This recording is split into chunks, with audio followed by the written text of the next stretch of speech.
Jekameam the fourth. The son of Uzel, Micah. From the sons of Micah, Shemer, the brother of Micah, Ishah. From the sons of Ishah, Zechariah. The sons of Mary, Mahali and Mushi. The sons of Jesse, Bono. The sons of Mary from Jassy, Beno, Shoham, Zachar, and Ibri. From Mali, Eleazar, who had no sons. From Kish, the son of Kish, Jeremiah. The sons of Mushi, Mahali, Elder, and Jeremoth. These were the Levites according to their families. They also cast lots, just as their brothers and descendants of Aaron did, in the presence of King David of Zadok, Ahimelech, and the heads of families of the priests of the Levites. The families of the oldest brother were treated the same as those of the youngest. Chapter 25. David, together with the commanders of the army, set apart some of the sons of Asaph, Heman, and Jeduthun for the ministry of prophesying, accompanied by harps, lyres, and cymbals. Here is the list of men who performed this service. From the sons of Asaph, Jacob, Joseph, Nathaniah, Azariah. The sons of Asaph were under supervision of Asaph, who prophesied under the king's supervision. As for Jeduthun, from his sons, Gedaliah, Jesiah, Shemaiah, Hasabah, Mattatha, 6, all under the supervision of their father Jeduthun, who prophesied using the harp and thanking and praising the Lord. As for Heman, from his sons, Buka, Matana, Uzel, Shubel, Jeremoth, Hanani, Eleth, Gedalti, Romanti, Ezer, Joshkabetha, Malathi, Hothir, and Mehazoiah. All these were sons of Herman, the king's seer. They were given him through the promises of God to exalt him. God gave Heman 14 sons and 3 daughters. All these men were under the supervision of their fathers for the music of the temple of the Lord, with cymbals, lyres, harps for the ministry at the house of God. Asaph, Jeduthun, Heman were under the supervision of king, along with their relatives, all of them trained and skilled in music for the Lord. They were numbered 288. Young and old alike, teacher as well as student, cast lots for their duties. The first lot, which was for Asaph, fell to Joseph, his sons and relatives. The second to Gedaliah, he and his relatives and sons. The third was to Zaccur, his sons and relatives. The fourth to Isri, his sons and relatives. The fifth to Nathani, his sons and relatives. The sixth to Buka, his sons and relatives. The seventh to Gedaliah, his sons and relatives. The eighth to Josiah, his sons and relatives. The ninth to Matana, his sons and relatives. The 10th to Shemai, his sons and relatives. The 11th to Azarel, his sons and relatives. The 12th to Hashabiah, his sons and relatives. The 13th to Shubal, his sons and relatives. The 14th to Mattiah, his sons and relatives. The 15th to Jeremoth, his sons and relatives. The 16th to Hananiah, his sons and relatives. The 17th to Josh Bekasha, his sons and relatives. The 18th to Hanani, his sons and relatives. The 19th to Malathi, his sons and relatives. The 20th to Elathi and his sons and relatives. The 21st to Hothir, his sons and relatives. The 22nd to Gedalti, his sons and relatives. The 23rd to Mahathali, his sons and relatives. And the 24th to Romani Eleazar and his sons and relatives.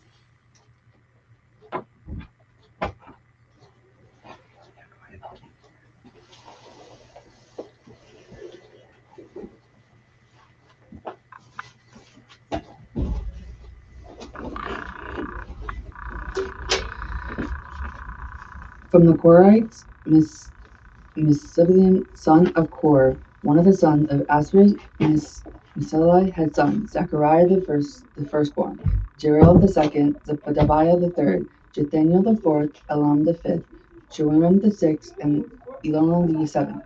Obed-Edom had two sons. First Shediah the firstborn, Jebusbad the second, Jod the third, Sakar the fourth, Nathaniel the fifth, Amiel the sixth, Ezekiel the seventh, and Peludiah the eighth, for God had blessed Obed-Edom.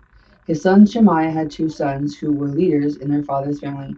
Because they were very capable men, the sons of Shemaiah, Othan, Repel, Obed, and Elzabad. His relatives, Elithu and Shemikiah, were able men. These descendants of Obed Edom and their sons and their relatives were capable men with strength to do work. Descendants of Obededom in all. Misdalai had sons and his relatives who were all men, 18 in all. Hosai the Medirai had sons. Shimei the first, although he was not the firstborn. His father had appointed him Hegai the second, Tabithiah the third, and Zechariah the fourth. The sons and relatives of Hosea were 13 in all. These divisions of the gatekeepers through the chief men had duties for ministering in the temple of the Lord, just as their relatives had. Lots were cast for each gate, according to their families, young and old alike. The lot for the east gate fell to Shemaiah. These lots were cast for his son Zechariah.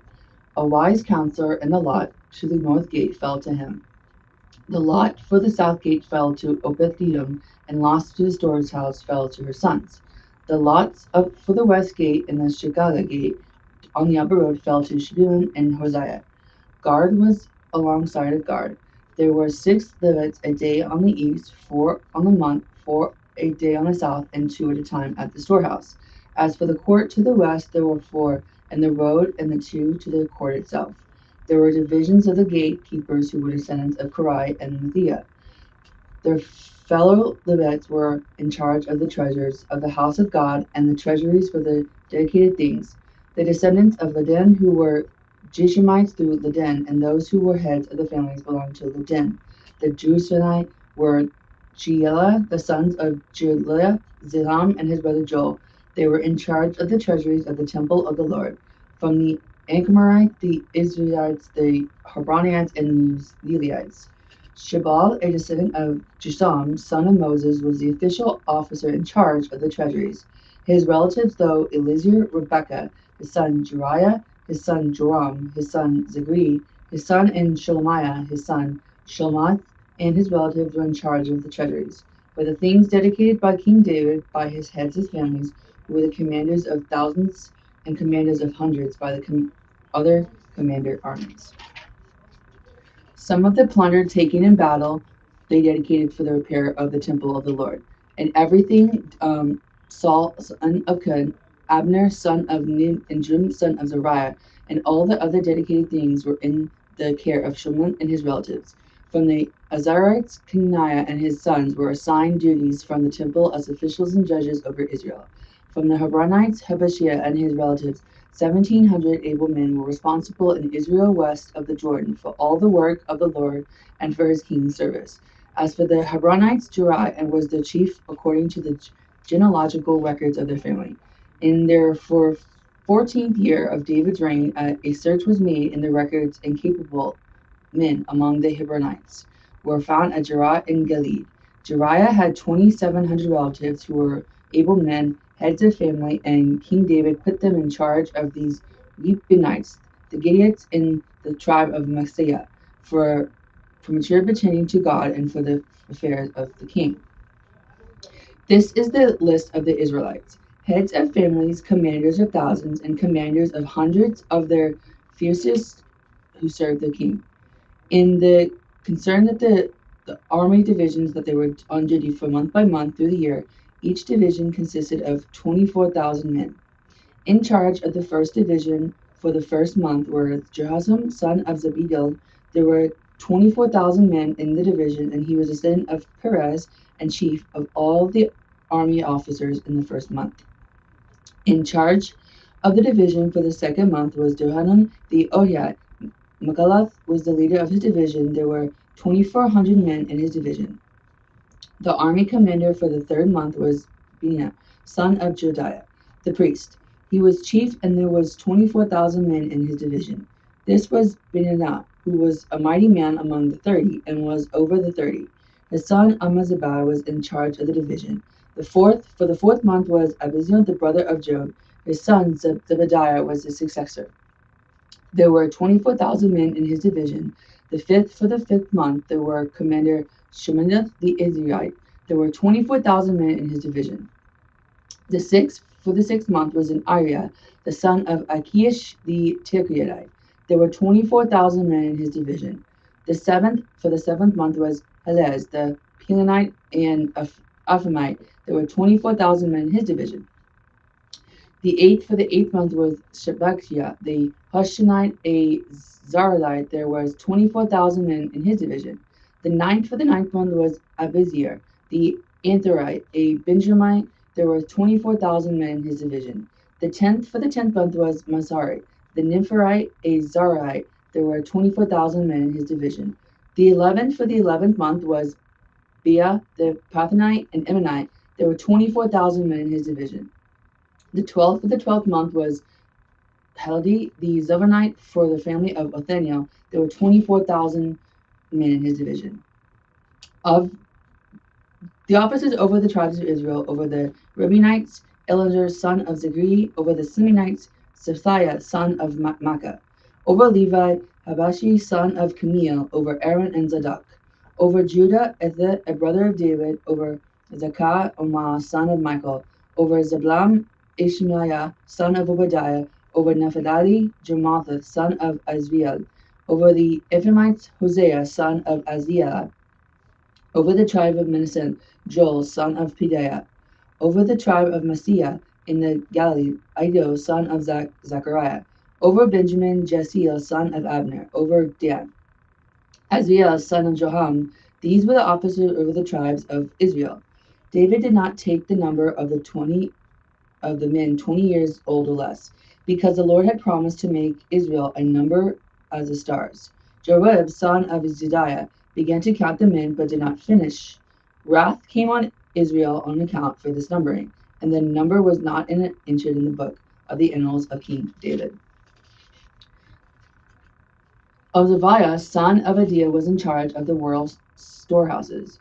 Jonathan, son of Uzziah, was in charge of the storehouses in the outlying districts in the town, the villages and the watchtowers. Azariah, son of Caleb, was in charge of the field workers who farmed the land. Shemaiah, the Ramathite, was in charge of the vineyards. Zebadiah, the Shimei was in charge of the produce of the vine for the wine vats. Baliayan, the Genite, was in charge of the olive and sycamore fig trees in the western foothills. Josiah was in charge of the supplies of olive oil. Shetari, the Genelite, was in charge of hill grazing in Sharon. Shivian, son of Adadi, was in charge of the herds in the valleys. Obiah, the Ishmaelite, was in charge of the camels. Jediah the Muthanite was in charge of the donkeys. Jadiz the Hagarite was in charge of the flocks. And there were the officials in charge of King David's prophecy. Jonathan, David's uncle, was a counselor, a man of insight, and a scribe. Jethiah, son of Hemah, took care of the king's sons. Athniel was the king's counselor. Ashida the Edomite was the king's friend. Athino was succeeded by Jediah, son of Beniah, by Abithiah. Joab was the commander of the royal army. David summoned all of the officials of Israel to reassemble at Jerusalem, the officers over the tribes, the commanders of the service to the king, and commanders in thousands, and the officials in charge of all the property and livestock belonging to the king and sons, together with the place officials, the mighty men, and all the brave warriors. King David rose to his feet and said, "Listen to me, my brothers and my people. I had it in my heart to build a house and as a place for the rest for the ark of the covenant of the Lord, for the footstool of our God, and I made plans to build it.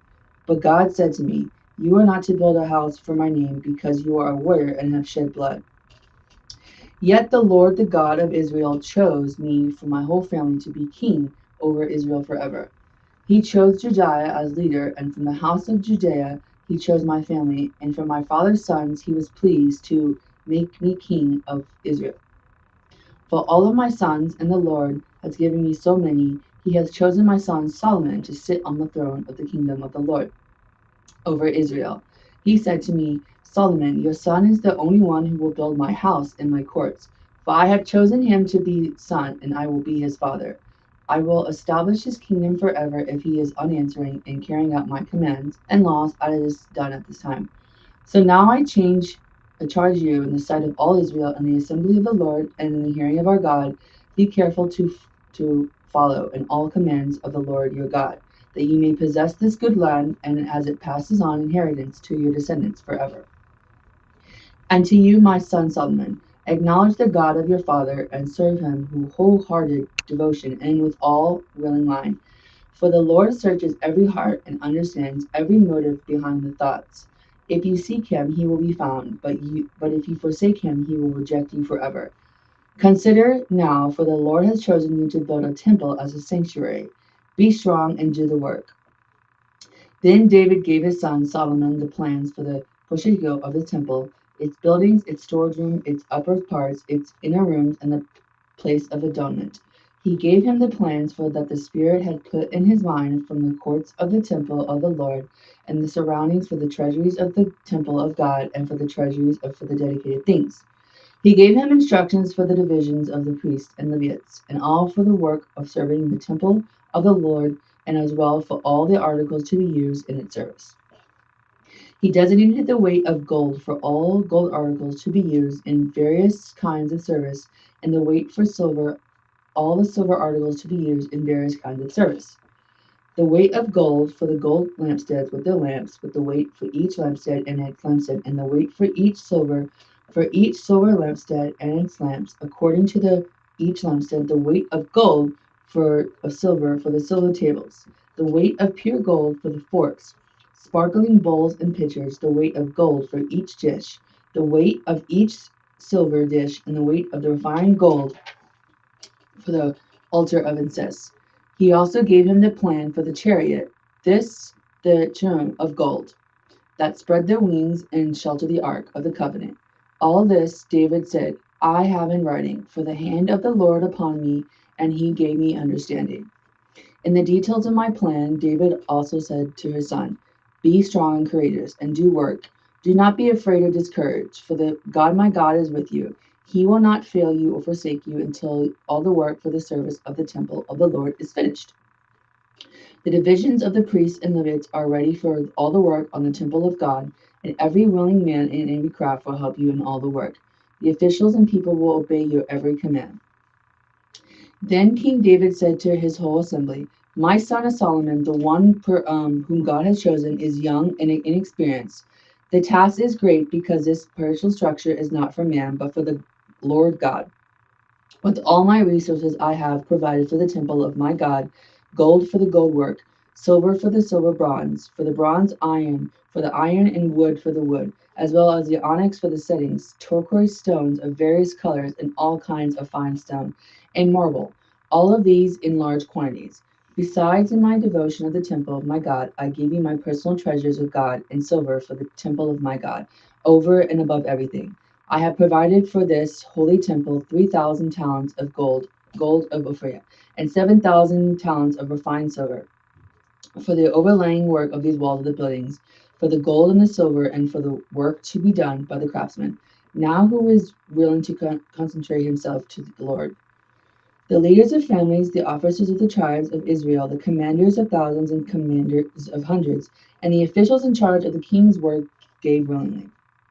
They gave toward the work on the temple of 5,000 talents and 10,000 darks of gold, 10,000 talents of silver, 18,000 talents of bronze, and 100,000 talents of iron. And any who had precious stones had give him to the treasury of the temple of the Lord. In the custody of Jehoiada the Jeshanite, the people rejoiced at the willing response of the leaders, for they had been given willingly and wholeheartedly. David the king, who rejoiced greatly. David praised the Lord in the presence of the holy assembly, saying, praise to you, O Lord, God of our father Israel, from everlasting to everlasting. Your Lord is the greatness of the power, and the glory, and the majesty, and the splendor. For everything in heaven is yours. Yours is the kingdom. You are exalted as head over all. Wealth and honor come from you. You are the ruler of everything. In your hands are strength and power, to exalt and give strength to all. Now, our God, we give thanks and praise your glorious names. But who am I and who are my people that we should be given this generosity as this? Everything comes from you, and we have been given you only. What comes from you, we are aliens and strangers in your sight. We are all forefathers. Our days on earth like a shadow without hope. Our Lord, as for this abundance that we have provided for building you a temple of your holy name. It comes from your hand, and all of it belongs to you. I know, my God, that you put to the test the heart and are pleased with integrity. All these things I have been giving willingly and with honest intent. Now I have seen with joy how willingly you people who are have been given to you. O Lord God of our fathers, Abraham, Isaac, and Israel, keep this desire in the hearts of your people forever and to keep the hearts loyal to you. And my son Solomon, the wholeheartedly devotion to you to keep your commands, requirements, and decrees, and do everything to build the probable structure for which I have provided. Then David said to the whole assembly, praise the Lord your God, so that they are all praised the Lord of our fathers. They bowed low and fell prostrate before the Lord and King. The next day they made sacrifices to the Lord and presented burnt offerings to him, 1,000 bulls, 1,000 rams, and drink offerings and other sacrifices in abundance for all Israel. They ate and drank with joy in the presence of the Lord. Then they acknowledged Solomon, son of David, as king a second time, anointing him before the Lord to be ruler, anointing him before the Lord, and Zadok to be priest. So Solomon sat on the throne of the Lord as king in place of his father, David. He prospered all Israel obeyed him, and all the officers and mighty men, as well as all of King David's sons, pled their submission to King Solomon. The Lord exalted Solomon in the sight of Israel and bestowed upon him royal splendor such as no king had ever before. David, son of Jesse, was king over all Israel. He ruled over Israel 40 years, 7 in Hebron and 33 in Jerusalem. He died at a good age, having enjoyed long life, wealth, and honor. His son Solomon succeeded him as king. As for the events of King David's reign, from the beginning to the end, they are written in for the records of Samuel, the seer of Nathan, the prophet, and the records of Gad the seer, together with all the details of his reign and power, and the circumstances that surrounded him in the Israel and the kingdom above all other lands. Second Chronicles. Solomon, son of David, established him firmly over his kingdom, for the Lord had his God gave him was him and made him.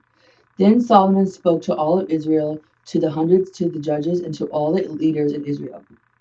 The heads of families in Solomon and the ones who were assembly went to the high place at Gibeon, for God's tent of meeting was there, which Moses, the Lord's servant, was there in desert.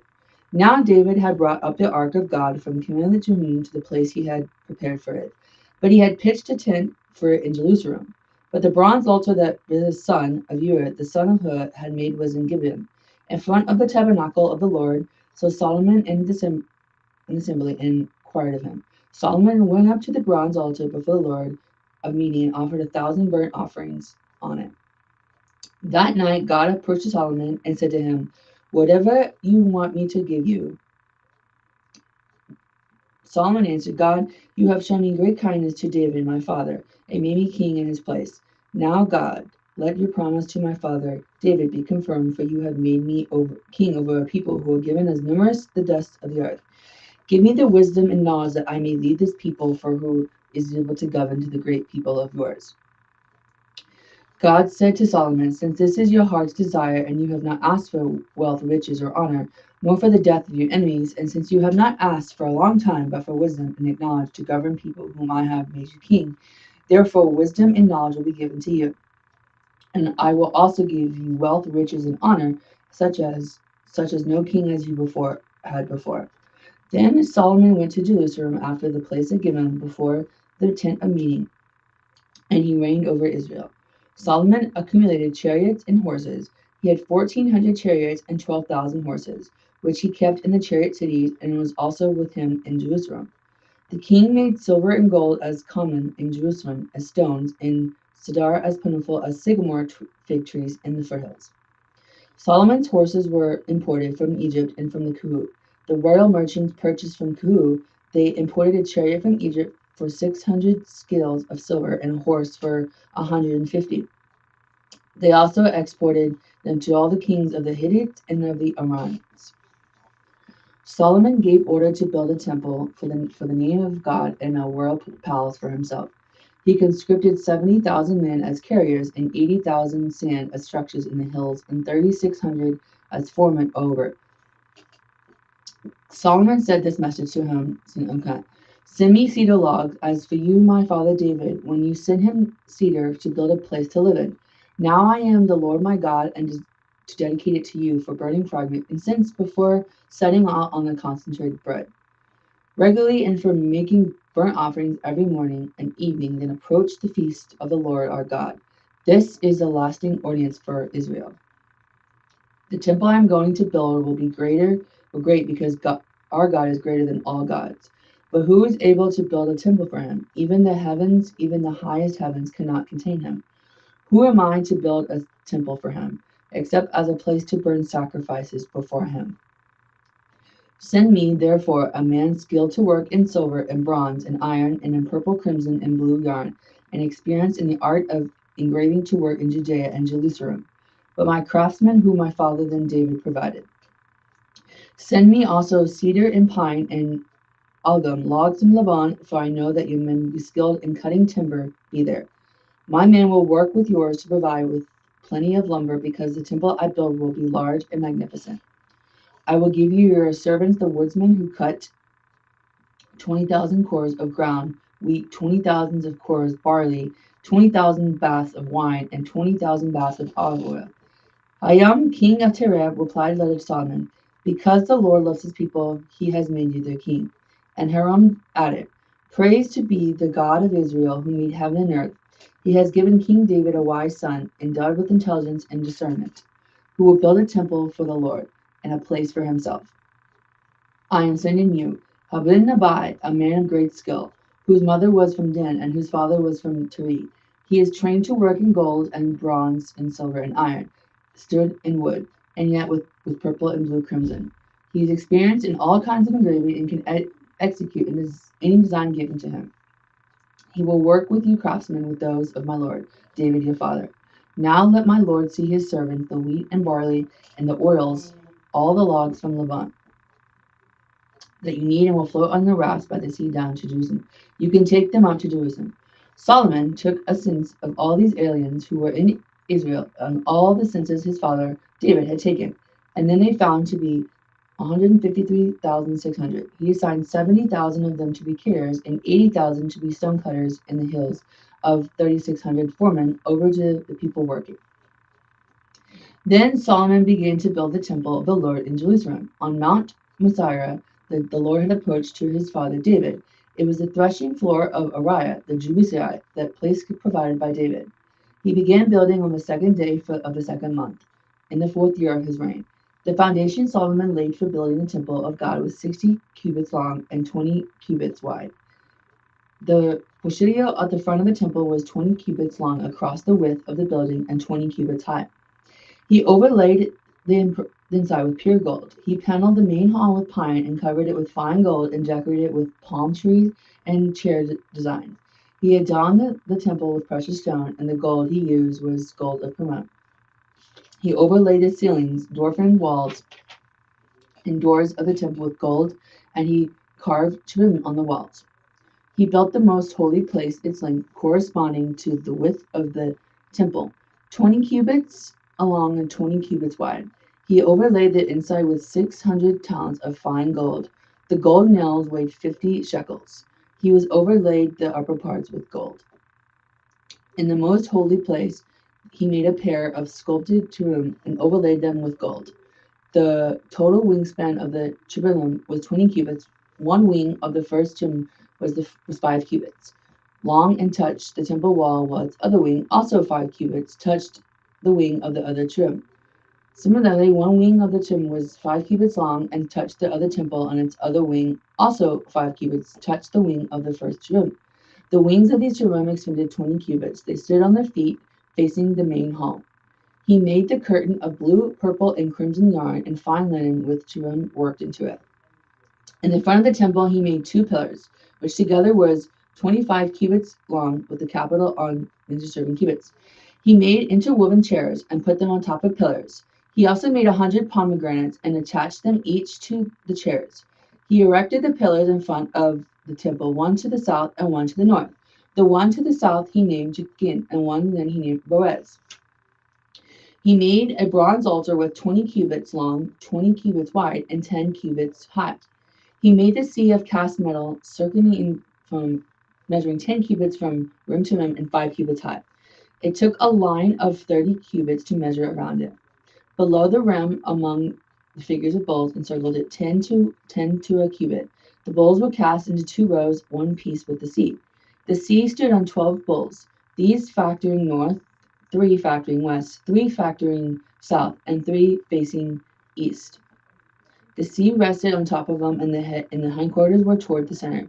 It was a hand beneath in thickness, and its rim was the rim of a cup, like a lily blossom. It has 3,000 sand baths. He made 10 basins for washing, and placed the fire on the south and side on the north. In these things to be used for the burnt offerings were rinsed. By the sea was to be used by priests for washing. He made 10,000 gold lampstands according to the specifications for them, and placed them in the temple, 5 on the south side and 5 on the north. He made 10 tables and placed them in the temple, 5 on the south and 5 on the north. He also made 100 gold sparkling bowls. He made the courtyard of the priests and the large court and the doors of the court, and overlaid the doors with bronze. He placed the sea on the south side at the southeast corner. He also made the pots and shovels and sparkling bowls. So Haran finished the work he had undertaken from King Solomon in the temple of God. The two pillars, bowl-shaped capitals on top of the pillars. The 2 sets of network decorating the 10 bowl-shaped capitals on top of the pillars. The 400 pomegranates for the 2 sets of networks, 2 rows of pomegranates for each network decorated the bowl-shaped capitals on top of the pillars. The stands with their basins, the sea and the 12 bowls under it, the pots, shovels, meat forks, and all related articles.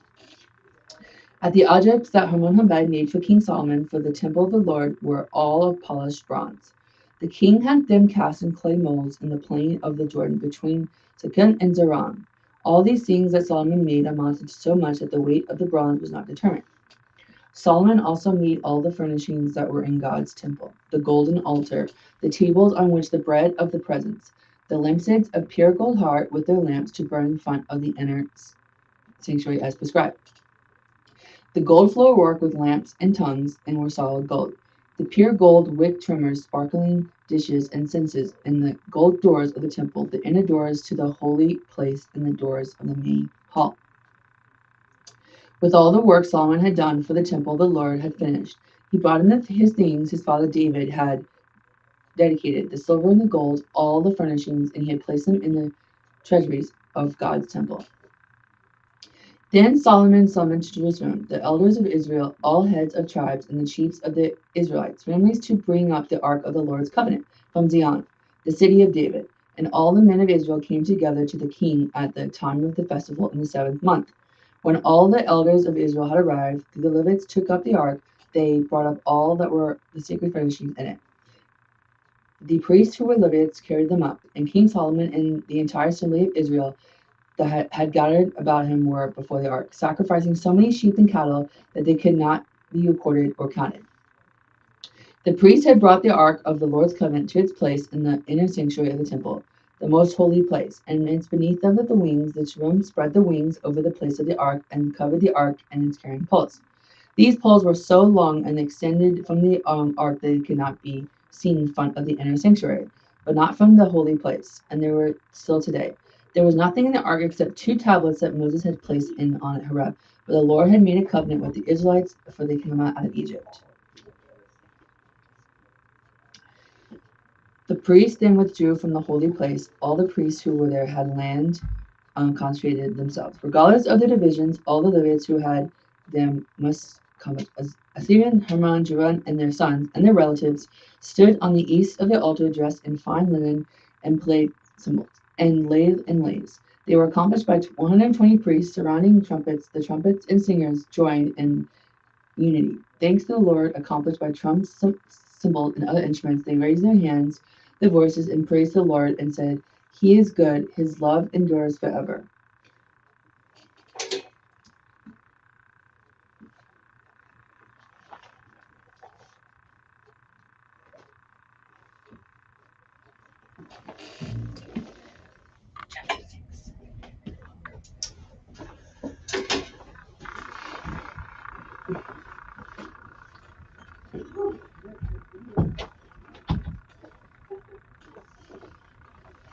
Second Chronicles chapter 6. Then Solomon said, "The Lord has said that he would dwell in a dark cloud. I have built a magnificent temple for you, a place for you to dwell forever." While the whole assembly of Israel was standing there, the king turned around and blessed them. Then he said, "Praise be to the Lord, the God of Israel, who with his hands has fulfilled what he promised with his mouth to my father David. For he said, 'Since the day I brought my people out of Egypt, I have not chosen a city in any tribe of Israel to have a temple built for my name to be there, nor have I chosen anyone to be the leader over my people Israel. But now I have chosen Israel, or I have chosen Jerusalem for my name to be there, and I have chosen David to rule my people Israel. My father David had it in his heart to build a temple for the name of the Lord, the God of Israel.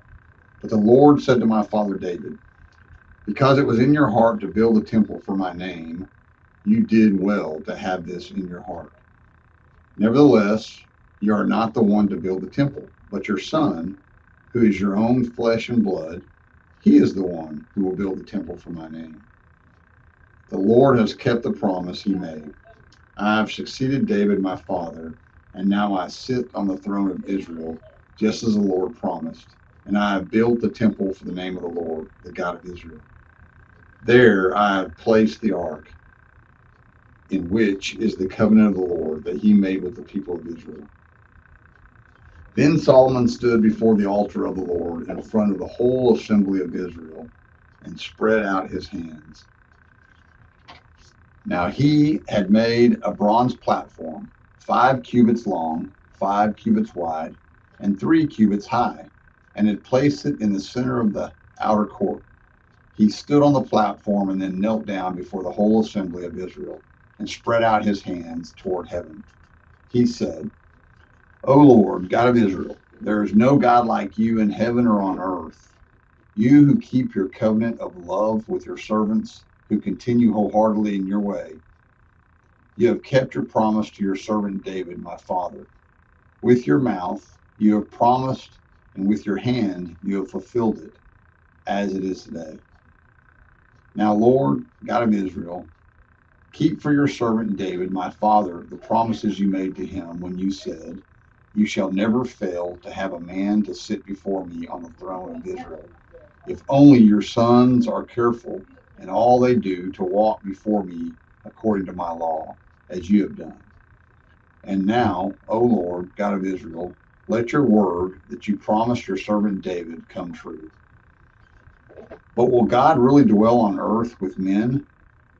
The heavens, even the highest heavens, cannot contain you. How much less this temple I have built?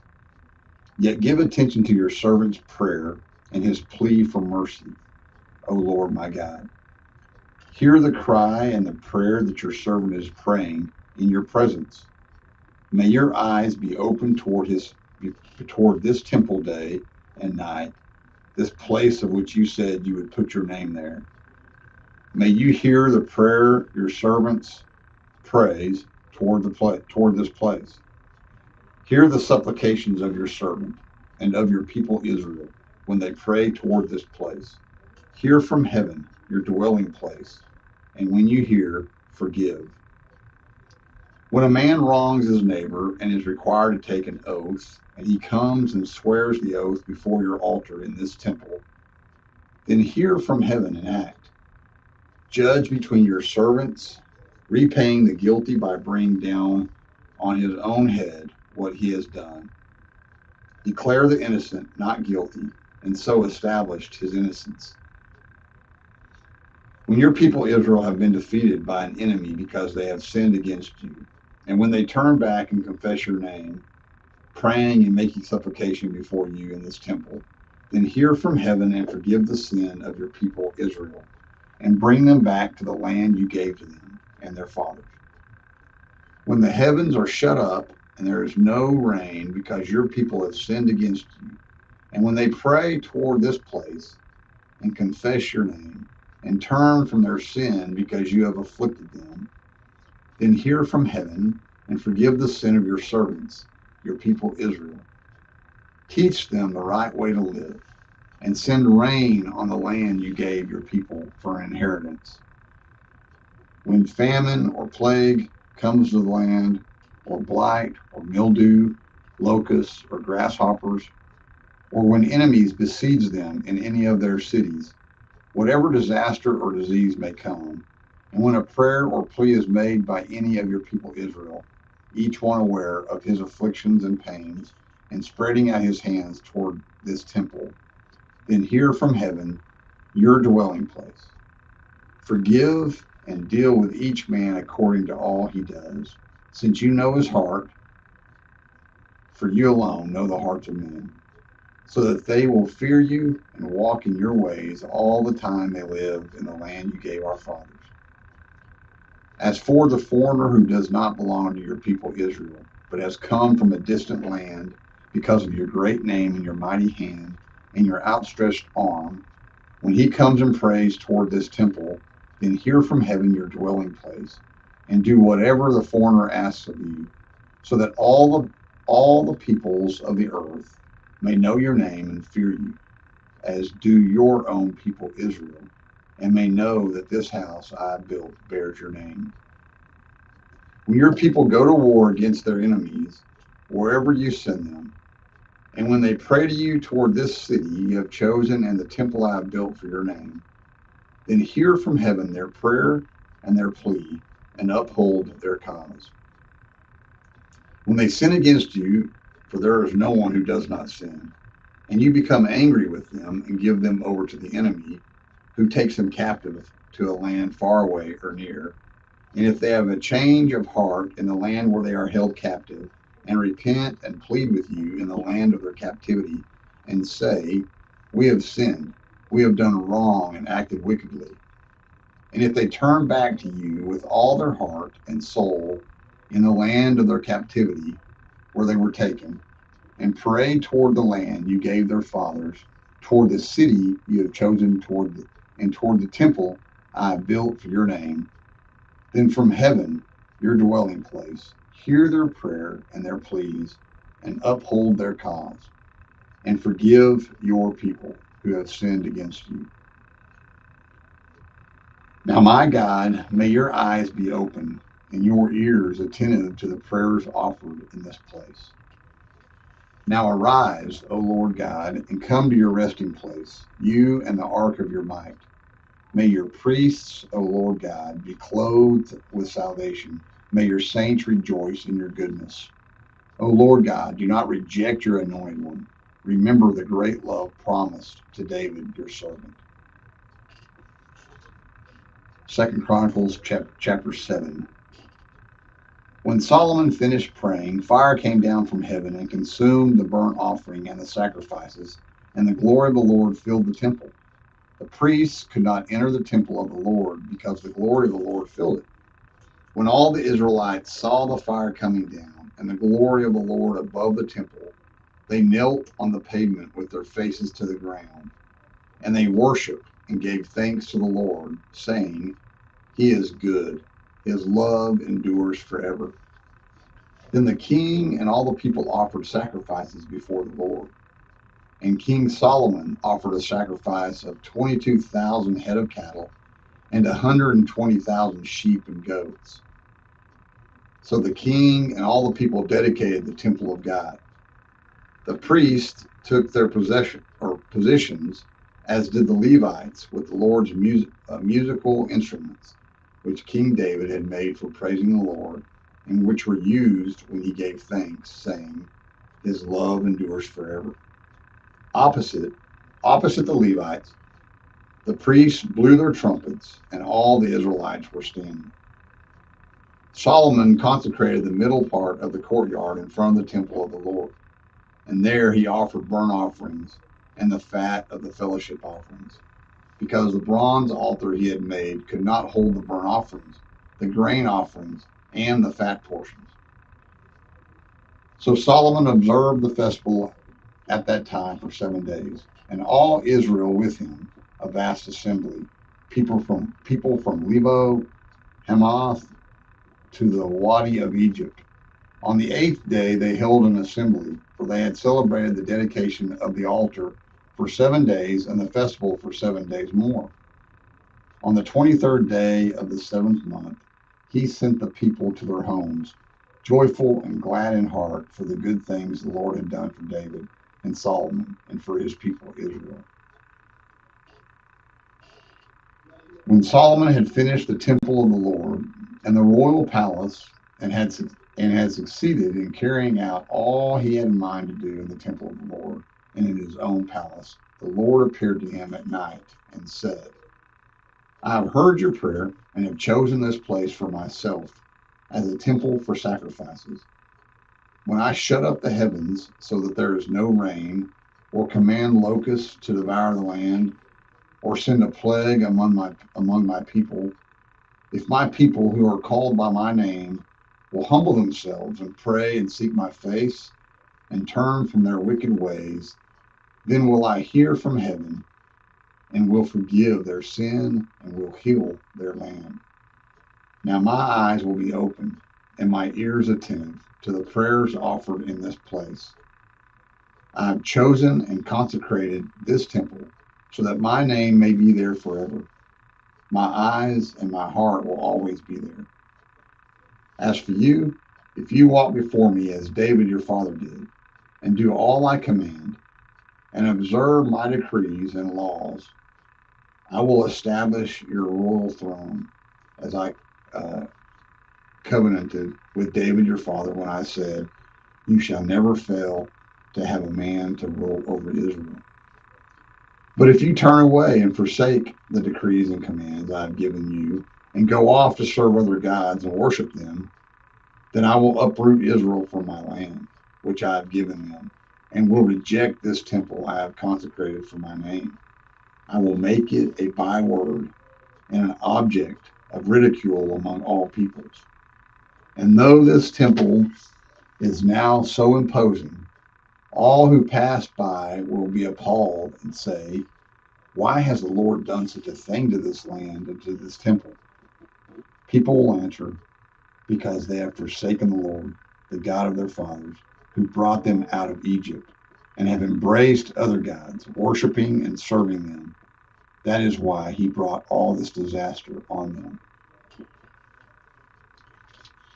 2 Chronicles chapter 8. At the end of 20 years, during which Solomon built the temple of the Lord and his own palace, Solomon rebuilt the villages that Hiram had given him and settled Israelites in them. Solomon then went to Hamath Zobah and captured it. He also built up Tadmor in the desert and all the store cities he had built in Hamath. He rebuilt Upper Beth Horon and Lower Beth Horon as fortified cities with walls and with gates and bars, as well as Belath and all his store cities, and all the cities for his chariots and for his horses, whatever he desired to build in Jerusalem, in Lebanon, and throughout all the territory he ruled. All the people left from the Hittites, Amorites, Perizzites, Hivites, and Jebusites. These people were not Israelites. That is, their descendants remaining in the land, whom the Israelites had not destroyed. These Solomon conscripted for his slave labor force, as it is to this day. But Solomon did not make slaves of the Israelites for his work. They were his fighting men, commanders of his captains, and commanders of his chariots and charioteers. They were also King Solomon's chief officials, 250 officials supervising the men. Solomon brought Pharaoh's daughter up from the city of David to the palace he had built for her. For he said, "My wife must not live in the palace of David, king of Israel, because the places the ark of the Lord has entered are holy." On the altar of the Lord that he had built in front of the portico, Solomon sacrificed burnt offerings to the Lord according to the daily requirement for offerings commanded by Moses for Sabbaths, new moons, and the 3 annual feasts: the Feast of Unleavened Bread, the Feast of Weeks, and the Feast of Tabernacles. In keeping with the ordinance of his father David, he appointed the divisions of the priests for their duties, and the Levites to lead the praise and to assist the priests according to each day's requirement. He also appointed the gatekeepers by division for the various gates, because this was what David, the man of God, had ordered. They did not deviate from the king's commands to the priests or to the Levites in any matter, including that of the treasuries. All Solomon's work was carried out from the day the foundation of the temple of the Lord was laid until its completion. So the temple of the Lord was finished. Then Solomon went to Ezion-Geber and Elath on the coast of Edom, and Hiram sent him ships commanded by his own officers, men who knew the sea. These, with Solomon's men, sailed to Ophir and brought back 450 talents of gold, which they delivered to King Solomon. 2 Chronicles chapter 9. When the queen of Sheba heard of Solomon's fame, she came to Jerusalem to test him with hard questions. Arriving with a very great caravan with camels carrying spices, large quantities of gold, and precious stones, she came to Solomon and talked with him about all she had on her mind. Solomon answered all her questions. Nothing was too hard for him to explain to her. When the queen of Sheba saw the wisdom of Solomon, as well as the palace he had built, the food on his table, the seating of his officials, the attending servants in their robes, the cupbearers in their robes, and the burnt offerings he made at the temple of the Lord, she was overwhelmed. She said to the king, "The report I heard in my own country about your achievements and your wisdom is true. But I did not believe what they said until I came and saw with my own eyes. Indeed, not even half the greatness of your wisdom was told me. You have far exceeded the report I heard. How happy your men must be. How happy your officials who continually stand before you and hear your wisdom. Praise be to the Lord your God, who has delighted in you and placed you on his throne as king to rule for the Lord your God. Because of the love of your God for Israel and his desire to uphold them forever, he has made you king over them, to maintain justice and righteousness." Then she gave the king 120 talents of gold, large quantities of spices, and precious stones. There had never been such spices as those the queen of Sheba gave to King Solomon. The men of Hiram and the men of Solomon brought gold from Ophir. They also brought algum wood and precious stones. The king used the algum wood to make steps for the temple of the Lord and for the royal palace, and to make harps and lyres for the musicians. Nothing like them had ever been seen in Judah. King Solomon gave the queen of Sheba all she desired and asked for. He gave her more than she had brought to him. Then she left and returned with her retinue to her own country. The weight of the gold that Solomon received yearly was 666 talents, not including the revenues brought in by merchants and traders. Also, all the kings of Arabia and the governors of the land brought gold and silver to Solomon. King Solomon made 200 large shields of hammered gold. 600 becas of hammered gold went into each shield. He also made 300 small shields of hammered gold with 300 becas of gold in each shield. The king put them in the palace of the forest of Lebanon. Then the king made a great throne inlaid with ivory and overlaid with pure gold. The throne had 6 steps, and a footstool of gold was attached to it. On both sides of the seat were armrests, with a lion standing beside each of them. 12 lions stood on the 6 steps, one at either end of each step. Nothing like it had ever been made for any other kingdom. All King Solomon's goblets were gold, and all the household articles in the palace of the forest of Lebanon were pure gold. Nothing was made of silver, because silver was considered of little value in Solomon's day. The king had a fleet of trading ships manned by Hiram's men. Once every 3 weeks, it returned carrying gold, silver, and ivory, and apes and baboons. King Solomon was greater in riches and wisdom than all the other kings on the earth. All the kings of the earth sought audience with Solomon to hear the wisdom of God, had put in his heart. Year after year, everyone who came brought a gift, articles of silver and gold, and robes, weapons and spices, and horses and mules. Solomon had 4,000 stalls for horses and chariots, and 12,000 horses, which he kept in the chariot cities, and also with him in Jerusalem. He ruled over all the kings from the river to the land of the Philistines, as far as the border of Egypt. The king made silver as common in Jerusalem as stones, and cedar as plentiful as sycamore fig trees in the foothills. Solomon's horses were imported from Egypt and from all other countries.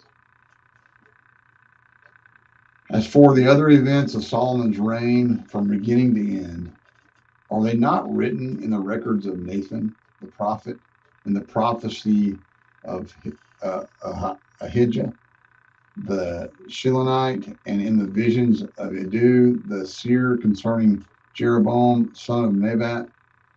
Solomon reigned in Jerusalem over all Israel 40 years. Then he rested with his fathers and was buried in the city of David, his father.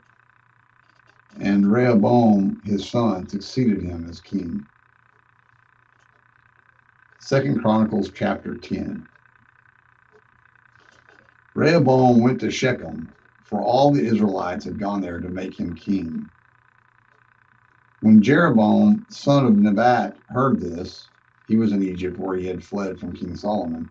He returned from Egypt. So they sent for Jeroboam, and he and all of Israel went to Rehoboam and said to him, "Your father put a heavy yoke on us, but now lighten the harsh labor and the heavy yoke he put on us, and we will serve you." Rehoboam answered, "Come back to me in 3 days."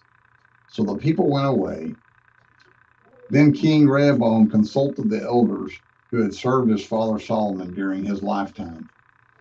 "How would you advise me to answer these people?" he asked.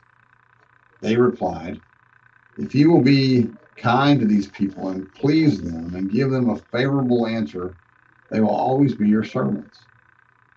But Rehoboam rejected the advice the elders gave him and consulted the young men who had grown up with him and were serving him.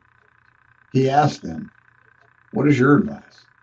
How should we answer these people who say to me, 'Lighten the yoke your father put on us'?" The young men who had grown up with him replied, "Tell the people who have said to you, 'Your father put a heavy yoke on us, but make our yoke lighter.' Tell them, 'My little finger is thicker than my father's waist. My father laid on you a heavy yoke. I will make it even heavier. My father scourged you with whips. I will scourge you with scorpions." 3 days later, Jeroboam and all the people returned to Rehoboam as the king had said, "Come back to me in 3 days." The king answered them harshly, rejecting the advice of the elders. He followed the advice of the young men and said, My father made your yoke heavy. I will make it even heavier. My father scourged you with whips. I will scourge you with scorpions. So the king did not listen to the people, for this turn of events was from God, to fulfill the word the Lord had spoken to Jeroboam, son of Nebat, through Ahijah the Shilonite. When all Israel saw that the king refused to listen to them, they answered the king, "What share do we have in David? What part in Jesse's son? To your tents, O Israel. Look after your own house, O David." So all the Israelites went home. But as for the Israelites who were living in the towns of Judah, Rehoboam still ruled over them. King Rehoboam sent out Adoram, who was in charge of forced labor, but the Israelites stoned him to death. King Rehoboam, however, managed to get into his chariot and escape to Jerusalem. So Israel has been in rebellion against the house of David to this day. 2 Chronicles chapter 11. When Rehoboam arrived in Jerusalem, he mustered the house of Judah and Benjamin, 180,000 fighting men, to make war against Israel and to regain the kingdom of Rehoboam. But this word of the Lord came to Shemaiah, the man of God. Say to Rehoboam, son of Solomon, king of Judah, and to all the Israelites in Judah and Benjamin, this is what the Lord says. Do not go up to fight against your brothers. Go home, every one of you, for this is my doing. So they obeyed the words of the Lord and turned back from marching against Jeroboam. Rehoboam lived in Jerusalem and built up towns for defense in Judah: Bethlehem, Etam, Tekoa, Bethzur, Soko, Adullam, Gath, Marishah, Marishah, Ziph, Adoram, Lachish, Azekah, Zorah, Ajalon, and Hebron. These were fortified cities in Judah and Benjamin. He strengthened their defenses and put commanders in them with supplies of food, olive oil, and wine. He put shields and spears in all the cities and made them very strong. So Judah and Benjamin were his. The priests and Levites from all their districts throughout Israel sided with him. The Levites even abandoned their pasture lands and property and came to Judah and Jerusalem because Jeroboam and his sons had rejected them as priests of the Lord. And he appointed his own priests for the high places and for the goat and calf idols he had made. Those from every tribe of Israel who set their hearts on seeking the Lord, the God of Israel, followed the Levites to Jerusalem to offer sacrifices to the Lord, the God of their fathers. They strengthened the kingdom of Judah and supported Rehoboam, son of Solomon, 3 years, walking in the ways of David and Solomon during this time. Rehoboam married Mahalath, who was the daughter of David's son Jeremoth, and of Abigail, the daughter of Jesse's son Eliab. She bore him sons, Jerush, Shemariah, and Zaham. Then he married Micah, daughter of Absalom, who bore him Abijah, Attai, Ziza, and Shelemith. Rehoboam loved Micah, daughter of Absalom, more than any of his other wives and concubines. In all, he had 18 wives and 60 concubines, 28 sons, and 60 daughters. Rehoboam appointed Abijah, son of Micah, to be the chief prince among his brothers in order to make him king. He acted wisely, dispersing some of his sons throughout the districts of Judah and Benjamin and to all the fortified cities. He gave them abundant provisions and took many wives for them.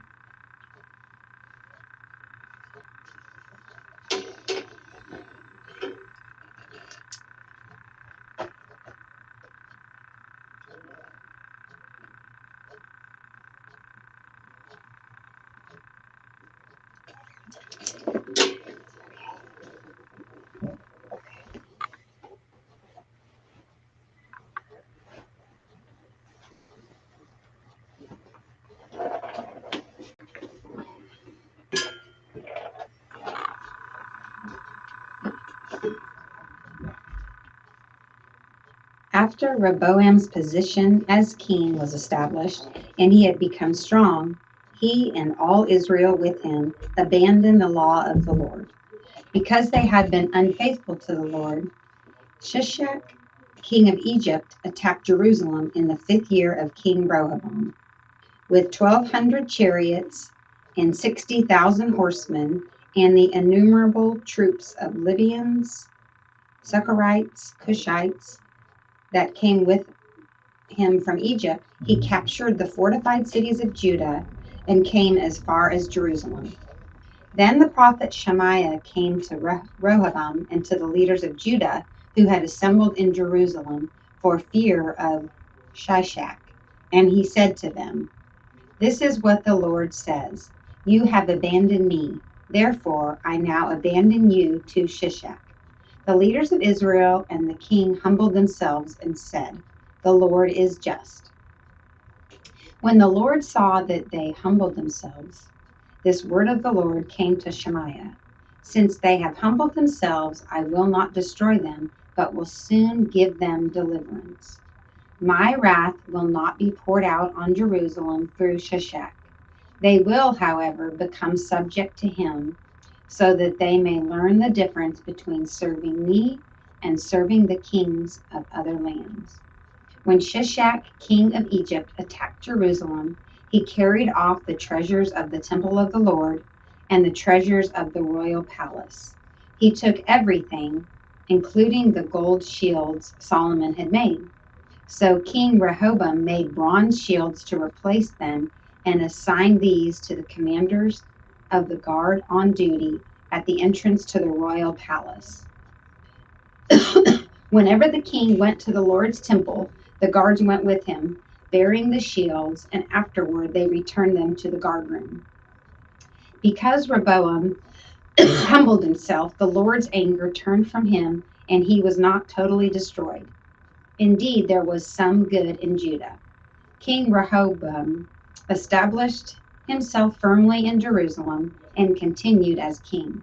He was 41 years old when he became king, and he reigned 17 years in Jerusalem. The city of the Lord had chosen out all of the tribes of Israel in which to put his name. His mother's name was Naamah. She was an Ammonite. He did evil because he did not set his heart on seeking the Lord. As for the events of Rehoboam's reign from beginning to end, and they are not written in the records of Shemaiah the prophet and of Iddo the seer that deal with genealogies, there was continual warfare between Rehoboam and Jeroboam. Rehoboam rested with his fathers and was buried in the city of David, and Abijah his son succeeded him as king. Abijah, king of Judah. In the 18th year of the reign of Jeroboam, Abijah became king of Judah, and he reigned in Jerusalem 3 years. His mother's name was Maacah, a daughter of Uriel and Gibeah. There was war between Abijah and Jeroboam. Abijah went into battle with a force of 400,000 able fighting men, and Jeroboam drew up a battle line against him with 800,000 able troops. Abijah stood on Mount Zemaraim in the hill country of Ephraim and said, "Jeroboam and all Israel, listen to me. Don't you know that the Lord, the God of Israel, has given the kingship of Israel to David and his descendants forever by a covenant of salt? Yet Jeroboam, son of Nebat, an official of Solomon, son of David, rebelled against his master. Some worthless scoundrels gathered around him and opposed Rehoboam, son of Solomon, when he was young and indecisive and not strong enough to resist them. And now your plan to resist the kingdom of the Lord, which is in the hands of David's descendants. And now you plan to resist the kingdom of the Lord. You are indeed a vast army and have with you the golden calves that Jeroboam made to be your gods. But didn't you drive out the priests of the Lord, the sons of Aaron and the Levites, and make priests of your own as the peoples of other lands do? Whoever comes to consecrate himself with a young bull and 7 rams may become a priest of what are not gods. As for us, the Lord is our God, and we have not forsaken him. The priests who serve the Lord are sons of Aaron, and the Levites assist them. Every morning and evening they present burnt offerings and fragrant incense to the Lord. They set out the bread on the ceremonially clean table and light the lamps on the gold lampstand every evening. We are observing the requirements of the Lord our God, but you have forsaken him. God is with us. He is our leader. His priests with their trumpets sound the battle cry against you. Men of Israel, do not fight against the Lord, the God of our fathers, for you will not succeed.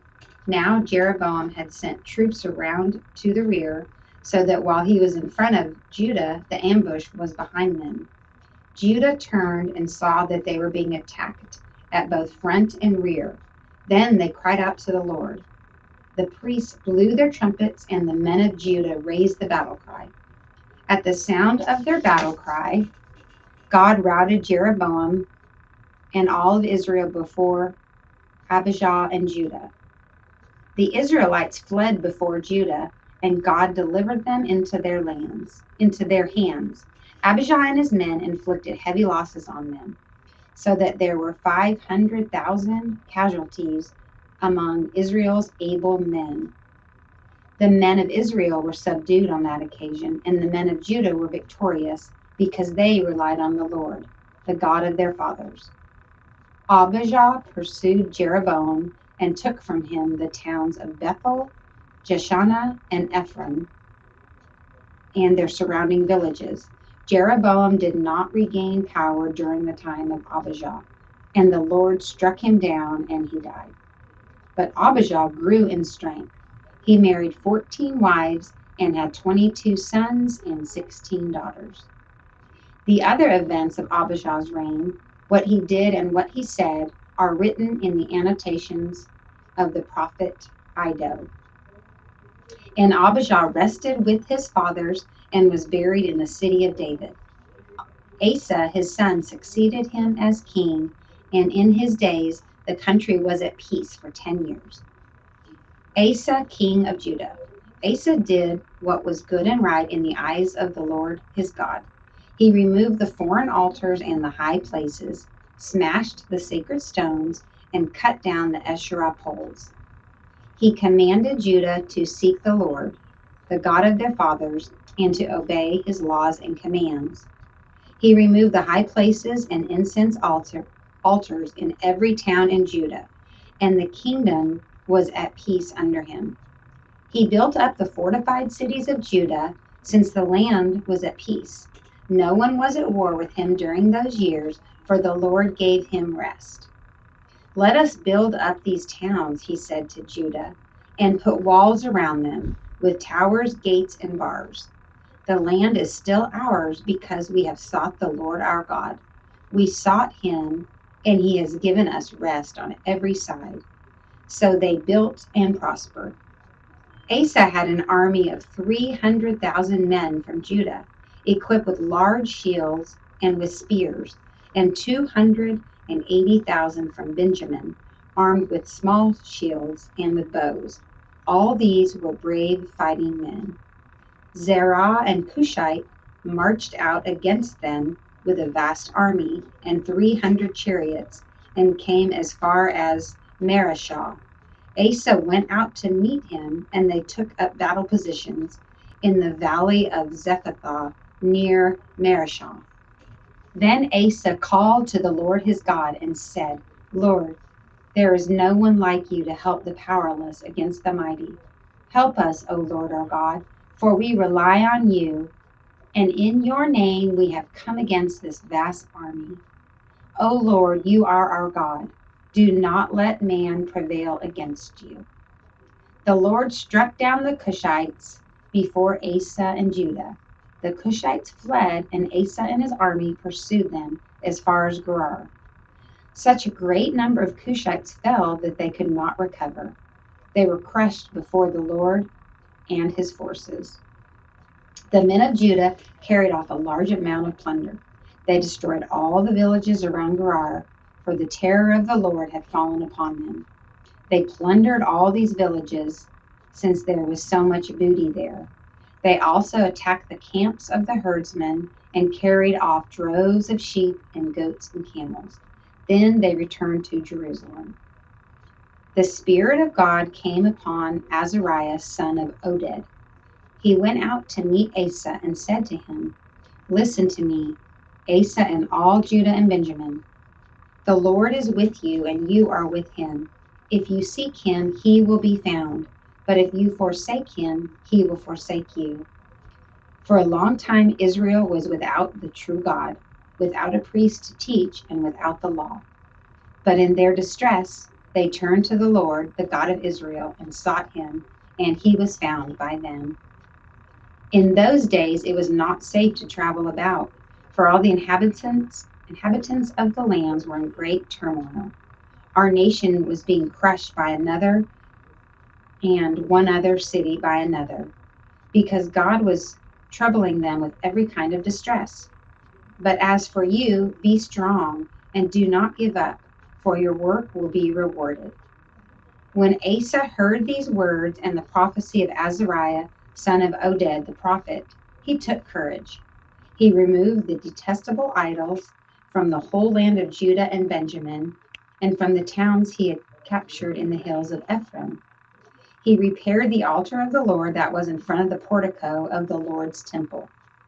Then he assembled all Judah and Benjamin and the people from Ephraim, Manasseh, and Simeon, who had settled among them, for large numbers had come over to him from Israel when they saw that the Lord his God was with him. They assembled at Jerusalem in the 3rd month of the 15th year of Asa's reign. At that time they sacrificed to the Lord 700 head of cattle and 7,000 sheep and goats from the plunder they had brought back. They entered into a covenant to seek the Lord, the God of their fathers, with all their heart and soul.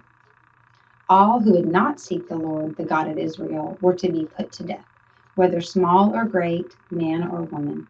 They took an oath to the Lord with loud acclamation, with shouting and with trumpets and horns. All Judah rejoiced about the oath because they had sworn it wholeheartedly. They sought God eagerly, and he was found by them. So the Lord gave them rest on every side.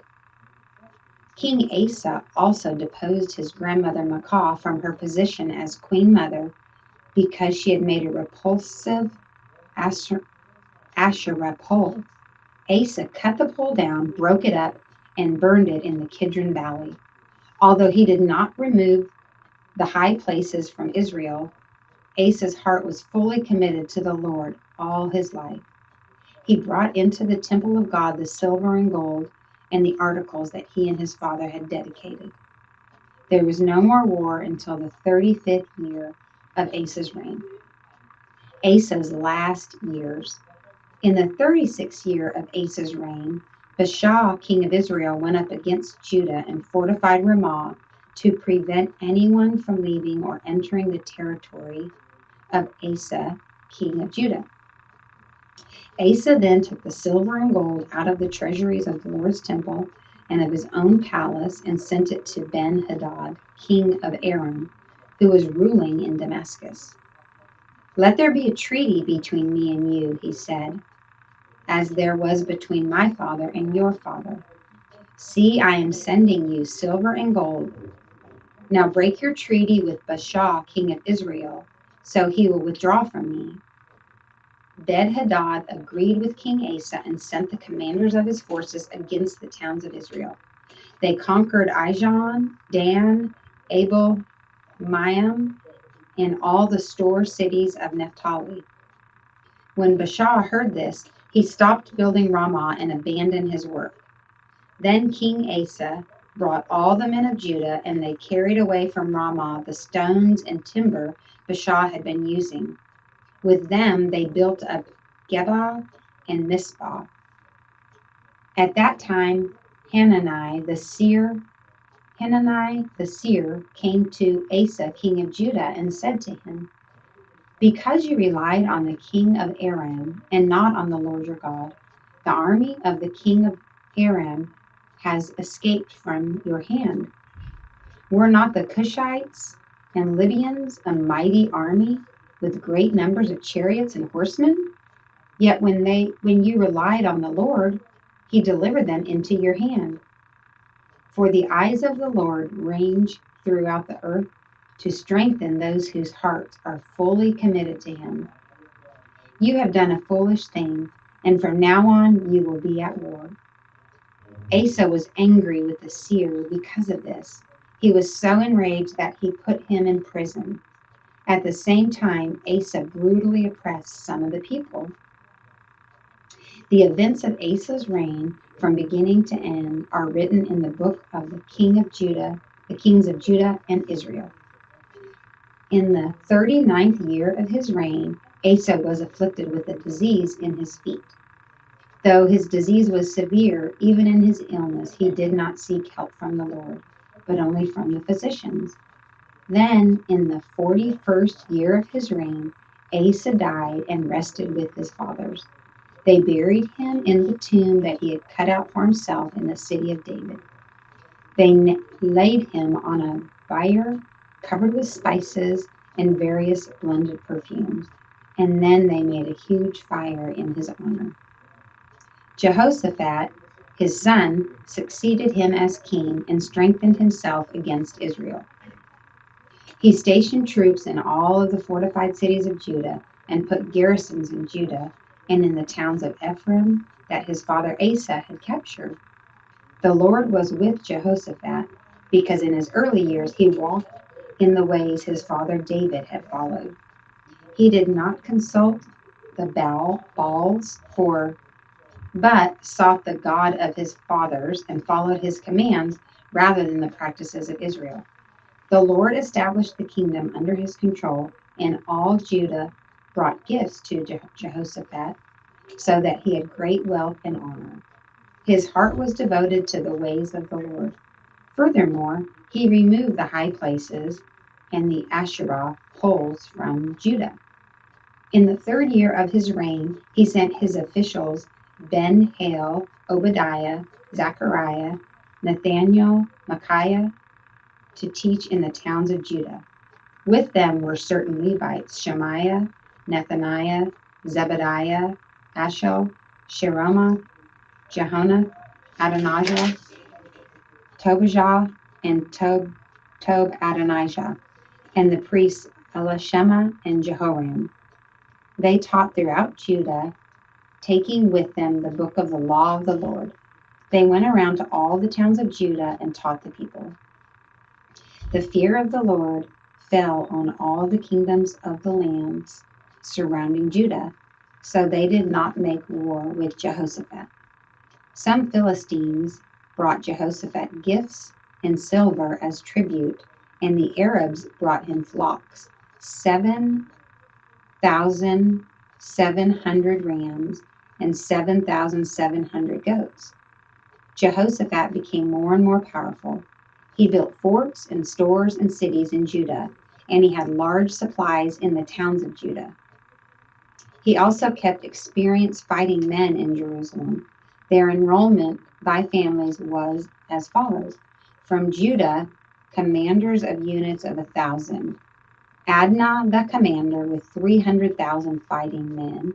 Next, Jehananah the commander with 280,000. Next, Amasiah, son of Zikri, who volunteered himself for the service of the Lord with 200,000. From Benjamin, Eliada, a valiant soldier with 200,000 men, armed with bows and shields.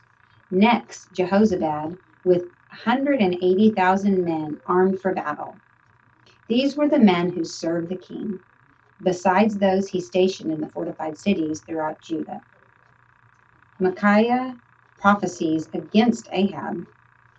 Now Jehoshaphat had great wealth and honor, and he allied himself with Ahab by marriage. Some years later, he went down to visit Ahab in Samaria. Ahab slaughtered many sheep and cattle for him and the people with him, and urged him to attack Ramoth Gilead. Ahab, king of Israel, asked Jehoshaphat, king of Judah, "Will you go with me against Ramoth Gilead?" Jehoshaphat replied, "I am as you are, and my people are your people. We will join you in the war." But Jehoshaphat also said to the king of Israel, "First seek the counsel of the Lord." So the king of Israel brought together the prophets, 400 men, and asked them, "Shall we go to war against Ramoth Gilead, or shall I refrain?" "Go," they answered, "for God will give it into the king's hands." But Jehoshaphat asked, "Is there not a prophet of the Lord here whom we can inquire of?" The king of Israel answered Jehoshaphat, "There is still one man through whom we can inquire of the Lord, but I hate him because he never prophesies anything good about me, but always bad. His name is Micaiah, son of Imlah." "The king should not say that," Jehoshaphat replied. So the king of Israel called one of his officials and said, "Bring Micaiah, son of Imlah, at once." Dressed in their royal robes, the king of Israel and Jehoshaphat, king of Judah, were sitting on their thrones at the threshing floor by the entrance to the gate of Samaria, with all the prophets prophesying before them. Now Zedekiah, son of Kenana, who made iron horns, and he declared, "This is what the Lord says. With these he will gore the Arameans until they are destroyed." All the other prophets were prophesying the same thing. "Attack Ramoth Gilead and be victorious," they said, "for the Lord will give it into the king's hands." The messenger who had gone to summon Micaiah said to him, "Look, as one man, the other prophets are predicting success for the king. Let your word agree with theirs and speak favorably." But Micaiah said, "As surely as the Lord lives, I can only tell him what my God says." When they arrived, the king asked him, "Micaiah, shall we go to war against Ramoth Gilead, or shall I refrain?" "Attack and be victorious," he answered, "for they will be given into your hand." The king said to him, "How many times must I make you swear to tell me nothing but the truth in the name of the Lord?" But Micaiah answered, "I saw all Israel scattered on the hills like sheep without a shepherd, and the Lord said, 'These people have no master. Let each one go home in peace.'" The king of Israel said to Jehoshaphat, "Didn't I tell you that he never prophesies anything good about me, but only bad?" Micaiah continued, "Therefore, hear the word of the Lord. I saw the Lord sitting on his throne, with all the host of heaven standing on his right and on his left. And the Lord said,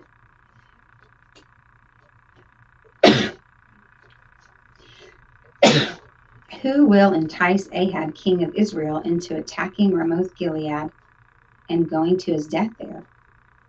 One suggested this and another that.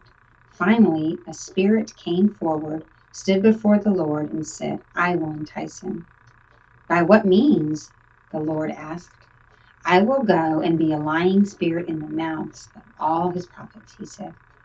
'You will succeed in enticing him,' said the Lord. 'Go and do it.' So now the Lord has put a lying spirit in the mouths of these prophets of yours. The Lord has decreed disaster for you." Then Zedekiah, son of Kenani, went up and slapped Micaiah in the face.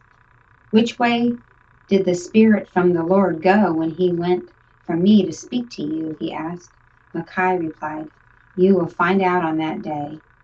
You go to hide in an inner room." The king of Israel then ordered, "Take Micaiah and send him back to Amon, the ruler of the city, and to Joash, the king's son, and say, This is what the king says. Put this fellow in prison and give him nothing but bread and water until I return safely. Micaiah declared, If you ever return safely, the Lord has not spoken through me. Then he added, Mark my words, all you people. So the king of Israel and Jehoshaphat, king of Judah, went up to Ramoth Gilead. The king of Israel said to Jehoshaphat, I will enter the battle in disguise, but you wear your royal robes. So the king of Israel disguised himself and went into battle.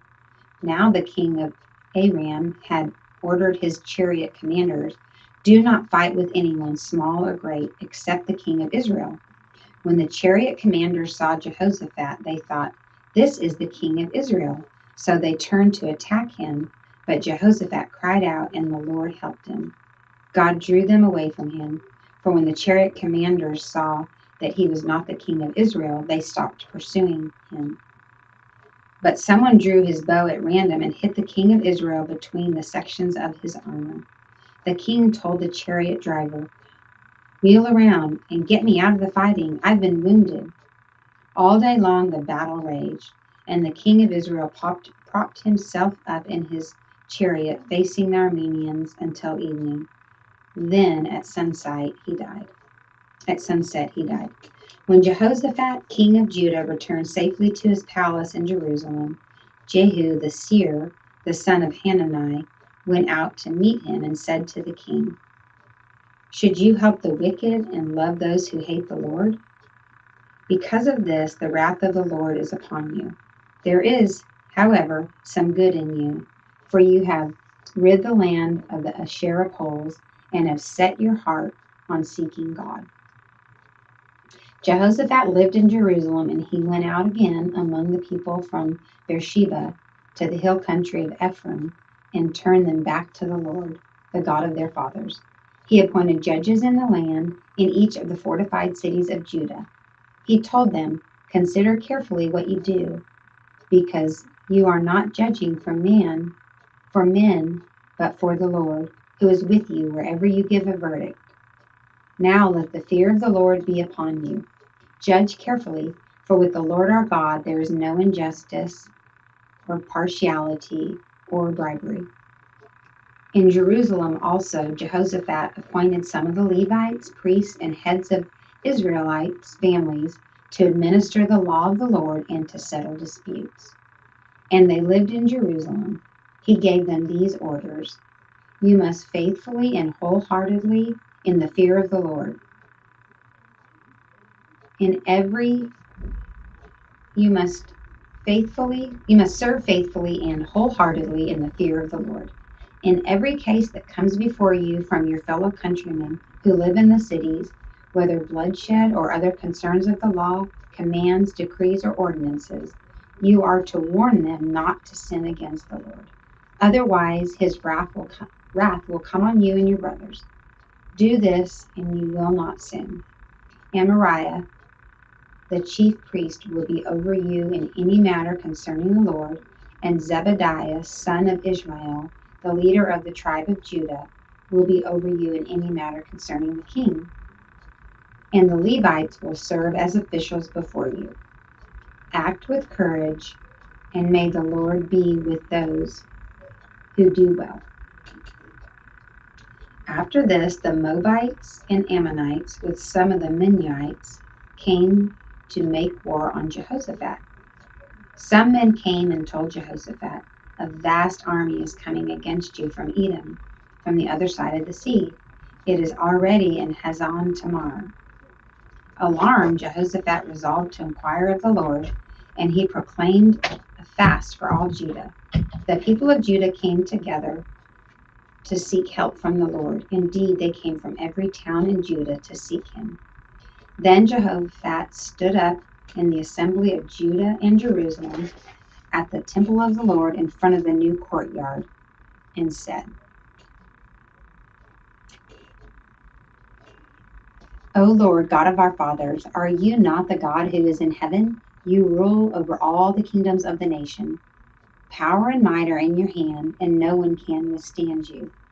O our God, did you not drive out the inhabitants of this land before your people Israel and give it forever to the descendants of Abraham, your friend? They have lived in it and have built in it a sanctuary for your name, saying, if calamity comes upon us, whether the sword of judgment or plague or famine, we will stand in your presence before this temple that bears your name and will cry out to you in our distress, and you will hear us and save us. But now here are men from Ammon, Moab, and Mount Seir, whose territory you would not allow Israel to invade when they came from Egypt. So they turned away from them and did not destroy them. See how they are repaying us by coming to drive us out of the possession you gave us as inheritance? O our God, will you not judge them? For we have no power to face this vast army that is attacking us. We do not know what to do, but our eyes are upon you.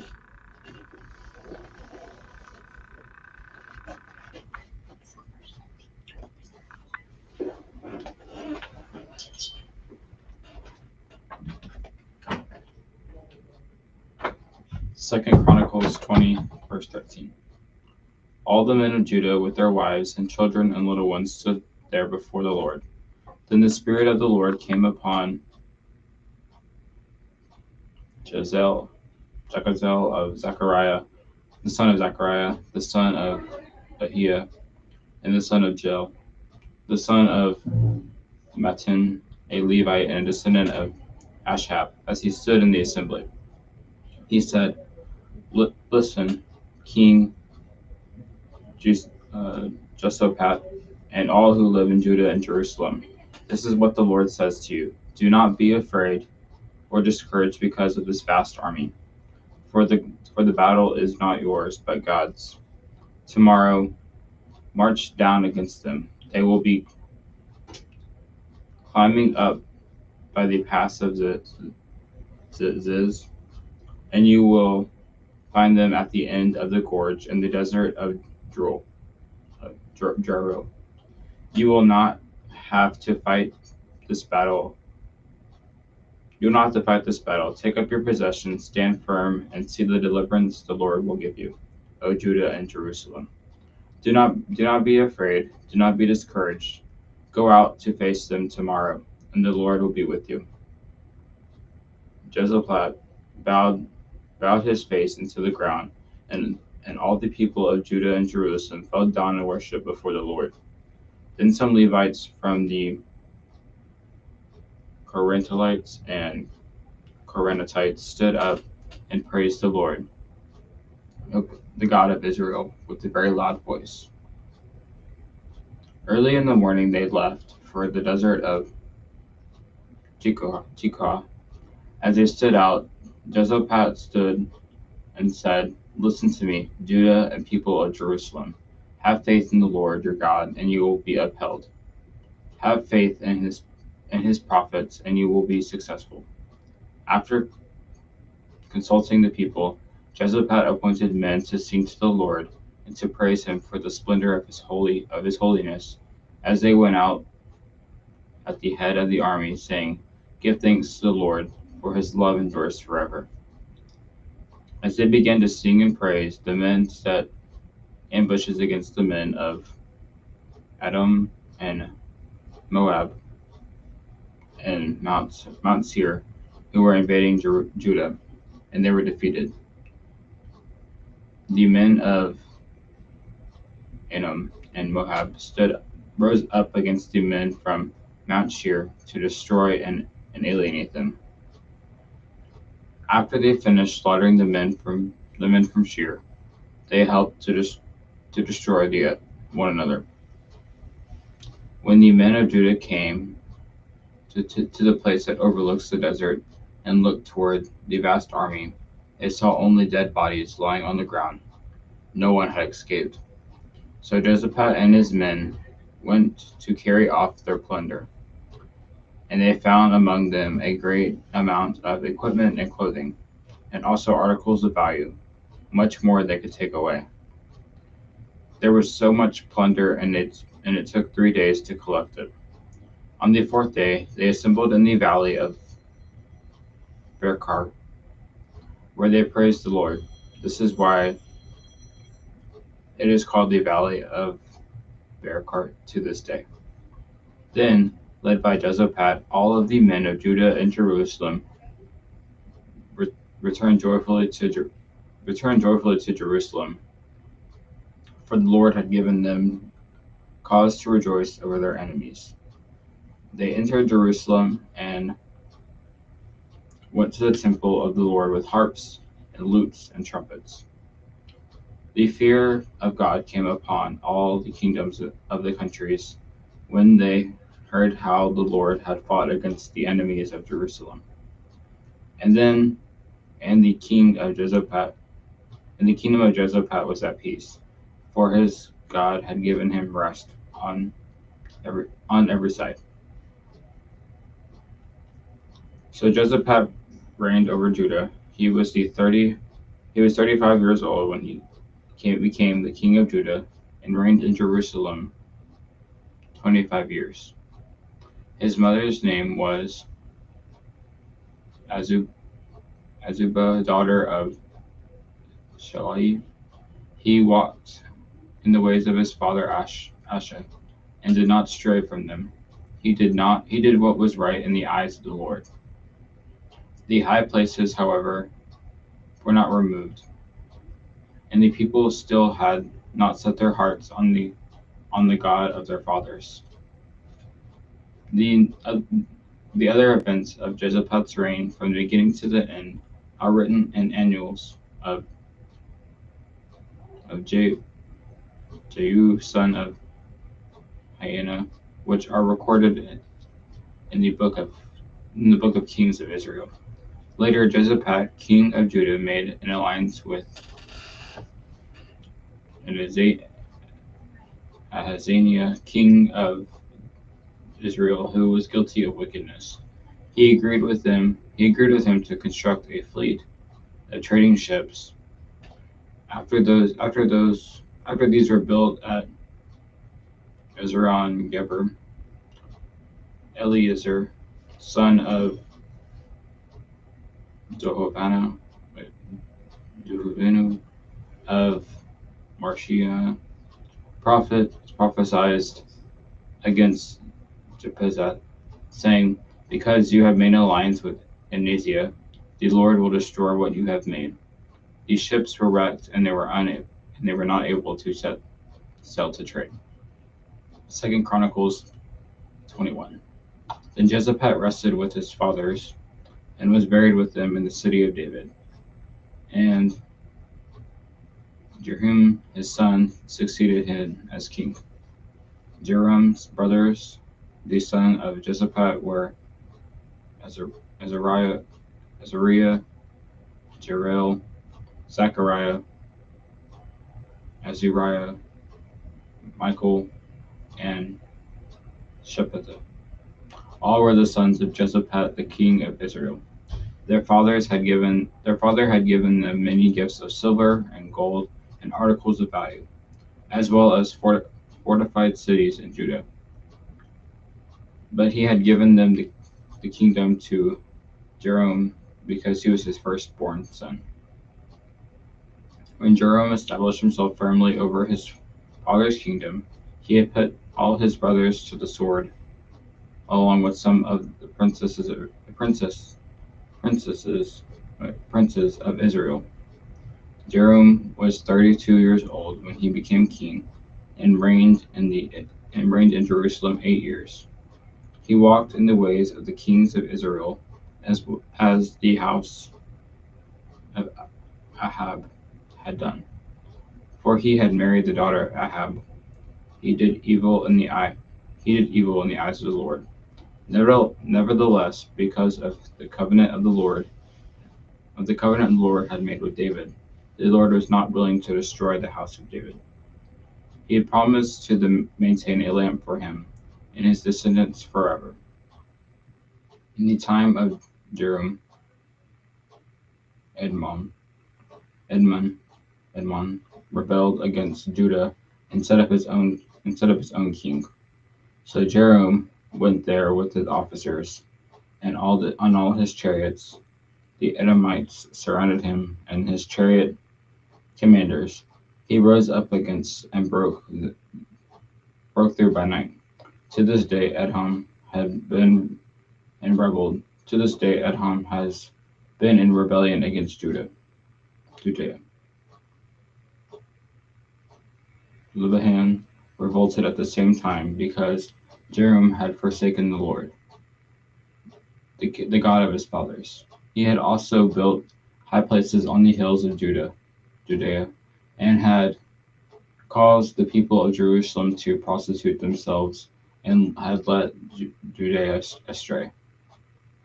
Jeroboam received a letter from Elijah the prophet, which said, "This is what the Lord, the God of your father David, says: You have not walked in the ways of your father Josaphat, or of Asa, father of Judea, but you have walked in the ways of the kings of Israel.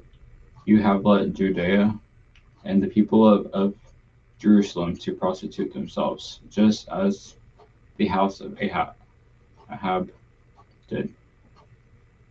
You have also murdered your own brothers, members of your father's house, men who were better than you.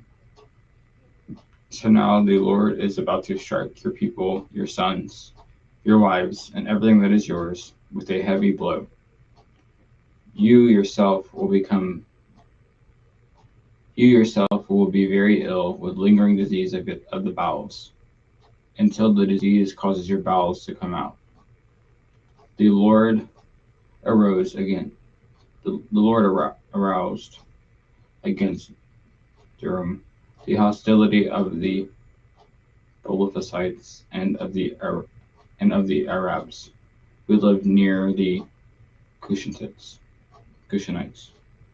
They attacked Judea, invaded it, and carried off all of the goods found in the king's palace, together with his sons and wives. Not a son was left to him except Azariah the youngest. After all this, the Lord afflicted Jeroboam with an incurable disease of the bowels. And in this course of time, at the end of the second year, his bowels came out because of the disease, and he had died in great pain. His people made no fire in his honor, as they had for his fathers. Jeroboam was 32 years old when he became king, and reigned in Jerusalem 8 years. He had passed away to no one's regret, and was buried in the city of David, but not in the tombs of the kings. 2 Chronicles 22. The people of Jerusalem made Azariah, Jeroboam's youngest son, and the king in his place, since the raiders who came with the Arabs into the camp had killed all the older sons.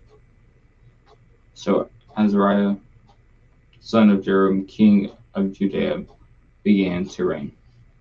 Azariah was 22 years old when he became king, and he had reigned in Jerusalem 1 year. His mother's name was Athaliah, a granddaughter of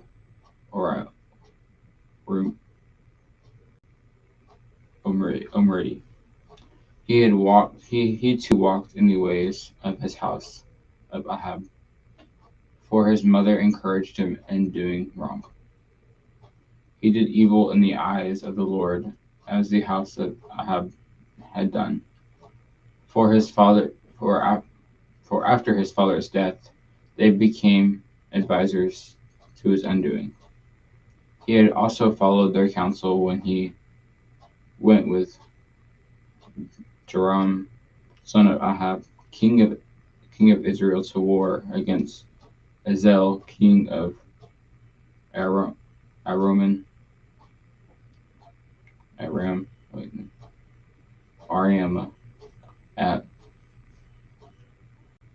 Ramoth Gilead. The Arameans wounded Joram, so he returned to Jerusalem to uncover from the wounds they had inflicted him at Ramoth in his battle with the Hazael king of Aram. Then Azaniah, son of Jerome, king of Judea, went down to Jezreel to see Joram, son of Ahab, because he had been wounded. Through Azaniah's visit to Joram, God brought about Azaniah's downfall.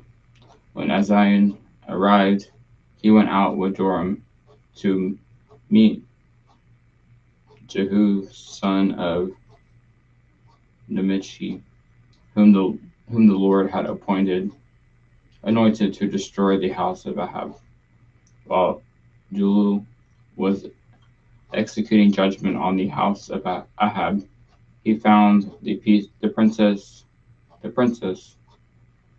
of Judea and the sons of Azariah's relatives who had been attending Azahel, and he killed them. He then went in search of Azahah,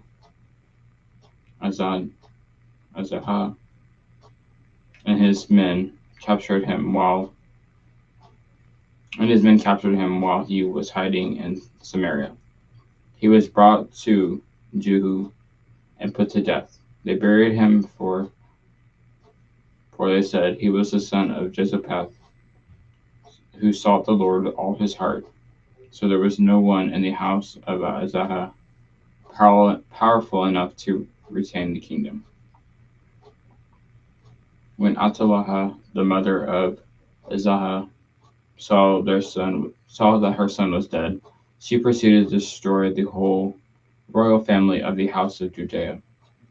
But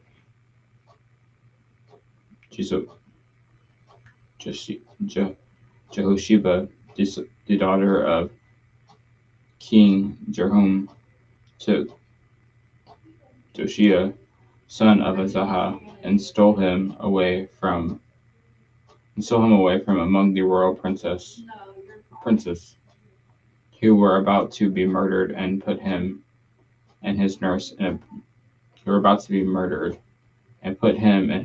a bedroom, because Jehosheba, the daughter of King Joram, and his wife, the priest of Jehodiah, was Azahah's sister.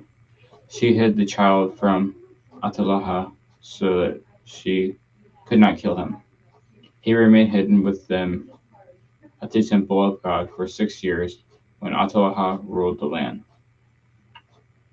In the 7th year, Jehodiah showed his strength. He made a covenant with the commanders of his units of 100, Azariah son of Jerham, Ishmael son of Jehodanah, Azariah son of Odeba, Mashai son of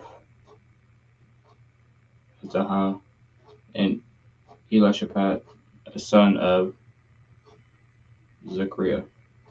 They went through Judea and gathered the Levites and the heads of the Israeli families from all the towns.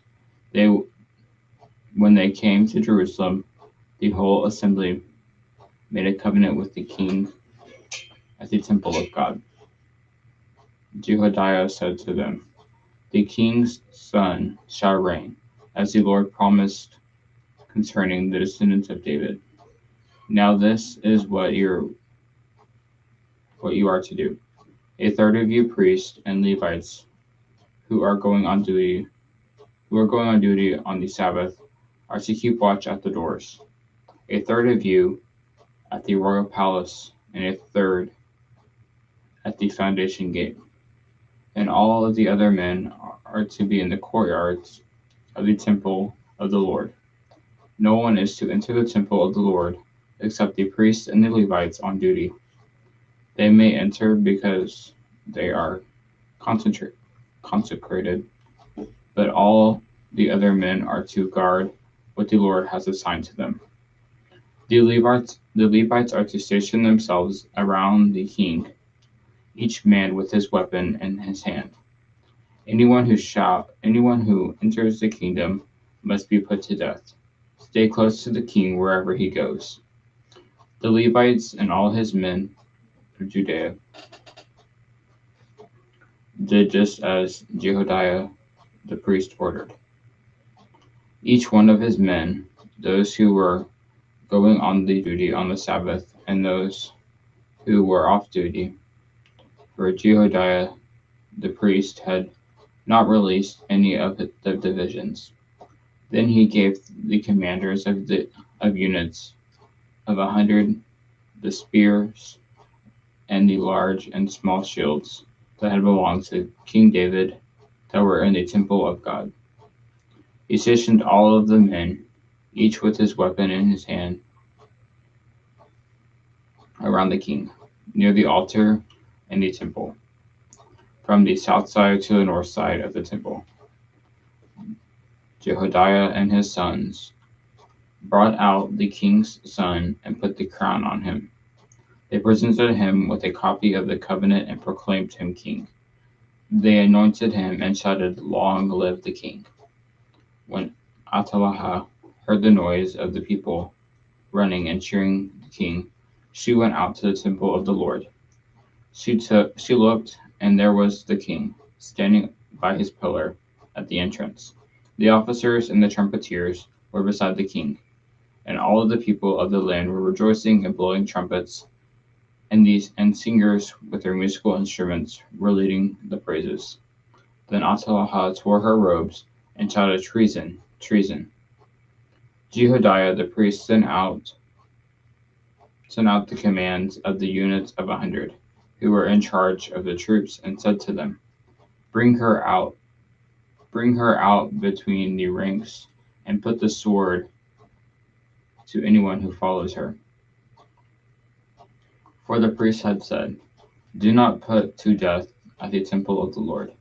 So they seized her as she reached the entrance of the horse gate on the palace grounds, and there they put her to death.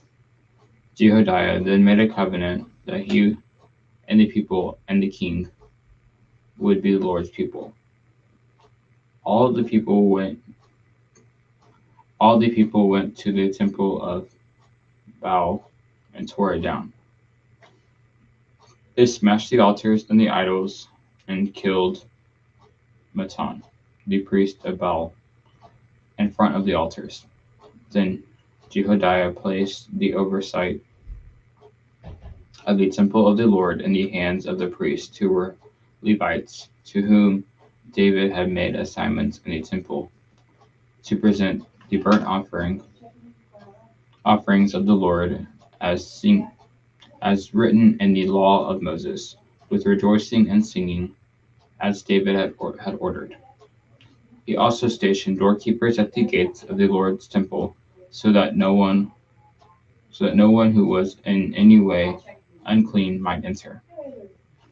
He took with him the commanders of 100, the nobles, the rulers of the people, and all the people of the land, and brought the king down from the temple of the Lord. They went into the palace through the upper gate and seated the king on the royal throne, and all the people of the land rejoiced. And the city was quiet, because Atalahah had been slain with the sword. 2 Chronicles 24.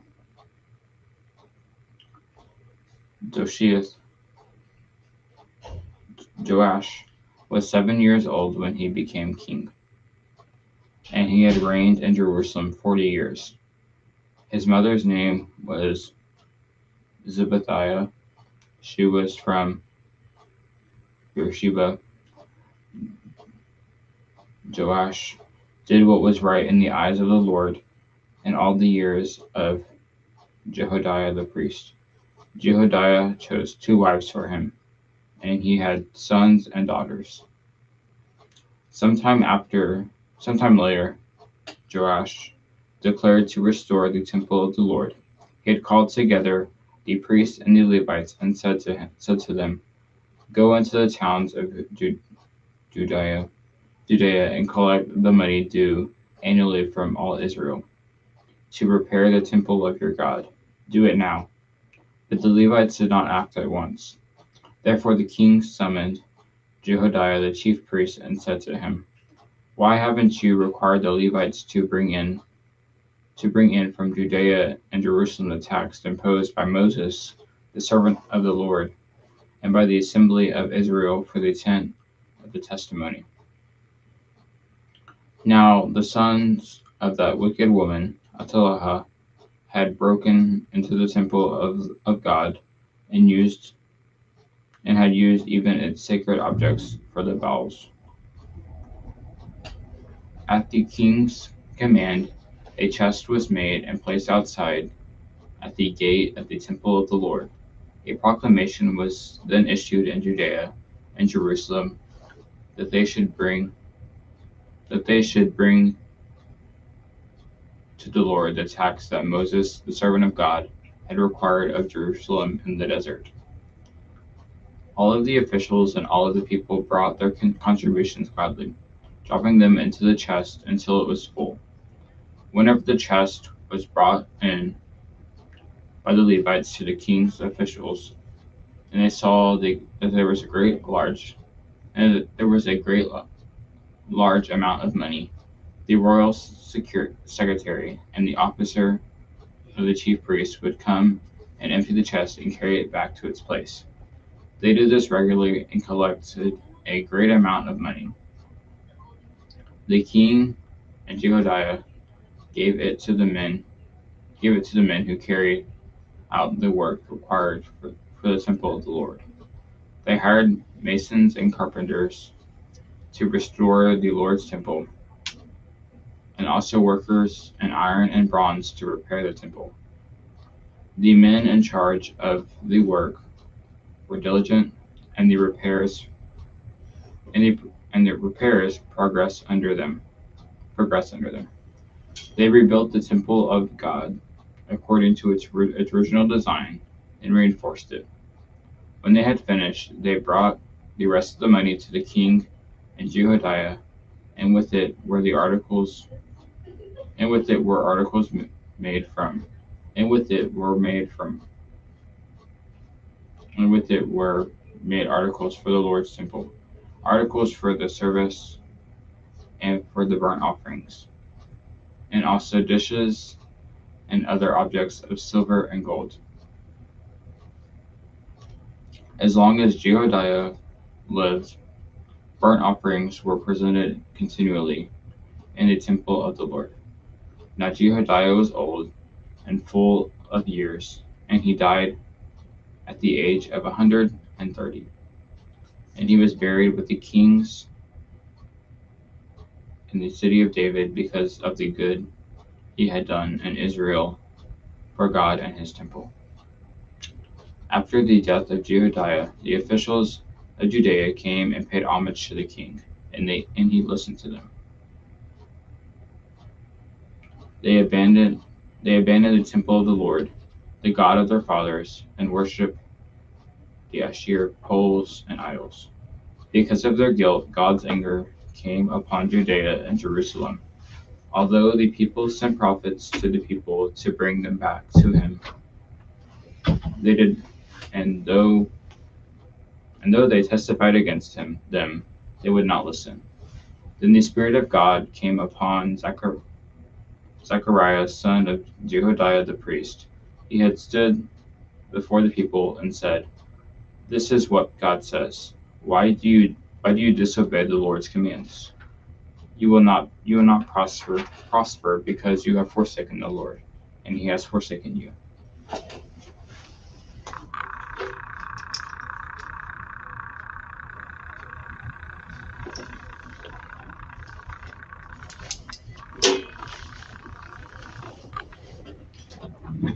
But they plotted against him, and by order of the king they stoned him to death in the courtyard of the Lord's temple.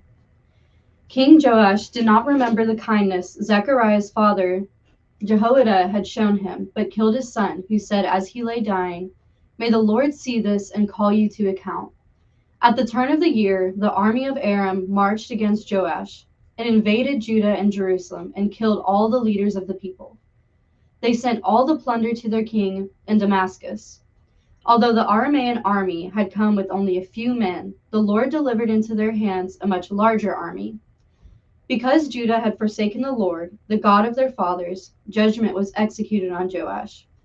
When the Arameans withdrew, they left Joash severely wounded.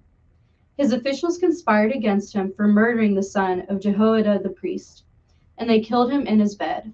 So he died and was buried in the city of David, but not in the tombs of the kings. Those who conspired against him were Zabad, son of Shemaath, an Ammonite woman, and Jehozabad, son of Shimrith, a Moabite woman. The account of his sons, the many prophecies about him, and the record of the restoration of the temple of God are written in the annotations on the book of Kings. And Amaziah, his son, succeeded him as king. Chapter 25.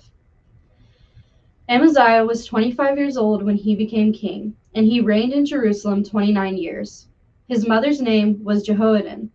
She was from Jerusalem. He did what was right in the eyes of the Lord, but not wholeheartedly. After the kingdom was firmly in his control, he executed the officials who had murdered his father the king. Yet he did not put their sons to death, but acted in accordance with what is written in the law, in the book of Moses, where the Lord commanded. Fathers shall not be put to death for their children, nor children put to death for their fathers. Each is to die for his own sins. Amaziah called the people of Judah together and assigned them according to their families to commanders of thousands and commanders of hundreds for all Judah and Benjamin. He then mustered those 20 years old or more and found that there were 300,000 men ready for military service, able to handle the spear and shield. He also hired 100,000 fighting men from Israel for 100 talents of silver. But a man of God came to him and said, "O king, these troops from Israel must not march with you, for the Lord is not with Israel, not with any of the people of Ephraim. Even if you go and fight courageously in battle, God will overthrow you before the enemy, for God has the power to help or to overthrow." Amaziah asked the man of God, "But what about the 100 talents I paid for these Israelite troops?" The man of God replied, "The Lord can give you much more than that." So Amaziah dismissed the troops who had come to him from Ephraim and sent them home. They were furious with Judah and left for home in a great rage. Amaziah then marshaled his strength and led his army to the Valley of Salt, where he killed 10,000 men of Seir. The army of Judah also captured 10,000 men alive, took them to the top of a cliff, and threw them down so that all were dashed to pieces. Meanwhile, the troops that Amaziah had sent back and had not allowed to take part in the war raided Judean towns from Samaria to Beth Horon. They killed 3,000 people and carried off great quantities of plunder. When Amaziah returned from slaughtering the Edomites, he brought back the gods of the people of Seir. He set them up as his own gods, bowed down to them, and burned sacrifices to them. The anger of the Lord burned down against Amaziah, and he sent a prophet to him, who said, "Why do you consult this people's gods, which could not save their own people from your hands?" While he was still speaking, the king said to him, "Have we appointed you an advisor to the king? Stop. Why be struck down?" So the prophet stopped, but said, "I know that God has determined to destroy you, because you have done this and have not listened to my counsel." After Amaziah, king of Judah, consulted his advisors, he sent this challenge to Jehoash, son of Jehoahaz, the son of Jehu, king of Israel. "Come meet me face to face." But Jehoash, king of Israel, replied to Amaziah, king of Judah, "A thistle in Lebanon sent a message to a cedar in Lebanon. Give your daughter to my son in marriage." Then a wild beast in Lebanon came along and trampled the thistle underfoot. You say to yourself that you have defeated Edom, and now you are arrogant and proud. But stay at home. Why ask for trouble and cause your own downfall and that of Judah also? Amaziah, however, would not listen. for God so worked that he might hand them over to Jehoash, because they sought the gods of Edom. So Jehoash, king of Israel, attacked. He and Amaziah, king of Judah, faced each other at Beth Shemesh in Judah. Judah was routed by Israel, and every man fled to his home. Jehoash, king of Israel, captured Amaziah, king of Judah, the son of Jehoash, the son of Ahaziah, at Beth Shemesh. Then Jehoash brought him to Jerusalem, and broke down the wall of Jerusalem from the Ephraim gate to the corner gate, a section about 600 feet long. He took all the gold and silver and all the articles found in the temple of God that had been in the care of Obed-Edom, together with the palace treasures and the hostages, and returned to Samaria. Amaziah, son of Joash, king of Judah, lived for 15 years after the death of Jehoash, son of Jehoahaz, king of Israel. As for the other events of Amaziah's reign, from beginning to end, are they not written in the book of the kings of Judah and Israel? From the time that Amaziah turned away from following the Lord, they conspired against him in Jerusalem, and he fled to Lachish. But they sent men after him to Lachish, and killed him there. He was brought back by horse, and was buried with his fathers in the city of Judah. Chapter 26. Then all the people of Judah took Uzziah, who was 16 years old, and made him king in place of his father Amaziah. He was the one who rebuilt Elath and restored it to Judah after Amaziah rested with his fathers. Uzziah was 16 years old when he became king, and he reigned in Jerusalem 52 years. His mother's name was Jechaliah. She was from Jerusalem. He did what was right in the eyes of the Lord, just as his father Amaziah had done. He sought God during the days of Zechariah, who instructed him in the fear of God. As long as he sought the Lord, God gave him success. He went to war against the Philistines and broke down the walls of Gath, Jabneh, and Ashdod. He then rebuilt towns near Ashdod and elsewhere among the Philistines. God helped him against the Philistines and against the Arabs who lived in Gur-Baal and against the Maonites. The Ammonites brought tribute to Uzziah, and his fame spread as far as the border of Egypt because he had become very powerful. Uzziah built towers in Jerusalem at the corner gate, at the valley gate, and at the angle of the wall, and he fortified them. He also built towers in the desert and dug many cisterns, because he had much livestock in the foothills and in the plain. He had people working his fields and vineyards in the hills and in the fertile lands, for he loved the soil. Uzziah had a well-trained army, ready to go out by divisions according to their numbers, as mustered by Jael the secretary and Messiah the officer under the direction of Hananiah, one of the royal officials. The total number of family leaders over the fighting men was 2,600. Under their command was an army of 307,500 men trained for war, a powerful force to support the king against his enemies.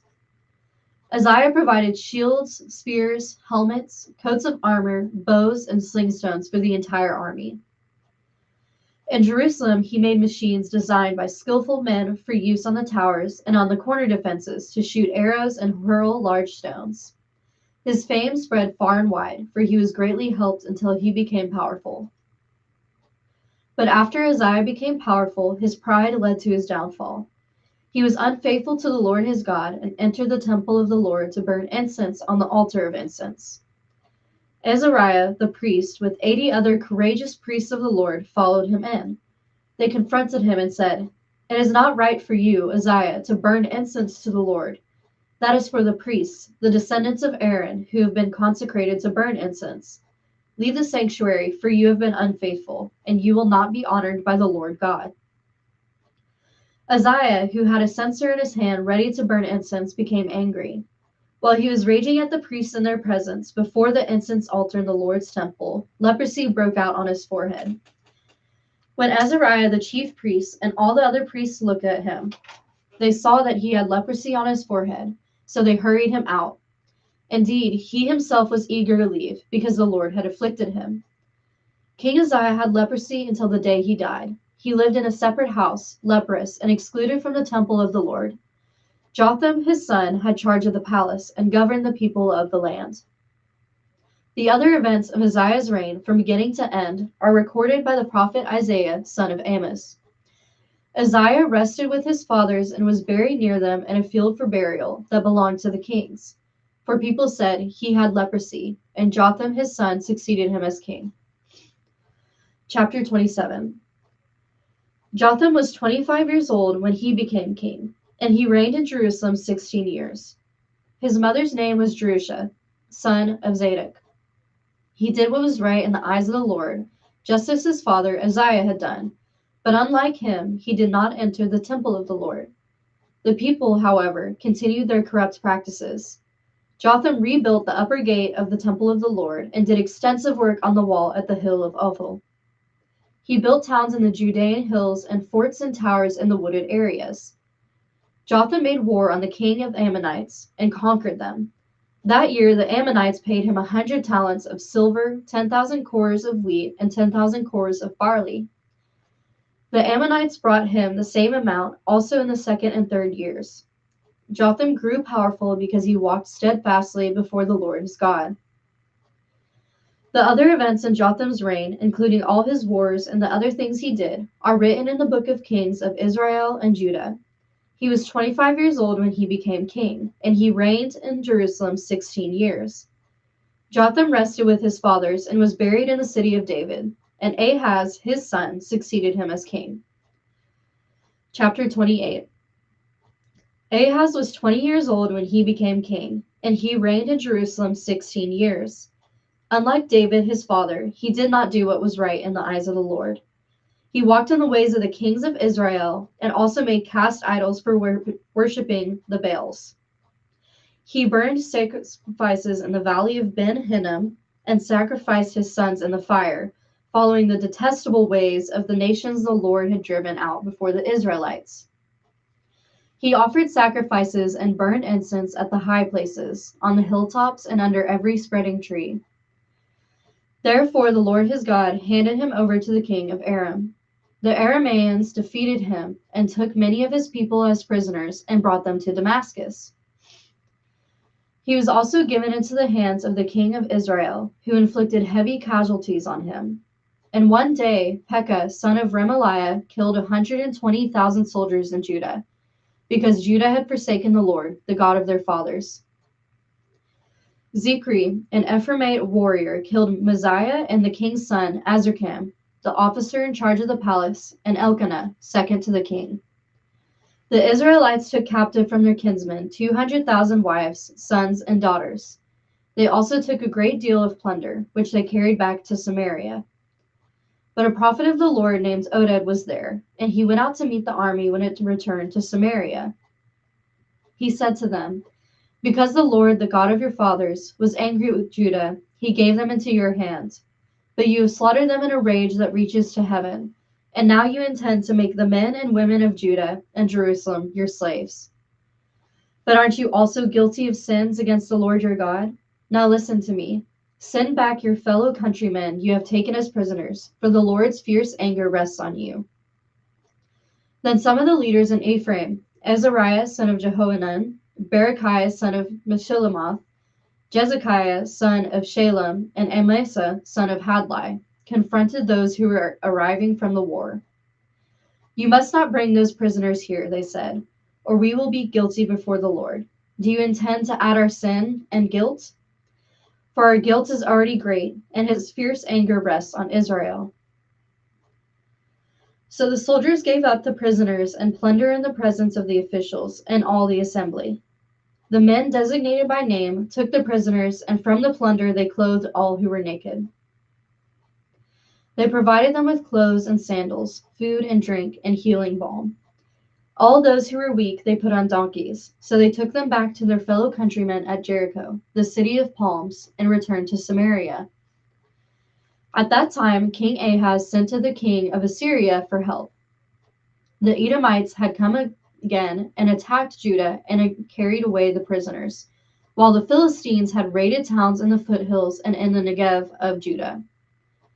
They captured and occupied Beth Shemesh, Ajalon, and Gederoth, as well as Soko, Timnah, and Gimzo, with their surrounding villages. The Lord had humbled Judah because of Ahaz, king of Israel, for he had promoted wickedness in Judah and had been most unfaithful to the Lord. Tiglath-Pileser, king of Assyria, came to him, but he gave him trouble instead of help. Ahaz took some of the things from the temple of the Lord, and from the royal palace, and from the princes, and presented them to the king of Assyria, but that did not help him. In his time of trouble, King Ahaz became even more unfaithful to the Lord. He offered sacrifices to the gods of Damascus who had defeated him, for he thought, since the gods of the kings of Aram have helped him, I will sacrifice to them, so they will help me. But they were his downfall, and the downfall of all Israel. Ahaz gathered together the furnishings from the temple of God and took them away. He shut the doors of the Lord's temple and set up altars at every street corner in Jerusalem. In every town in Judah, he built high places to burn sacrifices to other gods and provoke the Lord, the God of his fathers, to anger.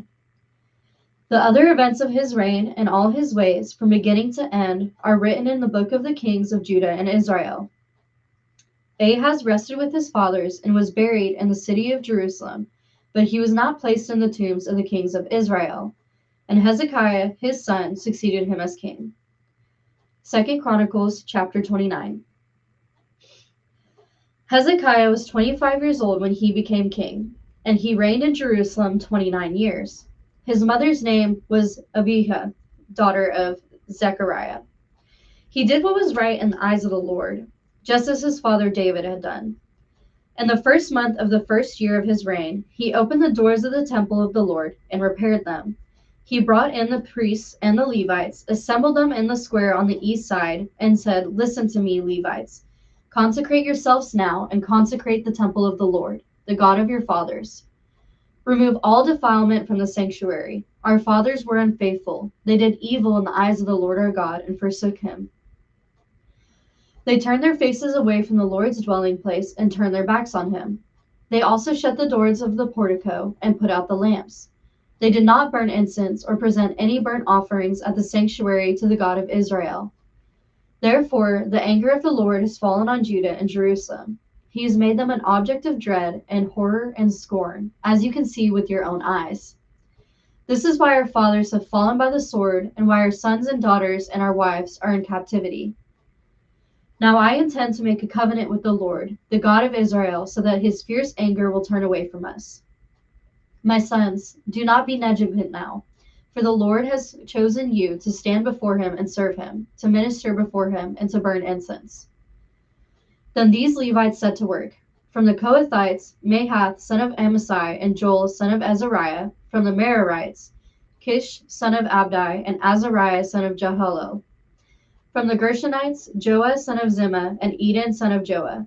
From the descendants of Elizaphan, Shimri and Jael.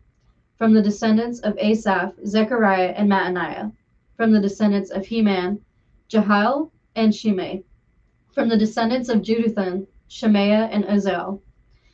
When they had assembled their brothers and consecrated themselves, they went in to purify the temple of the Lord, as the king had ordered, following the word of the Lord. The priests went into the sanctuary of the Lord to purify it. They brought out to the courtyard of the Lord's temple everything unclean that they found in the temple of the Lord. The Levites took it and carried it out to the Kidron Valley. They began the consecration on the first day of the first month, and by the 8th day of the month they reached the portico of the Lord. For 8 more days they consecrated the temple of the Lord itself, finishing on the 16th day of the first month. Then they went in to King Hezekiah and reported, We have purified the entire temple of the Lord, the altar of burnt offering with all its utensils, and the table for setting out the consecrated bread with all its articles. We have prepared and consecrated all the articles that King Ahaz removed in his unfaithfulness while he was king. They are now in front of the Lord's altar. Early the next morning, King Hezekiah gathered the city officials together and went up to the temple of the Lord. They brought 7 bulls, 7 rams, 7 male lambs, and 7 male goats as a sin offering for the kingdom, for the sanctuary, and for Judah. The king commanded the priests, the descendants of Aaron, to offer these on the altar of the Lord. So they slaughtered the bulls, and the priests took the blood and sprinkled it on the altar. Next they slaughtered the rams and sprinkled their blood on the altar. Then they slaughtered the lambs and sprinkled their blood on the altar. The goats for the sin offering were brought before the king and the assembly, and they laid their hands on them. The priests then slaughtered the goats and presented their blood on the altar for a sin offering to atone for all Israel, because the king had ordered the burnt offering and the sin offering for all Israel. He stationed the Levites in the temple of the Lord with cymbals, harps, and lyres, in the way prescribed by David and Gad the king's seer and Nathan the prophet. This was commanded by the Lord through his prophets. So the Levites stood ready with David's instruments and the priests with their trumpets. Hezekiah gave the order to sacrifice the burnt offering on the altar. As the offering began, singing to the Lord began also, accompanied by trumpets and the instruments of David, king of Israel. The whole assembly bowed in worship, while the singers sang and the trumpeters played. All this continued until the sacrifice of the burnt offering was completed. When the offerings were finished, the king and everyone present with him knelt down and worshipped. King Hezekiah and his officials ordered the Levites to praise the Lord with the words of David and of Asaph the seer. So they sang praises with gladness and bowed their heads and worshipped. Then Hezekiah said, "You have now dedicated yourselves to the Lord. Come and bring sacrifices and thank offerings to the temple of the Lord." So the assembly brought sacrifices and thank offerings, and all whose hearts were willing brought burnt offerings.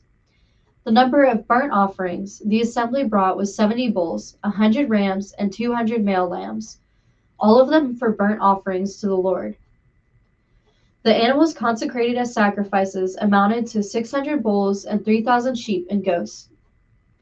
The priests, however, were too few to skin all the burnt offerings, so their kinsmen, the Levites, helped them until the task was finished and until other priests had been consecrated. For the Levites had been more conscientious in consecrating themselves than the priests had been. There were burnt offerings in abundance, together with the fat of the fellowship offerings and the drink offerings that accompanied the burnt offerings. So the service of the temple of the Lord was reestablished. Hezekiah and all the people rejoiced at what God had brought about for his people, because it was done so quickly. 2 Chronicles chapter 30.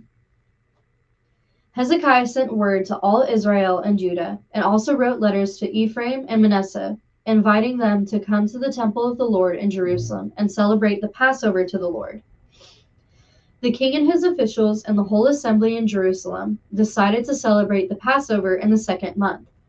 They had not been able to celebrate it at the regular time because not enough priests had assembled in Jerusalem.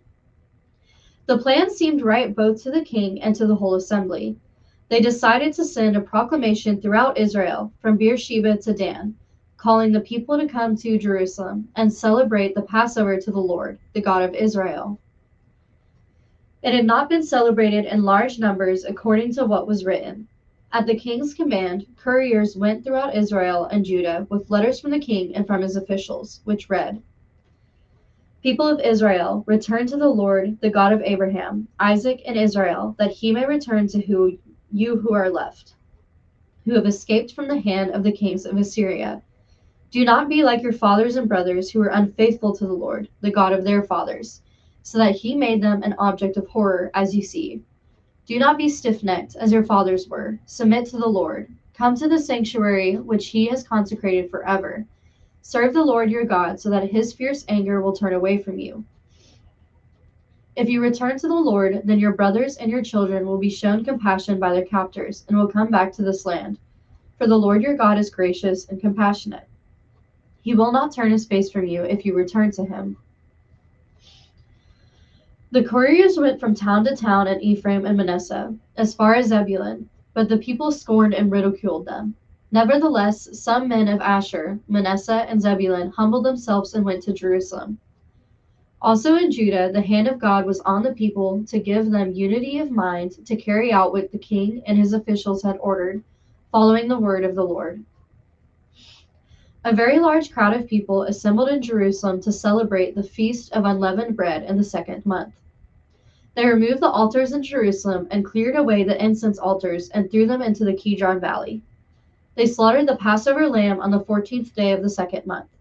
The priests and the Levites were ashamed and consecrated themselves and brought burnt offerings to the temple of the Lord.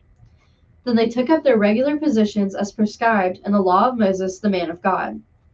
the priests sprinkled the blood handed to them by the Levites.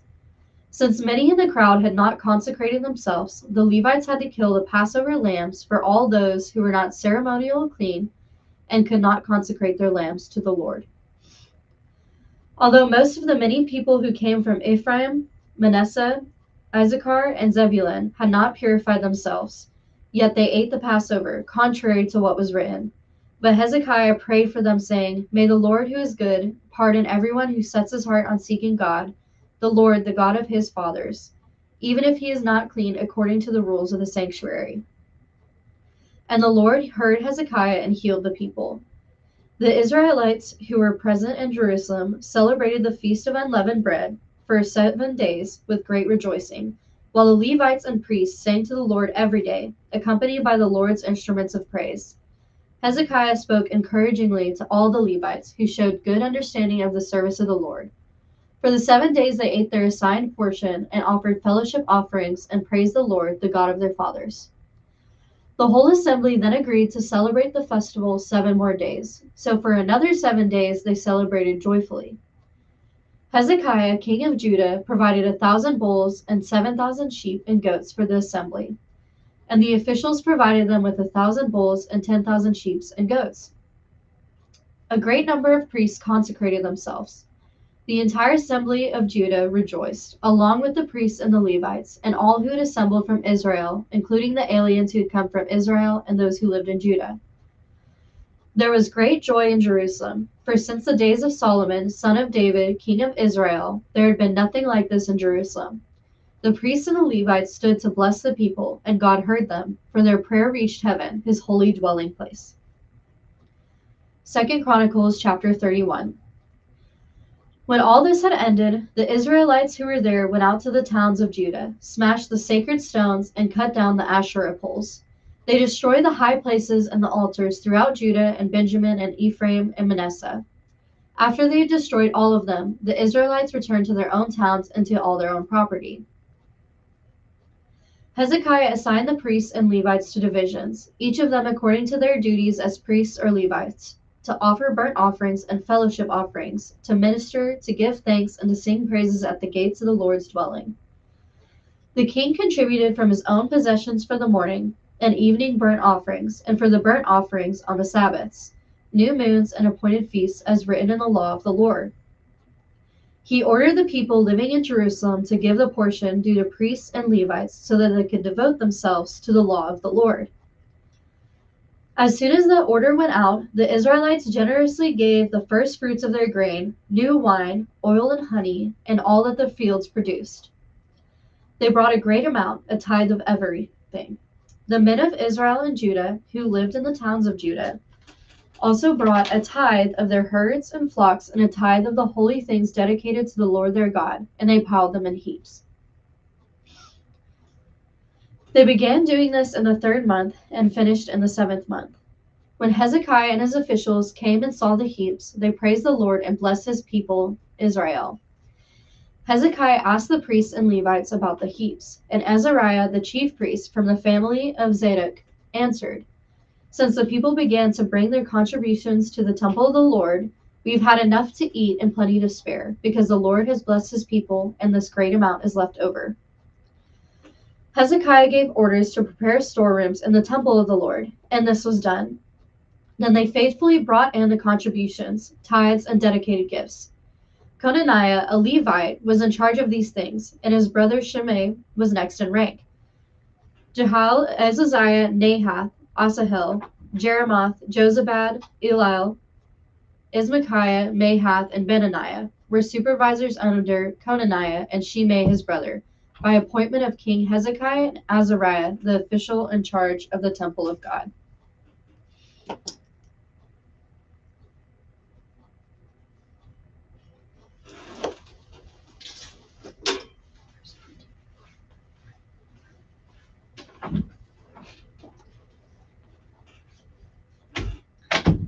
Chronicles chapter 31, verse 14.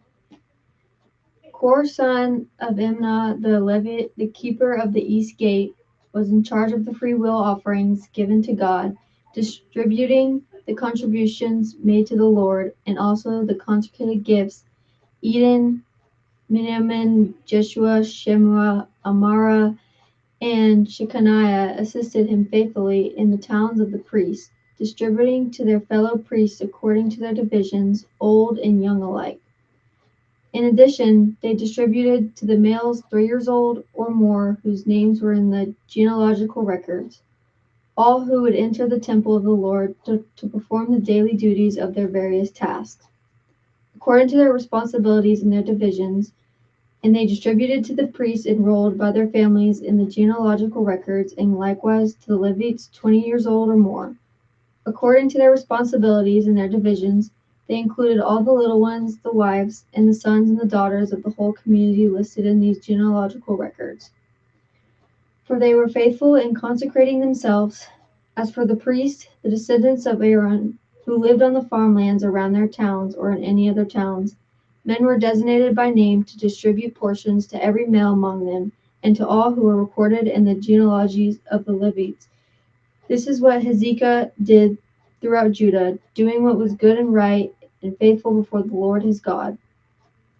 In everything that he undertook in the service of God's temple, and in the obedience to the law and the commands, he sought his God and worked wholeheartedly, and so he prospered. After all that Hezekiah had so faithfully done, Sennacherib, king of Assyria, came and invaded Judah. He set siege to them the fortified cities, thinking to conquer them for himself.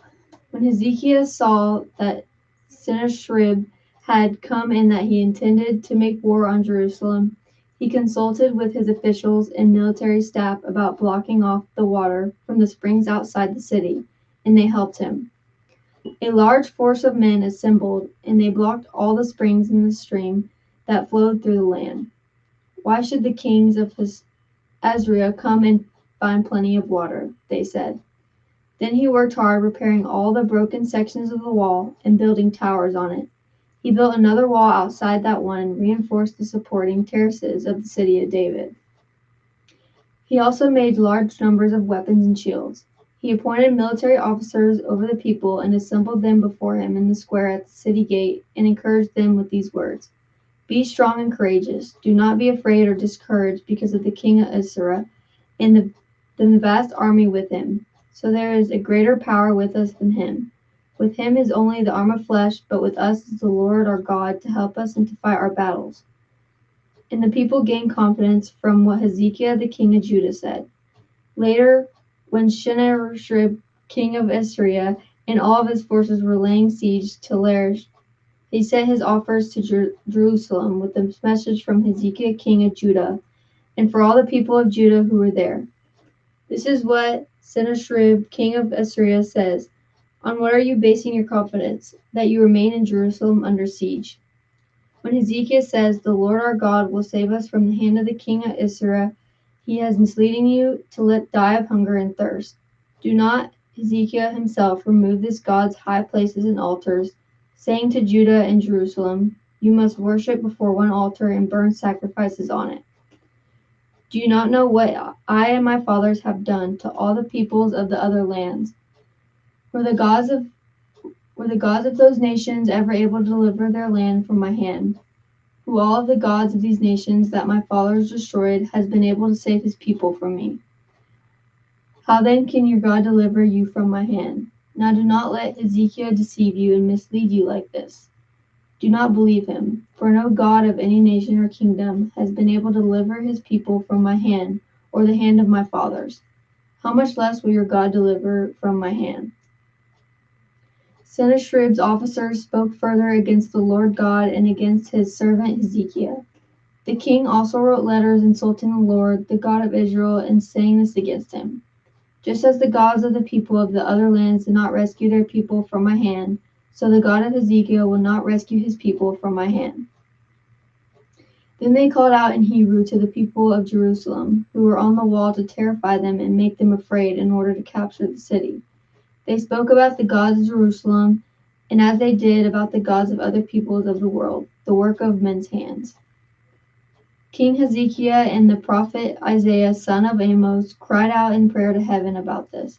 And the Lord sent an angel who annihilated all the fighting men and the leaders of officers in the camp of the Arabian king. So he withdrew to his own land in disgrace, and when he went into the temple of his God, some of his sons cut him down with the sword. So the Lord saved Hezekiah and the people of Jerusalem from the hand of Sennacherib, king of Assyria, and from the hand of all others. He took care of them on every side. Many brought offerings to Jerusalem for the Lord and valuable gifts for Hezekiah, king of Judah. From then on, he was highly regarded by all the nations. In those days, Hezekiah became ill and was at the point of death. He prayed to the Lord, who answered him and gave him a miraculous sign. But Hezekiah's heart was proud, and he did not respond to the kindness shown him. Therefore, the Lord's wrath was on him, on Judah and Jerusalem. Then Hezekiah repented of the pride of his heart, as did the people of Jerusalem. Therefore, the Lord's wrath did not come upon them during the days of Hezekiah. Hezekiah had great riches of honor, and he made treasuries for his silver and gold, and for his precious stones, spices, shields, and all kinds of valuables. He also made buildings to store the harvest of grain, new wine and oil, and he made stalls for the various kinds of cattle and pens for the flocks. He built villages and acquired great numbers of flocks and herds, for God had given him great riches. It was Hezekiah who blocked the upper outlet of the Gihon spring and channeled the water down to the west side of the city of David. He succeeded in everything he undertook, but when envoys were sent by the rulers of Babylon to ask him about the miraculous sign that had occurred in the land, God left him to test him and to know everything that was in his heart. The other events of Hezekiah's reign and his acts of devotion are written in the vision of the prophet Isaiah, son of Amos, in the book of Kings of Judah and Israel. Hezekiah rested with his fathers and was buried on the hill where the tombs of David's descendants are. All Judah and the people of Jerusalem were honored him when he died, and Manasseh his son succeeded him as king. Manasseh was 12 when he became king, and he reigned in Jerusalem 55 years. He did the evil in the eyes of the Lord, following the detestable practices of the nations the Lord had driven out before the Israelites. He rebuilt the high places his father Hezekiah had demolished. He also erected altars to the Baals and made Asherah poles. He bowed down to all the starry hosts and worshipped them. He built altars in the temple of the Lord, of which the Lord said, "My name will remain in Jerusalem forever." In both courts of the temple of the Lord he built altars to all the starry hosts. He sacrificed them in the suns, in the fire in the valley of Ben Hinnom, practiced sorcery, divination, and witchcraft, consulted mediums and spiritists. He did much evil in the eyes of the Lord, provoking him to anger.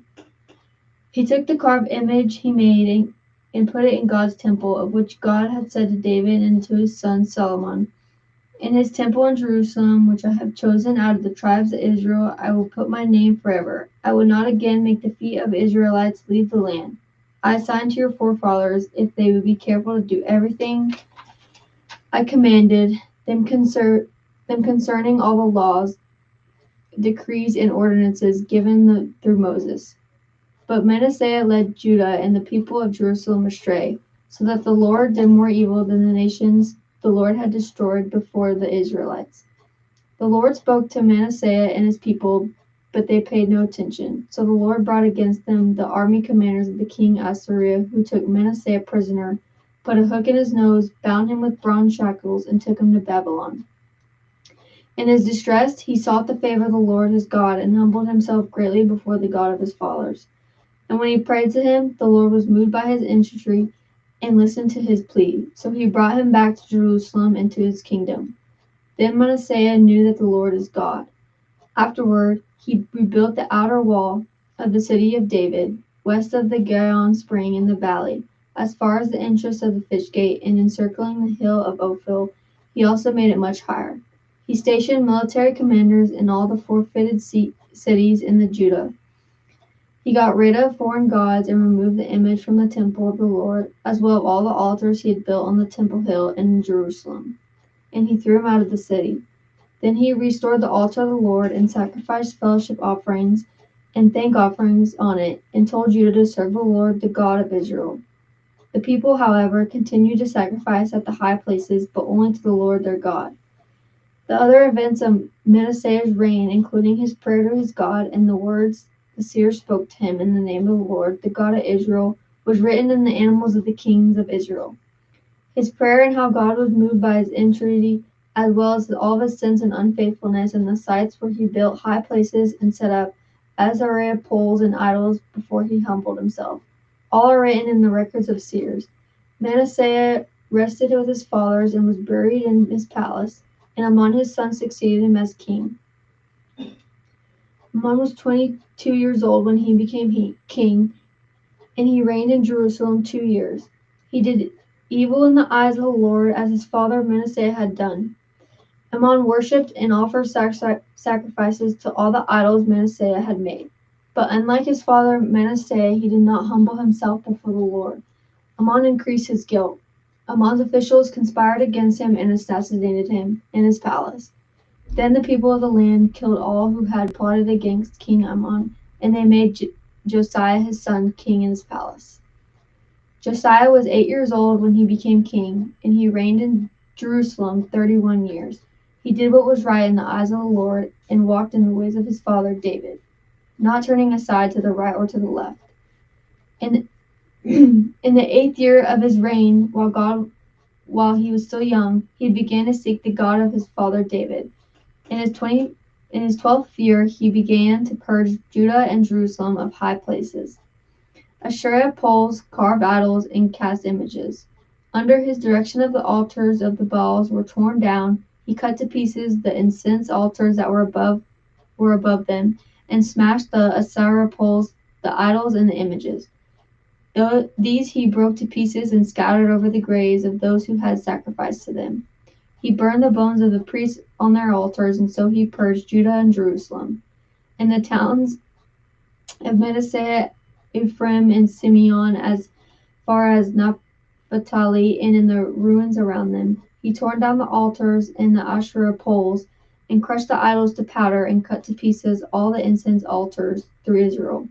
Then he went back to Jerusalem. In the 18th year of Josiah's reign, to purify the land and the temple, he sent Shaphan son of Azaliah and Maaseiah, the ruler of the city, Hujo son of Joazah, the recorder, to the repair of the temple of the Lord his God.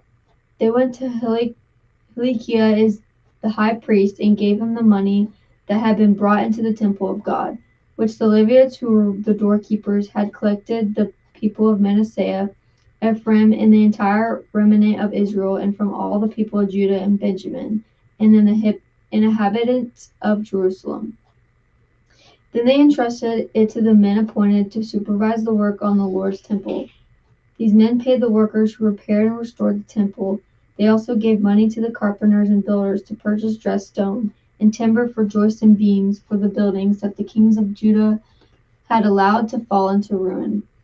The men did the work faithfully. Over them to direct them were Jenath and Obadiah, Levi's descendants from Merari, and Zechariah and Melusham, descended from Kohath. The Levites, who were all skilled in playing musical instruments, had charge of the laborers and supervised all the workers from job to job. Some of the Levites were secretaries, scribes, and doorkeepers. While they were bringing out the money that had been taken in the temple of the Lord, Hilkiah the priest found the book of the law of the Lord that had been given through Moses. Hilkiah said to the Shaphan the secretary, I have found the book of law in the temple of the Lord. He gave it to Shaphan. The Shaphan took the book to the king and reported him. Your officials are doing everything that has been committed to them. They have paid out the money that was the temple of the Lord, and have entrusted it to the supervisors and workers.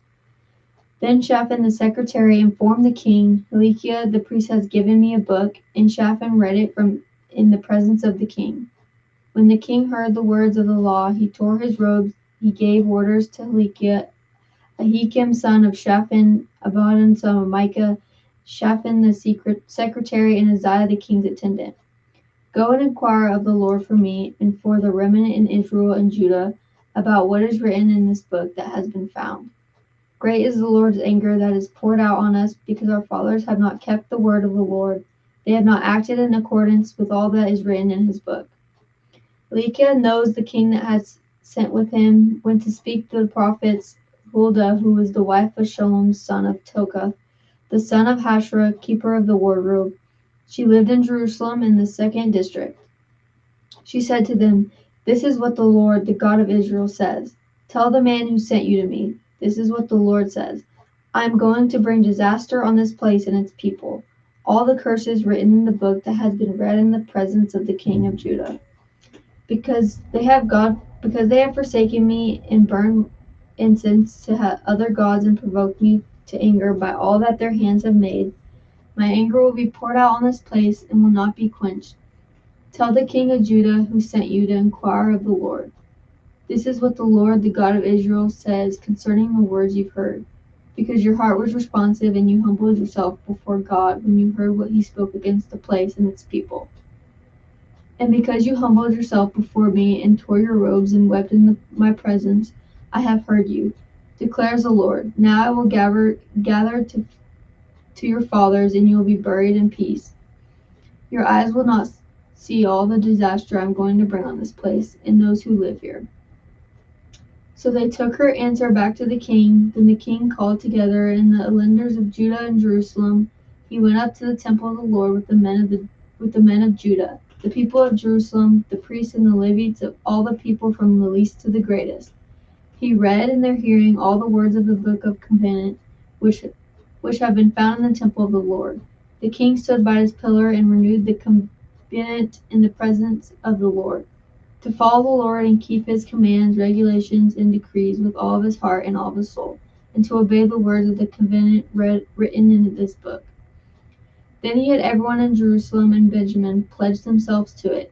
The people of Jerusalem did this in accordance with the covenant of God, the God of their fathers.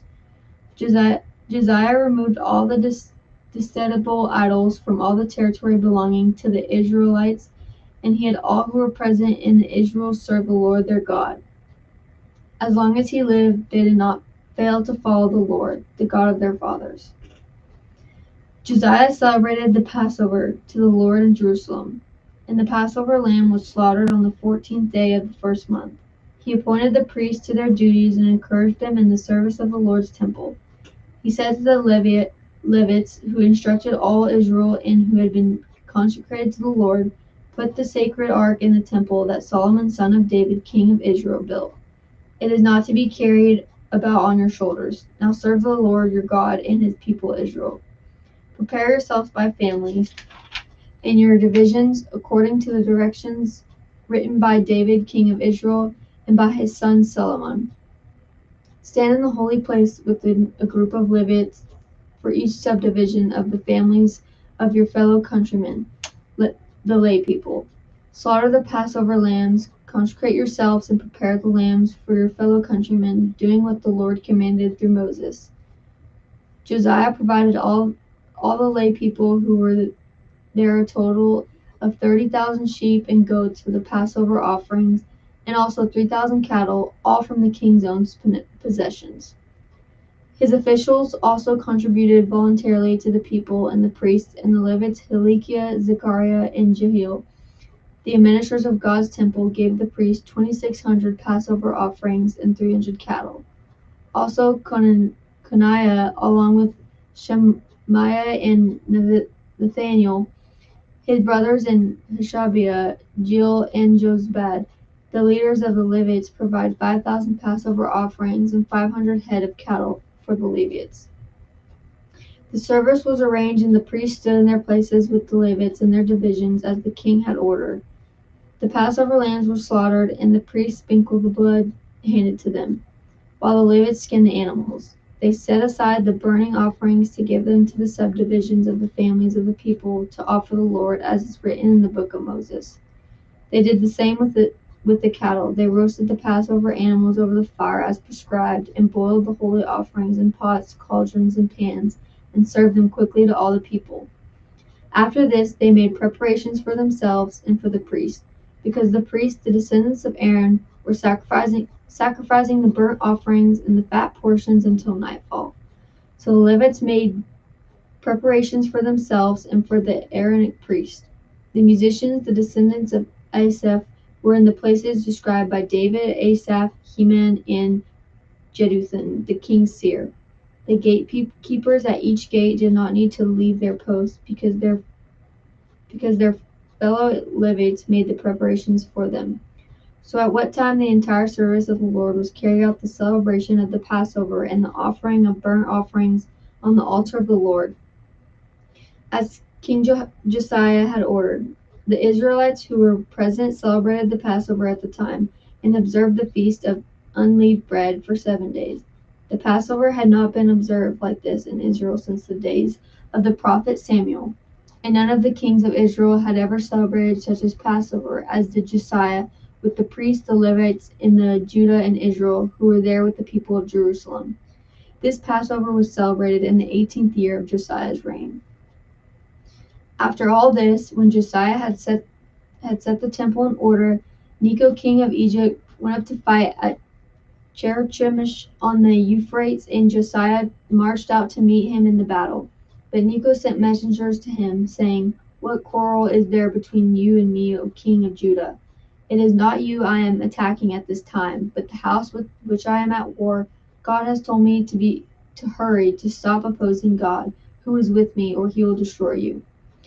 Josiah, however, would not turn away from him, but disguised himself to engage him in battle.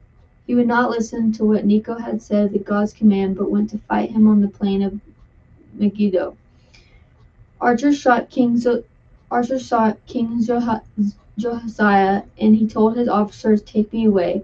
I am badly wounded." So they took him out of his chariot, put him in the chariot he had, and brought him to Jerusalem, where he died. He was buried in the tombs of his fathers, and Judah and Jerusalem mourned for him.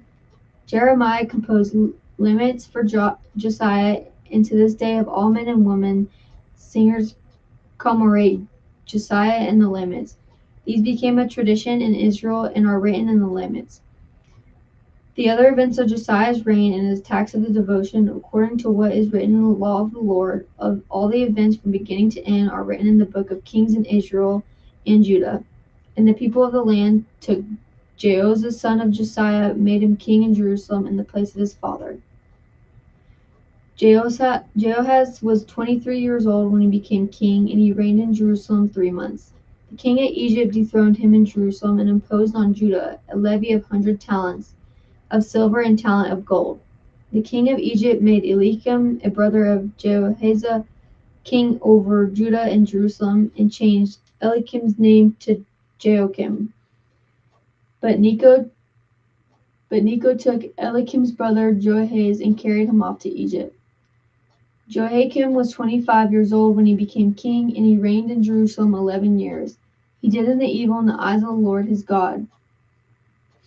Nebuchadnezzar, king of Babylon, attacked him and bound him with bronze shackles to take him Babylon. Nebuchadnezzar also took Babylon articles from the temple of the Lord and put them in his temple there. The other events of Jehoiakim's reign, the several things that he did, and all that was found against him, are written in the book of the kings of Israel and Judah. And the Joachim his son succeeded him as king.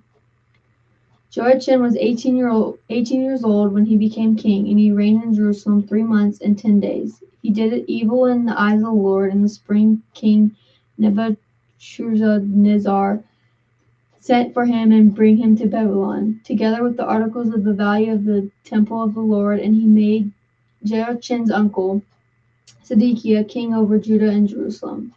Zedekiah was 21 years old when he became king, and he reigned in Jerusalem 11 years.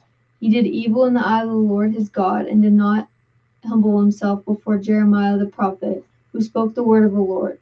He also rebelled against King Nebuchadnezzar, who became him take an oath in God's name. He became stiff-necked and hardened his heart, and would not turn to the Lord, the God of Israel. Furthermore, all the leaders of the priests and the people became more and more unfaithful, following all the detestable practices of the nations, and defiling the temple of the Lord which he had consecrated in Jerusalem. The Lord, the God of their fathers, sent word to them through his messengers again and again, because he had pity on his people and on his dwelling place. But they mocked God's messengers, despised his words, and scoffed at his prophets until the wrath of the Lord was aroused against his people and there was no remedy. He brought up against the king of Babylon, who killed their young men with the sword in the sanctuary, and spared neither young man nor young woman, and old man or aged. God handed all them over to Nebuchadnezzar. He carried to Babylon all the articles from the temple of God, both large and small, and the treasures of the Lord's temple, and the treasures of the king and his officials. They set fire to God's temple and broke down the wall of Jerusalem. They burned down all the places and destroyed everything valued there.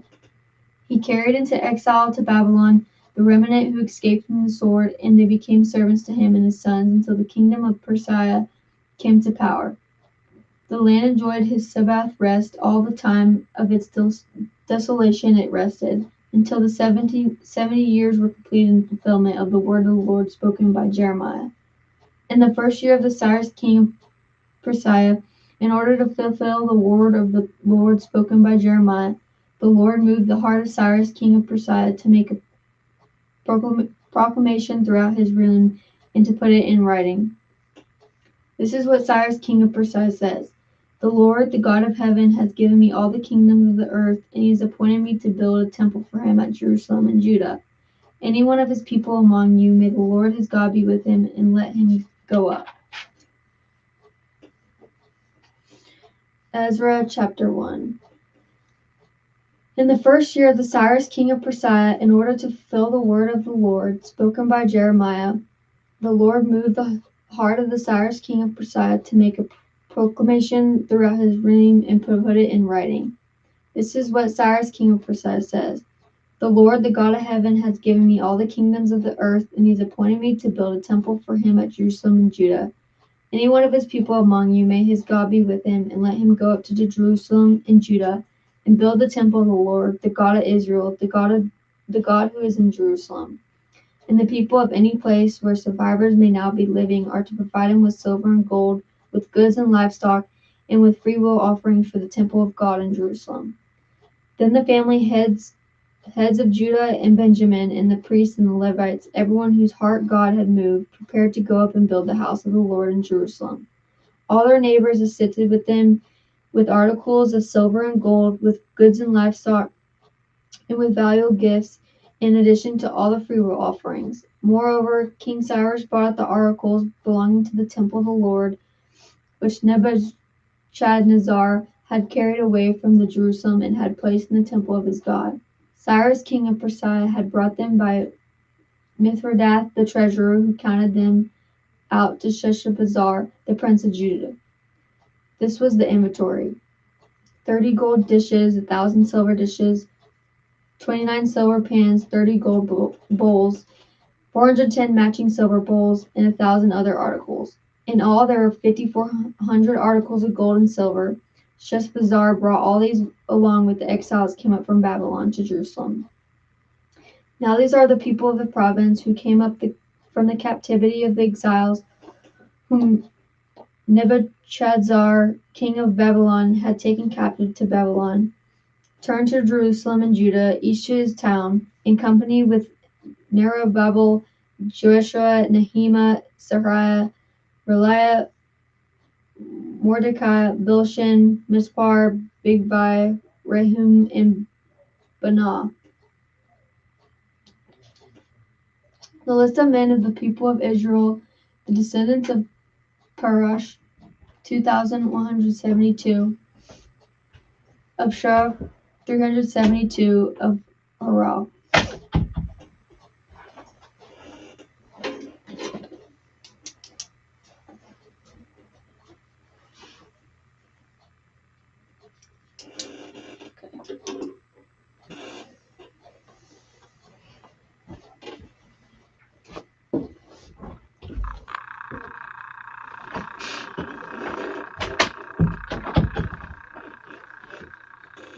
Of Piath, Moab, through the line of Jeshua and Joab, of Elam, of Zatu, of Zakah, of Bana, of Babiah, of Azgad, of Adonikam, of Bigvai, of Aden, of Ader, of Beziah, of Jorah, of Hashem, of Gebar, the men of Bethlehem, Netopha, Anathoth, Asmaveth, of Kiriath, Jearim, Kephira, and Beeroth, of Ramah and Geba, of Michmash, of Bethel and Ai, of Nebo, of Magbish, of the other Elam, of Haram, of Lod, Hadid, and Ono, of Jericho, of Sinah, the priests, the descendants of Jediah, through the family of Jeshua, of Immer, of Pashur, of Haram, the Levites, the descendants of Jeshua and Kadmiel, through the line of Hodaviah, the singers, the descendants of Asaph, the gatekeepers of the temple, the descendants of Scallum, Ater, Talmon, Akab, Hatita, and Shobai, the temple servants, the descendants of Ziah, Hasupha, Tabaoth, Keros, Saya, Padan, Lebanah, Hagabah, Akab, Agab, Shalma, Hanan, Gidel, Kara, Raya, Rezin, Nakoda, Gazlan, Uzzah, Hosea, Bezia, Asna, Minna, Nephuzim, Bakwa, Hakapha, Harhur, Baslath, Mahida, Harsha, Barkos, Sisera, Timah, Neziah, and Hatapha, the descendants of the servants of Solomon, the descendants of Sotoi, Hazaphereth, Peruda, Jala, Darkon, Gidel, Shephatat, Hatil, Pokereth, Hazabam, and Ami, the temple servants and the descendants of the servants of Solomon. The following came up from the towns of Tel Malah, Tel Harsha, Kareb, Adon, and Immer. But they would not show their families were descended from Israel. The descendants of Daliah, Tobiah, and Nekoda. And from the priests, the descendants of Hobiah, Hakos, Barzillai, a man who married a daughter of Barzillai the Gileadite and was called by that name. These searched for their family records, but they could not find them, and so were excluded from the priesthood as unclean. The governor ordered them not to eat any of the most sacred food until there was a priest ministering with Urim and Thummim. The whole company numbered 42,360. Besides their 7,337 manservants and maidservants, they also had 200 men and women singers. They had 736 horses, 245 mules, 435 camels, and 6,720 donkeys. When they arrived at the house of the Lord in Jerusalem, some of the heads of the families gave free will offerings toward the rebuilding of the house of God on its site. According to their ability, they gave to the treasury for the work 61,000 drachmas of gold, 5,000 minas of silver, and 1,000 priestly garments. The priests, the Levites, the singers, the gatekeepers, and the temple servants settled in their own towns, along with some of the other people, and the rest of the Israelites settled in their towns. Chapter 3. When the seventh month came and the Israelites had settled in their towns, the people assembled as one man in Jerusalem. Then Jeshua, son of Jozadak, and his fellow priests Zerubbabel, son of Shealtiel, and his associates began to build the altar of God of Israel to sacrifice burnt offerings on it, in accordance with what is written in the law of Moses, the man of God. Despite their fear of the people around them, they built an altar on its foundation and sacrificed burnt offerings on it to the Lord, both the morning and evening sacrifices. Then, in accordance with what is written, they celebrated the Feast of the Tabernacles and with the required number of burnt offerings prescribed for each day. After that, they presented the regular burnt offerings, the new moon sacrifices, and the sacrifices for all the appointed sacred feasts of the Lord, as well as brought or free will offerings to the Lord. On the first day of the seventh month, they began to offer burnt offerings to the Lord, though they found the foundation of the Lord's temple had not yet been laid, rebuilding the temple. Then they gave money to the masons and carpenters, and gave food and drink and oil to the people of Sidon and Tyre, so that they would bring cedar logs by sea from Lebanon to Joppa, as authorized by Cyrus, king of Persia. In the second month of the second year after their arrival at the house of God in Jerusalem, Zerubbabel, son of Shealtiel, Jeshua, son of Jozadak, and the rest of the brothers, the priests and the Levites, and all who had returned from the captivity to Jerusalem, began the work, appointing Levites 20 years of age and older to supervise the building of the house of the Lord. Jeshua and his sons and brothers, and Kadmiel and his sons, descendants of Hodabai, and the sons of Henadad, and their sons and brothers, all Levites, joined together in supervising those working on the house of God. When the builders laid the foundation of the temple of the Lord, the priests in their vestments and the trumpets, and the Levites, the sons of Asaph, with cymbals took their places to praise the Lord, as prescribed by David, king of Israel. With praise and thanksgiving they sang to the Lord. He is good. His love to Israel endures forever. And all the people gave a great shout of praise to the Lord, because the foundation of the house of the Lord was laid. But many of the older priests and Levites and family heads who had seen the former temple wept aloud as they saw the foundation of the temple being laid, while many others shouted for joy. No one could distinguish the sounds of the shouts of joy from the sounds of weeping, because the people made so much noise, and the sound was heard far away. Chapter 4. When the enemies of Judah and Benjamin heard the exiles were building a temple for the Lord, the God of Israel, they came to Zerubbabel and to the heads of the families and said, "Let us help you build, because, like you, we seek your God and have been sacrificing to him since the time of Ezra, king of Assyria, who brought us here." But Zerubbabel, Jeshua, and the rest of the heads of the families of Israel answered, "You have no part with us in building a temple to our God. We alone will build it for the Lord, the God of Israel, as King Cyrus, the king of Persia commanded us." Then the peoples around them set out to discourage the people of Judah and make them afraid to go on building. They hired counselors to work against them and frustrate their plans during the entire reign of Cyrus, king of Persia, and down to the reign of Darius, king of Persia. At the beginning of the reign of Xerxes, they lodged an accusation against the people of Judah and Jerusalem.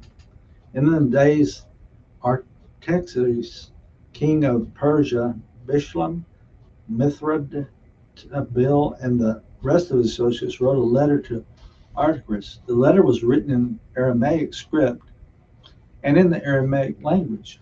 Raham, the commanding officer, and Shimshai, the secretary, wrote a letter against Jerusalem to Artaxerxes, the king, as follows. Rahum, the commanding officer, and Shimshai the secretary, together with the rest of their associates, judges, and officials over the men of Tripolis, Persia, Erech, and Babylon, the Elamites of Susa, and the other people whom the great and honorable Ashurnabal deported and settled in the city of Samaria and elsewhere in the Trans-Euphrates. This is a copy of the letter they sent to him. To King Artaxerxes, from your servants, the men of Trans-Euphrates. The king should know that the Jews who came up to us from you have gone to Jerusalem and are rebuilding that rebellious and wicked city. They are restoring the walls and repairing the foundations. Furthermore, the king should know that if this city is built and its walls are restored, no more taxes, tribute, or duty will be paid, and the royal revenues will suffer. Now, since we are under obligation to the palace, and it is not proper for us to see the king dishonored, we are sending the message to inform the king so that a search may be made in the archives of your predecessors. In these records, you will find that this city is a rebellious city, troublesome to kings and provinces, a place of rebellion from ancient times. That is why this city was destroyed. We inform the king that if this city is built and if its walls are restored, you will be left with nothing in Trans-Euphrates. The king sent this reply to Raham, the commanding officer, Shimshai the secretary, and the rest of their associates living in Samaria and elsewhere in Trans-Euphrates. Greetings. This letter you sent us has been read and translated in my presence. I issued an order, and the search was made, and it was found that this city has a long history of revolt against kings, has been a place of rebellion and sedition. Jerusalem has had powerful kings ruling over the whole of Trans-Euphrates, and taxes and tribute and duty were paid to them. Now issue an order to these men to stop work, so that this city will not be rebuilt until I so order. Be careful not to neglect this matter. Why let this threat grow to the detriment of the royal interest? As soon as the copy of the letter of King Artaxerxes was read to Raham and Shimshai, the secretary and their associates, they went immediately to the Jews in Jerusalem and compelled them by force to stop. Thus the work of the house of God in Jerusalem came to a standstill until the second year of the reign of Darius, king of Persia. Chapter 5. Now Haggai the prophet and Zechariah the prophet, a descendant of Edo, prophesied to the Jews in Judah and Jerusalem in the name of God of Israel, who was over them. Then Zerubbabel, son of Shealtiel, and Jeshua, son of Josedek, set to work to rebuild the house of God in Jerusalem, and the prophets of God were with them, helping them. At that time, Tattenai, governor of Trans-Euphrates, and Shetharboznai and their associates went to them and asked, "Who authorized you to rebuild this temple and restore this structure?" They also asked, "What are the names of the men constructing this building?" But the eye of their God was watching over the elders of the Jews, and they were not stopped until a report could go to Darius and his written reply be received. This is a copy of the letter from Tattenai, governor of Trans-Euphrates, and Shetharboznai and their associates, the officials of Trans-Euphrates, sent to King Darius. The report they sent him read as follows. To King Darius, cordial greetings. The king should know that we went to the district of Judah, to the temple of the great God. The people are building it with large stones and placing timbers on the wall. The work is being carried on with diligence and is making rapid progress under their direction. We questioned the elders and asked them, "Who authorized you to rebuild this temple and restore this structure?" We also asked them their names so that we could write down the names of their leaders for your information. This is the answer they gave us. We are servants of the God of heaven and earth, and we are rebuilding the temple that was built many years ago, one that a great king of Israel built and finished. But because our fathers angered the God of heaven, he handed them over to Nebuchadnezzar, the Chaldean, king of Babylon, who destroyed this temple and deported the people to Babylon. However, in the first year of Cyrus, king of Babylon, King Cyrus issued a decree to rebuild this house of God. He even removed the temple of Babylon, the gold and silver articles of the house of God, which Nebuchadnezzar had taken from the temple in Jerusalem and brought to the temple in Babylon. Then King Cyrus gave them a man named Sheshbazzar, whom he had appointed governor, and he told him, "Take these articles and go and deposit them in the temple in Jerusalem and rebuild the house of God on its site." So this Sheshbazzar came and laid the foundations of the house of God in Jerusalem. From that day to the present, it has been under construction, but is not yet finished. Now, if it pleases the king, let a search be made of royal archives of Babylon to see if King Cyrus did in fact issue a decree to rebuild the house of God in Jerusalem. Then let the king send us his decision in this matter. Chapter 6.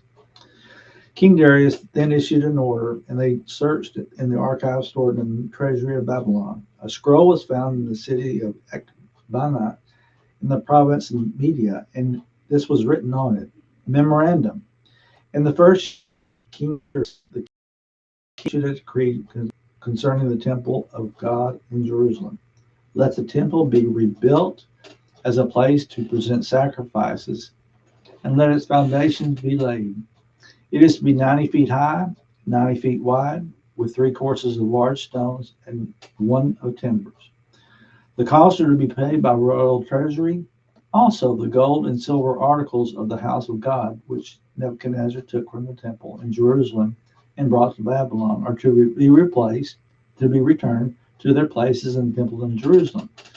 They are to be deposited in the house of God.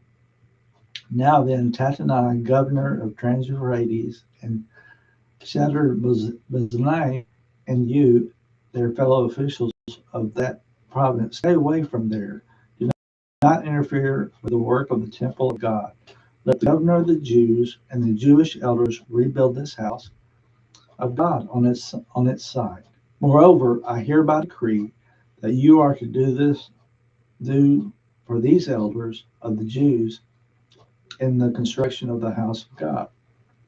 The expenses of these men are to be fully paid out of the royal treasury from the revenue of Trans-Euphrates, so that the work will not stop. Whatever is needed, young bulls, rams, male lambs for burnt offerings to God of heaven, and wheat, salt, wine, oil, and as requested by the priests in Jerusalem, must be given them daily without fail, so that they may offer sacrifices pleasing to God of heaven, and pray for well-being of God, the well-being of the king and his sons. Furthermore, I decree that if any of you changes from this edict, a beam is to be lifted up from his house, and he is to be lifted up and impaled on it. And for this crime, his house is to be made a pile of rubble. May God, who has caused his name to dwell there, overthrow any king or people who lifts a hand to change the decree or destroy this temple in Jerusalem. I, Darius, have decreed it. Let it be carried out with diligence. Then, because of the decree, King Darius had sent Tattenai, governor of Trans-Euphrates, and Shethar-Boznai, their associates, carried it out with diligence. So the elders of the Jews continued to build and prosper under the preaching of Haggai, the prophet of Zechariah, a descendant of Iddo. They finished building the temple according to the command of the God of Israel, and the decrees of Cyrus, Darius, and Artaxerxes, kings of Persia. The temple was completed on the third day of the month Adar in the 6th year of the reign of King Darius. When the people of Israel, the priests and the Levites, and the rest of the exiles celebrated the dedication of the house of God with joy. For the dedication of this house of God, they offered 100 bulls, 200 rams, 400 male lambs, and as a sin offering for all Israel, 12 male goats, one for each of the tribes of Israel.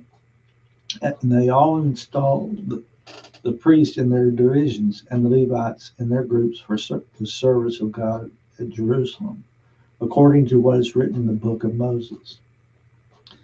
On the 14th day of the first month, the exiles celebrated the Passover. The priests and Levites had purified themselves and were ceremonially clean. The Levites slaughtered the Passover lamb for all the exiles, for their brothers, the priests, and for themselves.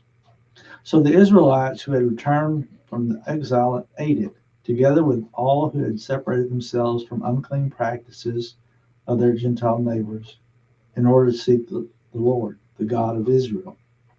For 7 days they celebrated with joy the feast of unleavened bread.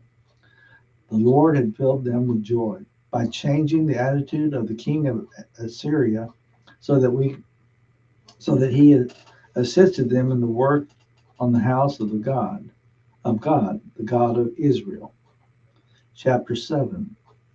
After these things, during the reign of Artaxerxes, king of Persia, Ezra, son of Syria, and the son of Azariah, the son of Hilkiah, the son of Shallum, the son of Zadok, the son of Adam, the son of Amara, the son of Azariah, the son of Merioth, the son of Zerah, the son of Uzziah, the son of Bilhah, the son of Abishai, the son of Phinehas, the son of Eleazar, the son of Aaron, the chief priest. This Ezra came up from Babylon. He was a teacher well versed in the law of Moses, which the Lord, the God of Israel, had given. The king had granted him everything he'd asked for the hand of the Lord, his God, was on him. Levites, singers, gatekeepers, and temple servants also came to Jerusalem in the 7th year of King Artaxerxes. Ezra arrived in Jerusalem in the 5th month of the 7th year of the king. He had begun his journey from Babylon on the 1st day of the 1st month, and he arrived in Jerusalem on the 1st day of the 5th month, for the gracious hand of his God was on him. For Ezra had devoted himself to the study and observance of the law of the Lord, and to teaching its decrees and laws in Israel. This is a copy of the letter King Artaxerxes had given to Ezra the priest and teacher, a man learned in matters concerning the commands and decrees of the Lord for Israel. Artaxerxes, king of kings, to Ezra the priest, a teacher of the law of the God of heaven. Greetings. Now I decree that any of the Israelites in my kingdom, including priests and Levites, who wish to go to Jerusalem with you, may go. You are sent by the king and his 7 advisors to inquire about Judah and Jerusalem, and with regard to the law of your God, which is in your hand. Moreover, you are to take with you the silver and gold that the king and his advisors have freely given to the God of Israel, whose dwelling is in Jerusalem, together with all the silver and gold you may obtain from the province of Babylon, as well as the freewill offerings of the people and priests for the temple of their God in Jerusalem. With this money, be sure to buy bulls, rams, and male lambs, together with their grain offerings and drink offerings, and sacrifice them on the altar of the temple of your God in Jerusalem. You and your brother Jews may Then do whatever seems best with the rest of the silver and gold, in accordance with the will of your God.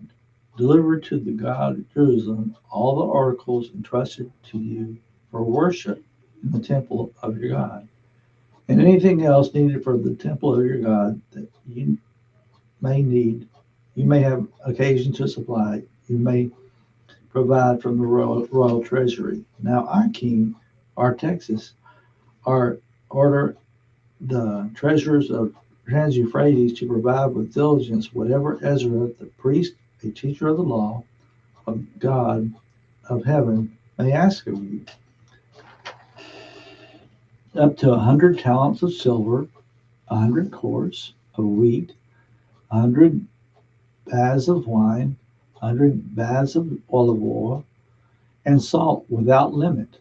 Whatever the God of heaven has prescribed, let it be done with diligence for the temple of God of heaven. Why should there be wrath against the realm of the king and his sons?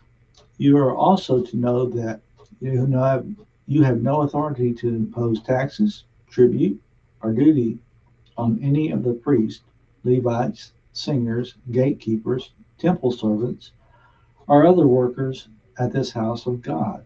And you, Ezra, in accordance with the wisdom of your God, which you possess, appoint magistrates and judges to administer justice to all the people of Trans-Euphrates, all who know and the laws of your God. And you are to teach them any who do not know them. Whoever does not obey the law of your God and the law of the king must surely be punished by death, banishment, confiscation of property, or imprisonment.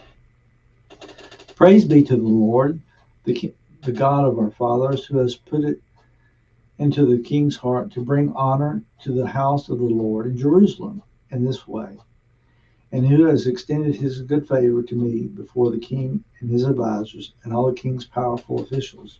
Because the hand of the Lord my God was on me, I took courage and gathered leading men from Israel to go up with me. Chapter 8. These are the family heads and those registered with them who came up with me from Babylon during the reign of King Artaxerxes. Of the descendants of Phinehas, Gershom; of the descendants of Ithamar, Daniel; of the descendants of David, Haddish; of the descendants of Shechaniah; of the descendants of Perish, Zechariah; and with him were registered 150 men.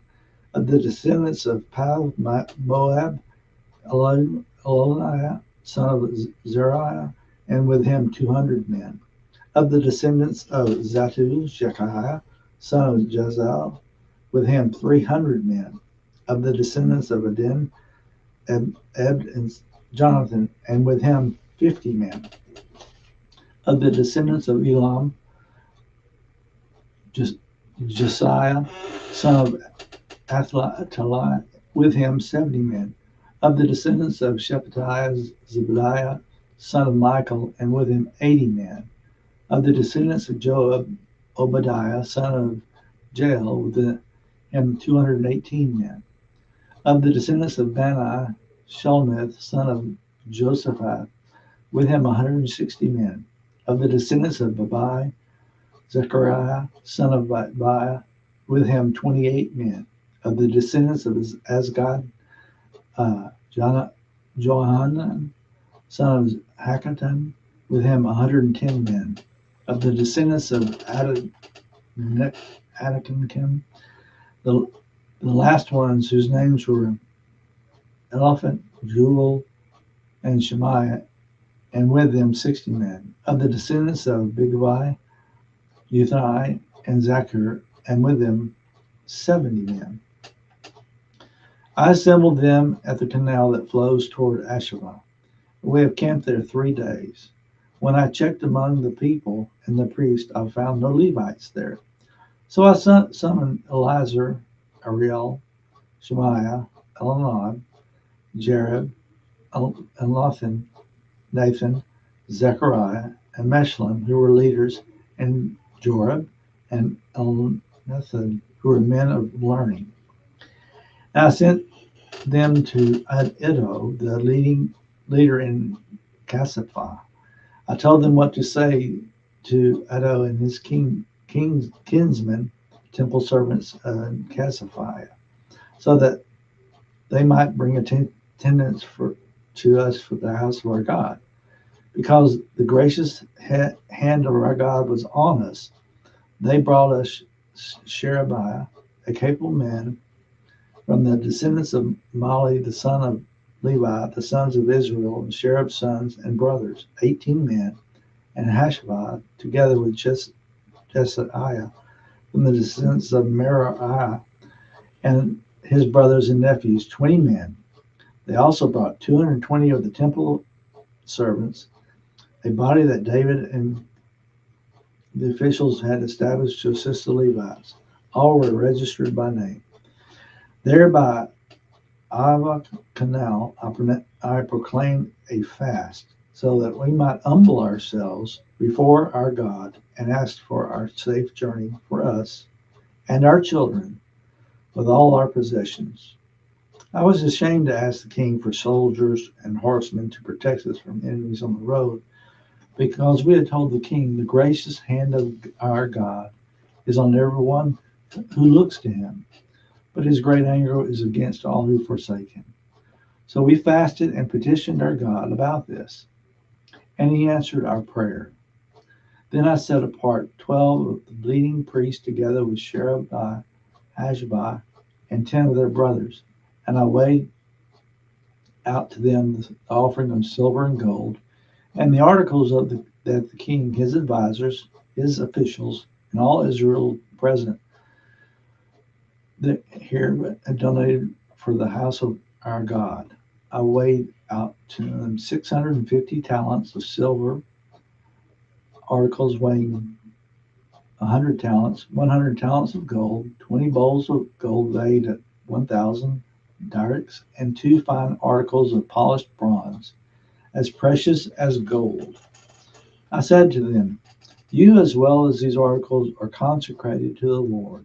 The silver and gold are freewill offering to the Lord, the God of your fathers. Guard them carefully until you weigh them in the chambers of the house of the Lord in Jerusalem before leading priests and Levites and family heads of Israel. Then the priests and Levites received the silver and gold and sacred articles that had been weighed out to be taken to the house of our God in Jerusalem. And on the 12th day of the first month, we set out from Abba Canal to go to Jerusalem. The hand of our God was on us, and he protected us from our enemies and bandits along the way. So we arrived in Jerusalem, where we rested 3 days. On the 4th day, in the house of our God, we weighed out the silver and gold and the sacred articles into the hands of Meremoth, son of Uriah the priest. Eleazar, son of the Phinehas, was with him, and so were the Levites, Jozabad, son of Jeshua, and Noadiah, son of Beniel. Everything was accounted for by number and weight, and the entire weight was recorded at that time. Then the exiles who returned from captivity sacrificed burnt offerings to the God of Israel, 12 bulls for all Israel, 96 rams, 77 male lambs, as a sin offering, 12 male goats. All this was a burnt offering to the Lord. They also delivered the king's orders to the royal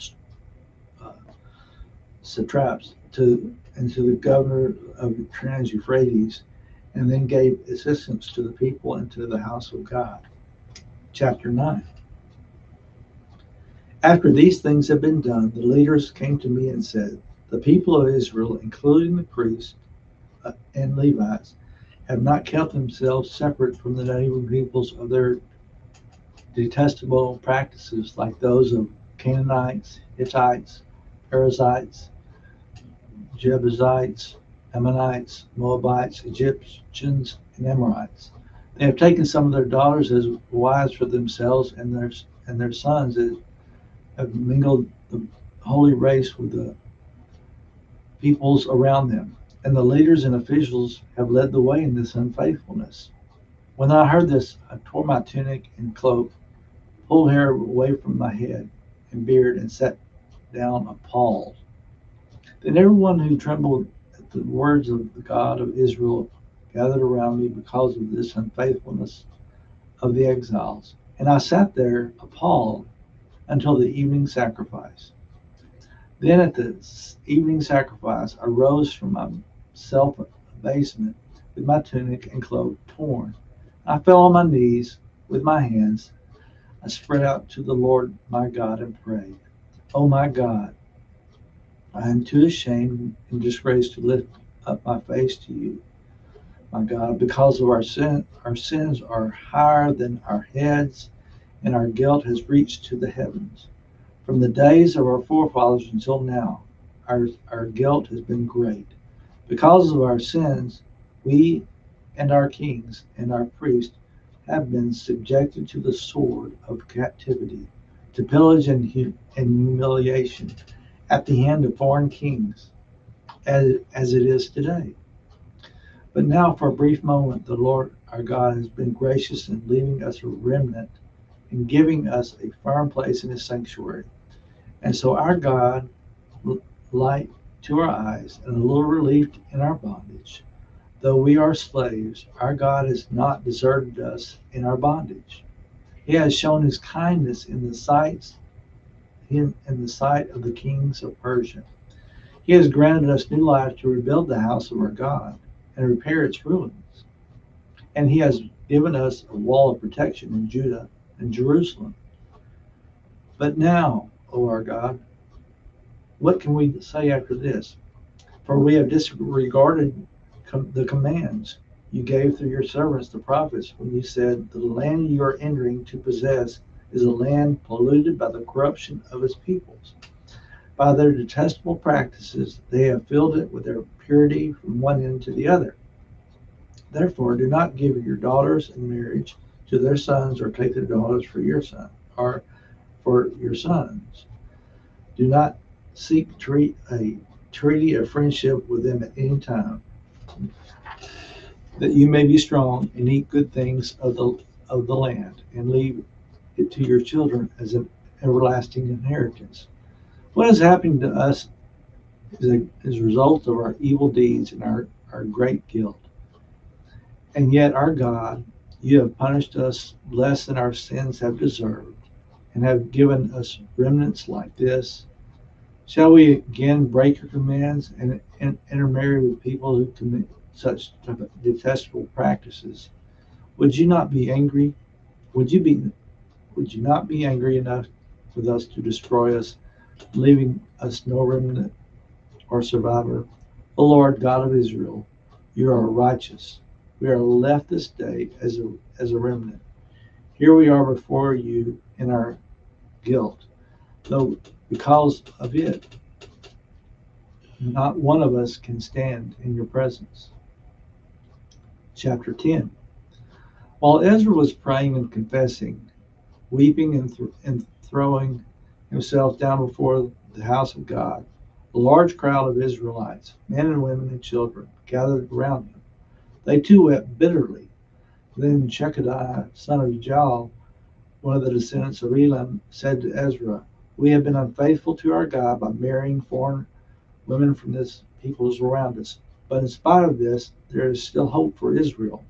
Now let us make a covenant before our God to send away all these women and their children in accordance with the counsel of our Lord and those who fear the commands of our God. Let it be done according to the law.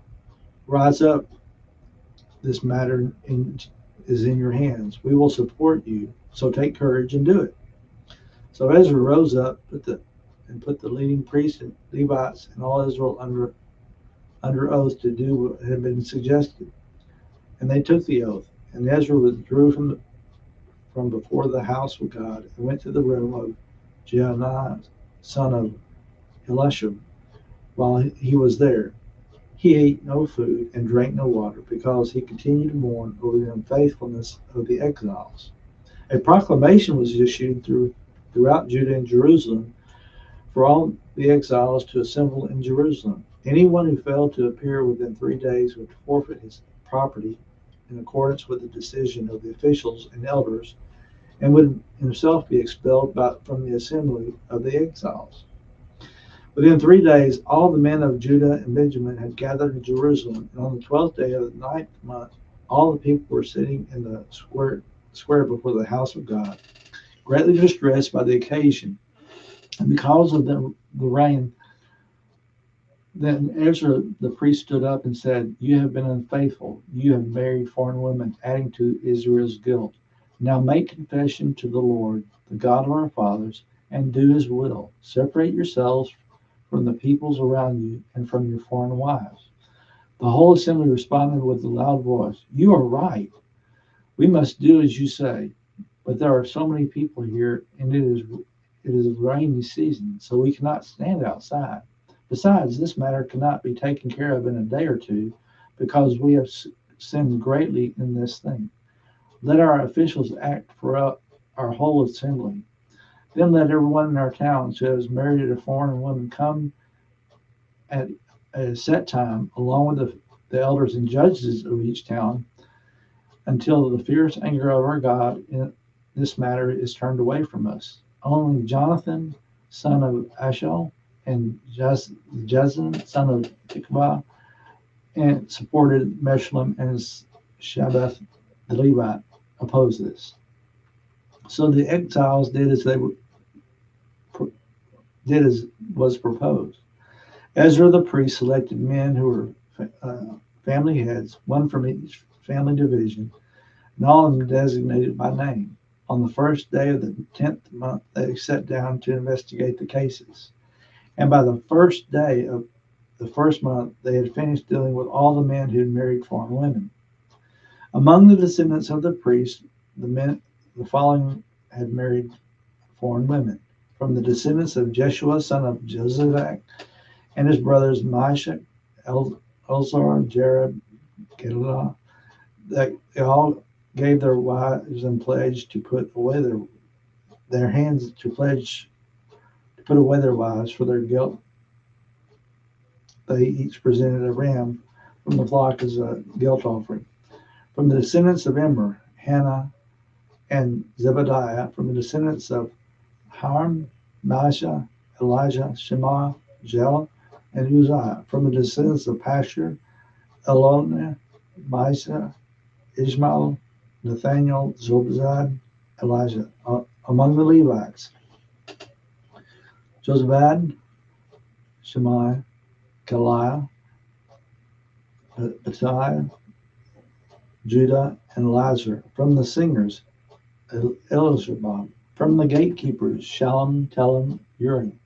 And among the other Israelites, from the descendants of Perish, Ramiah, Isaiah, Micaiah, Mijama, Elazar, Malachi, and Benaiah. From the descendants of Edom, Madani, Zechariah, Jehal, Abdi, Jeremoth, and Elijah.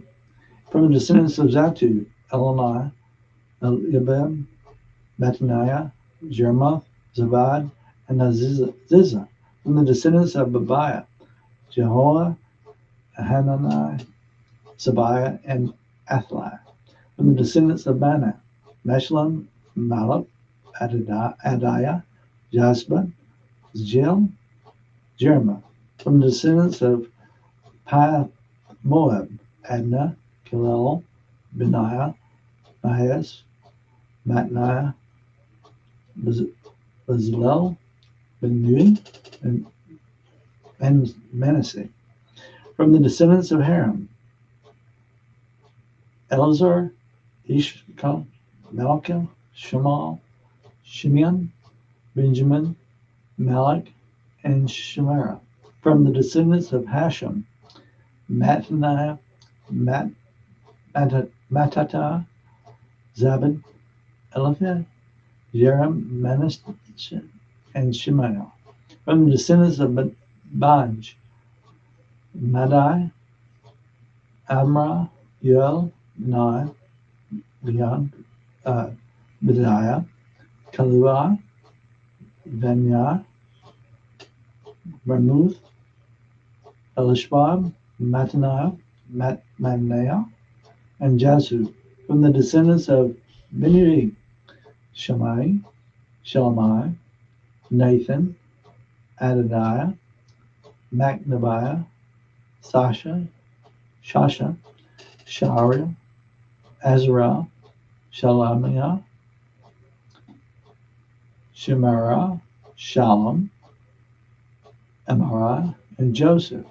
From the descendants of Nebo, Jill, Madaniah, Zabad, Zabina, Jadiah, Joel, and Benaiah. All these had married foreign women, and some of them had children by these wives.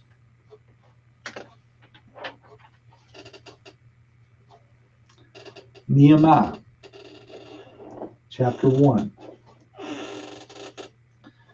The words of Nehemiah, son of Hakaliah. In the month of Kislev, the 20th year, while I was in the citadel of Susa, Hanani, one of my brothers came from Judah with some other men, and I questioned them about Jewish remnant that survived the exile, and also about Jerusalem. They said to me, "Those who survived the exile are back in the province, are in great trouble and disgrace. The wall of Jerusalem is broken down, and its gates have been burned with fire." When I heard these things, I sat down and wept. For some days I mourned and fasted and prayed before the God of heaven. Then I said, "O Lord, God of heaven, the great and awesome God, who keeps his covenant of love with those who love and obey his commands, let your ear be attentive and your eyes open to hear the prayer your servant is praying before you and night, before you day and night for your servants, the people of Israel. I confess the sins we Israelites, including myself and my father's house, have committed against you. We have acted very wickedly toward you. We have not obeyed the commands, decrees, and laws you gave your servant Moses. Remember the instruction you gave your servant Moses, saying, 'If you are unfaithful, I will scatter you among the nations. But if you return to me and obey my commands, then even if your exiled people are at the farthest horizon, I will gather them from there and bring them to the place I have chosen as a dwelling from my name. There are your they are your servants and your people, whom you redeemed by your great strength and your mighty hand. O Lord, let your ear be attentive to the prayer of this servant and to the prayer of your servants who delight in revering your name. Give your servant success today by granting him favor in the presence of this man." I was cupbearer to the king. Chapter 2. In the month of Nisan, in the 20th year of King Artaxerxes, when wine was brought for him, I took wine and gave it to the king. I had not been sad in this presence before, so the king asked me, "Why does your face look so sad when you are not ill? This could be nothing but sadness of heart."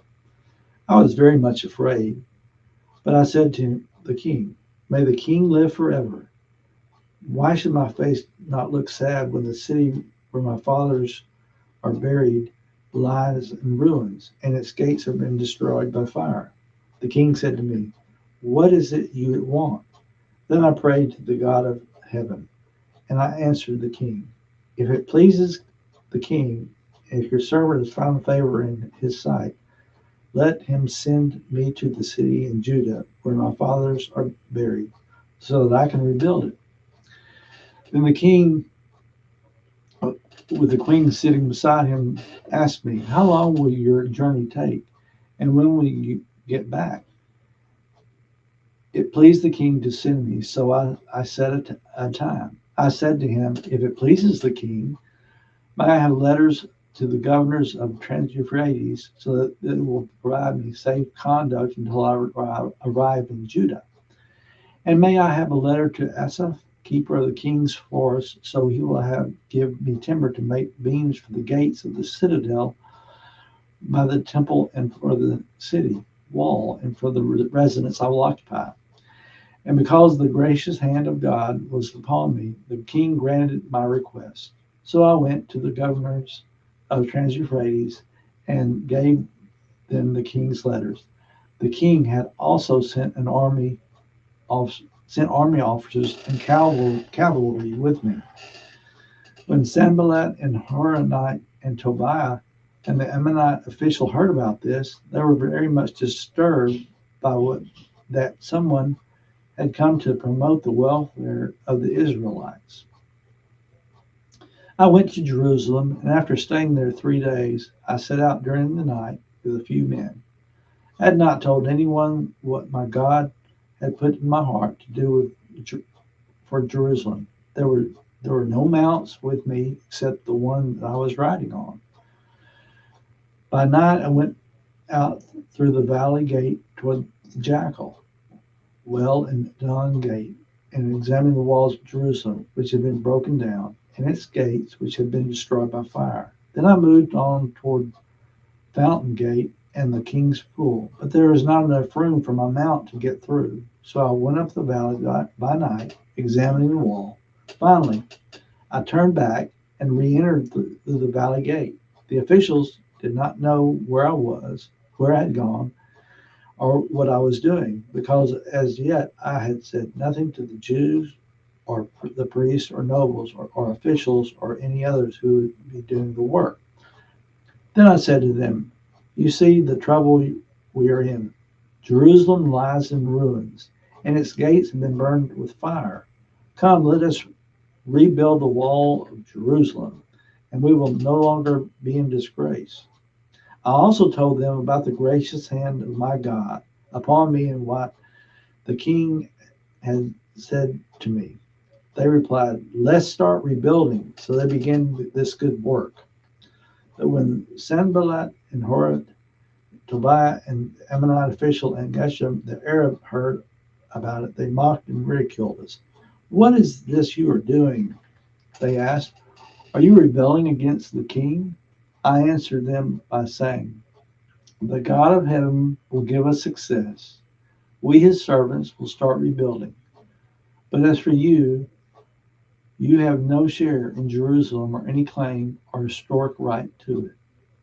Chapter 3.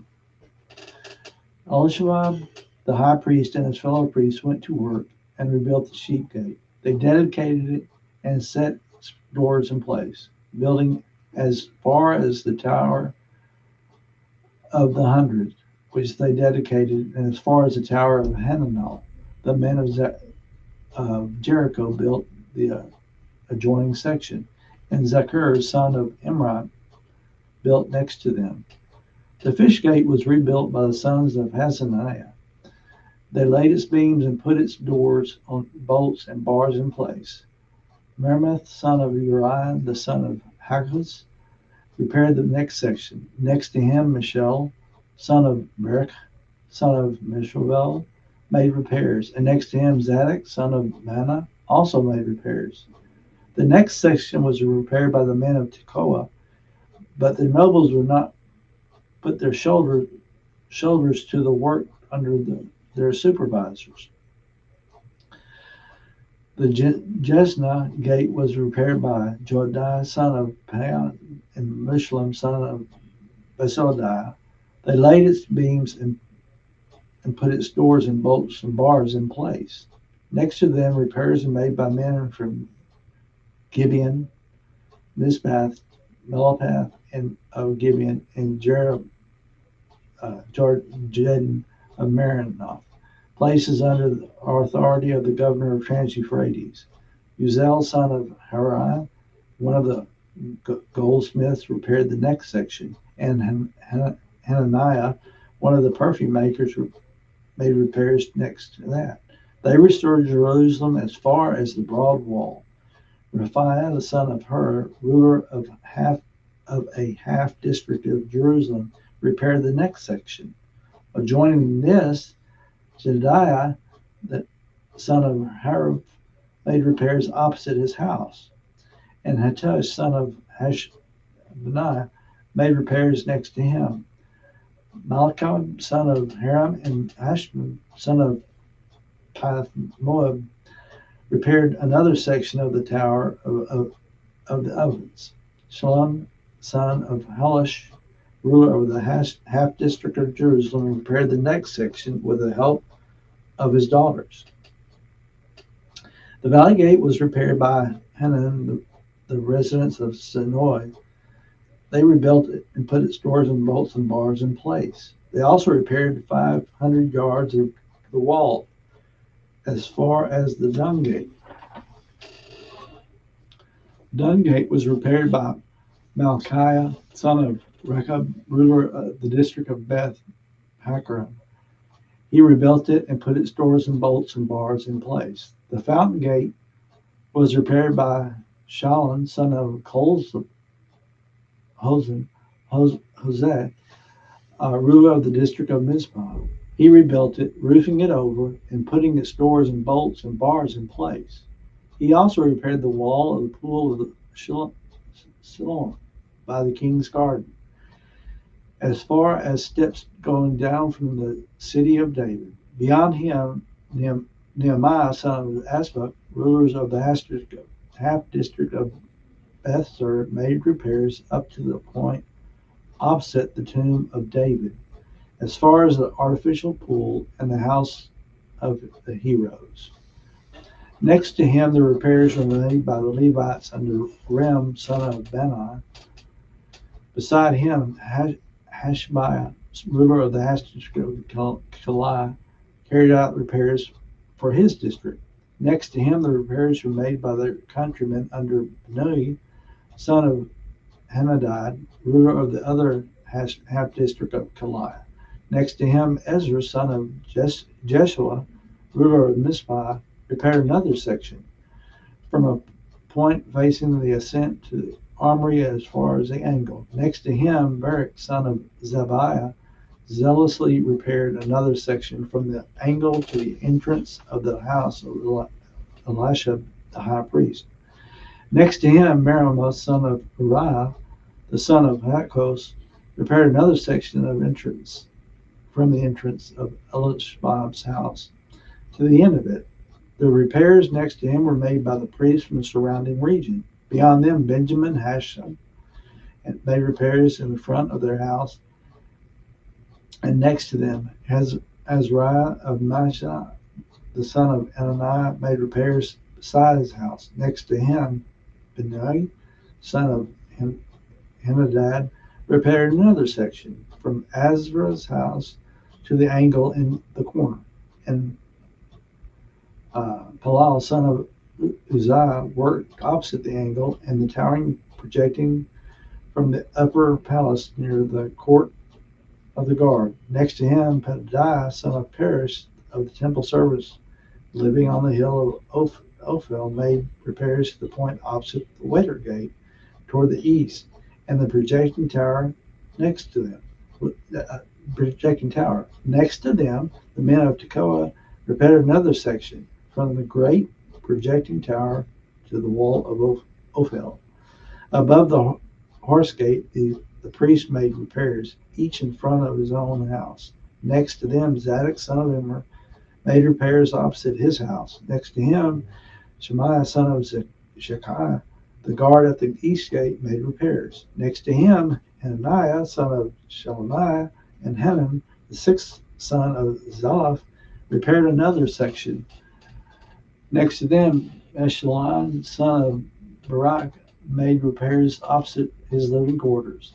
Next to him, Malchiah, one of the goldsmiths, made repairs as far as the house of the temple servants and merchants opposite the inspection gate, and as far as the room above the corner, and between the room and above the corner and the sheep gate, the goldsmith and merchants made repairs.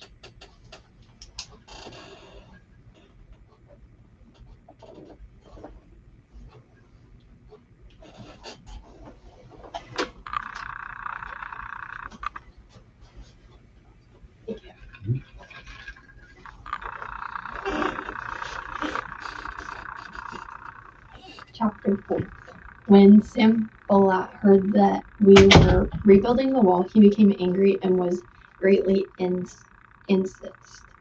He ridiculed the Jews, and in the presence of his associates and the army of Samaria, he said, "What are those feeble Jews doing? Will they restore their wall? Will they offer sacrifices? Will they finish in a day? Can they bring the stones back to life from those heaps of rubble, burned as they are?" Tobiah the Ammonite, who was at his side, said, "What are they building? If even a fox climbed up on it, he would break down their walls of stones. Hear us, O God, for we are despised. Turn their insults back on their own heads. Give them over as plunder in a land of captivity. Do not cover up their guilt or blot out their sins from your sight, for they have thrown insults in the face of the builders." So we rebuilt the wall till all of it reached half its height, for the people worked with all their heart. But when Sanballat, Tobiah, the Arabs, the Ammonites, and the men of Ashdod heard that the repairs to Jerusalem's wall had gone ahead and that the gaps were being closed, they were very angry. They all plotted together to come and fight against Jerusalem and stir up trouble against it. But we prayed to our God and posted a guard day and night to meet this threat. Meanwhile, the people in Judah said, "The strength of the laborers is giving out, and there is so much rubble that we cannot rebuild the wall." Also our enemies said, "Before they know it or see us, we will be right there among them, and we will kill them and put an end to their work." Then the Jews who lived near them came and told us 10 times over, "Wherever you turn, they will attack us." Therefore I stationed some of the people behind the lowest points of the wall at the exposed places, posting them by families with their swords, spears, and bows. After I looked things over, I stood up and said to the nobles, the officials, and the rest of the people, "Do not be afraid of them. Remember the Lord who is great and awesome, and fight for your brothers and your sons and your daughters, your wives and your homes." When our enemies heard that we were aware of their plot and God had frustrated it, we all returned to the wall, each to his own work. From that day on, half of my men did the work, while the other half were equipped with spears, shields, bows, and armor. The officers posted themselves behind all the people of Judah who were building the wall. Those who carried materials did their work with one hand and held a weapon in the other, and each of the builders wore his sword at his side as he worked. But the man who sounded the trumpet stayed with me. Then I said to the nobles, the officials, and the rest of the people, "The work is extensive and spread out, and we are widely separated from each other along the wall. Wherever you hear the sound of the trumpet, join us there. Our God will fight for us." So we continued the work with half the men holding spears from the first light of dawn till the stars came out. At that very time, I also said to the people, "Have every man and his helper stay inside Jerusalem at night, so they can serve us as guards by night and workmen by day." Neither I nor my brothers, nor my men, nor the guards with me took off our clothes. Each had his weapon, even when he went for water. Chapter 5. Now the men and their wives raised a great outcry against the Jewish brothers. Some were saying, We and our sons and daughters are numerous. In order for us to eat and stay alive, we must get grain." Others were saying, "We are mortgaging our fields and vineyards and our homes to get grain during the famine." Others still were saying, "We have had to borrow money to pay the king's tax on our fields and vineyards. Although we are the same flesh and blood as our countrymen, and though our sons are as good as theirs, yet we have to subject our sons and daughters to slavery. Some of the daughters have already been enslaved, but we are powerless because of our fields and our vineyards belong to others." When I heard their outcry and these charges, I was very angry. I pondered them in my mind and then accused the nobles and our officials. I told them, "You are exacting usury from your own countrymen." So I called them together a large meeting to deal with them, and said, "As far as possible, we have brought back our Jewish brothers, who were sold to the Gentiles. Now you are selling your brothers only for them to be sold back to us."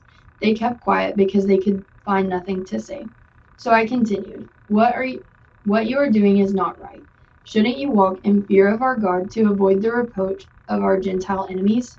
I and my brothers and my men are also lending the people money and grain, but let the exacting of usury stop. Give back to them immediately their fields, vineyards, olive groves, houses, and also the usury you are charging them. the 100th part of our money, grain, new wine, and oil. We will give it back, they said, and we will not demand anything more from them. We will do as you say. Then I summoned the priests and made the nobles and officials take an oath to do what they had promised. I also shook out the folds of my robe and said, in this way may God shake out of his house and his possessions every man who does not keep this promise. So may such a man be shaken out and emptied. At this point, the whole assembly said amen and praised the Lord. And the people did as they had promised. Moreover, from the 20th year of King Artaxerxes, when I was appointed to be their governor in the land of Judah, until his 32nd year, 12 years, neither I nor my brothers ate the food allotted to the governor. But the earlier governors, those preceding me, placed a heavy burden on the people and took 40 shekels of silver from them, in addition to food and wine. Their assistants also lorded it over the people. But out of reverence for God, I did not act like that. Instead, I devoted myself to the work on this wall.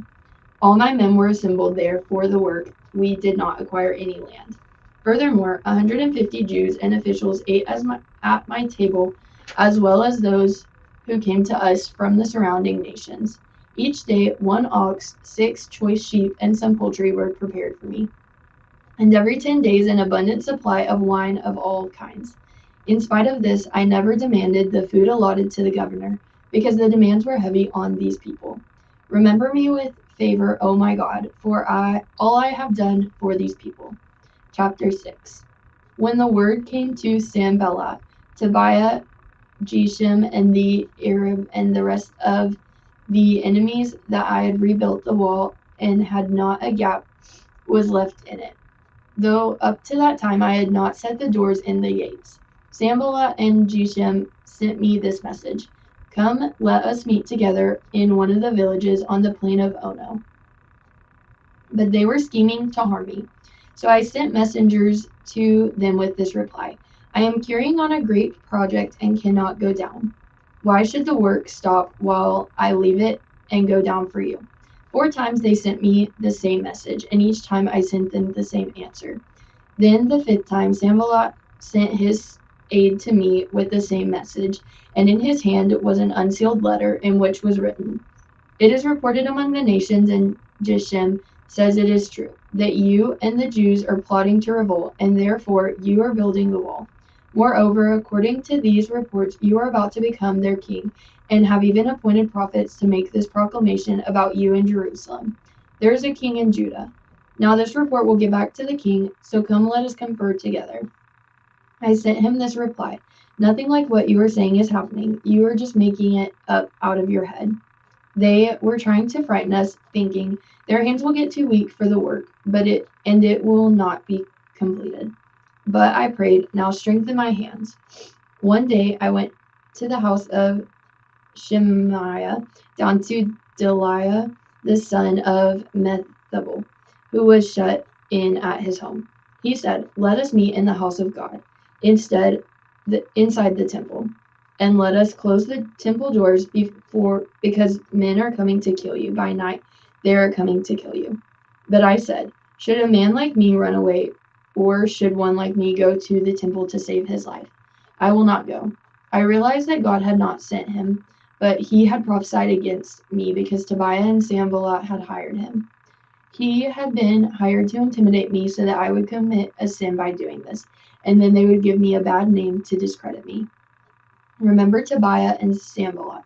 Oh my God, because of what they have done, remember also the prophetess Noadiah and the rest of the prophets who have been trying to intimidate me. So the wall was completed on the 25th of Elul in 52 days. When all our enemies heard about this, all the surrounding nations were afraid and lost their self-confidence, because they realized that this work had been done with the help of our God.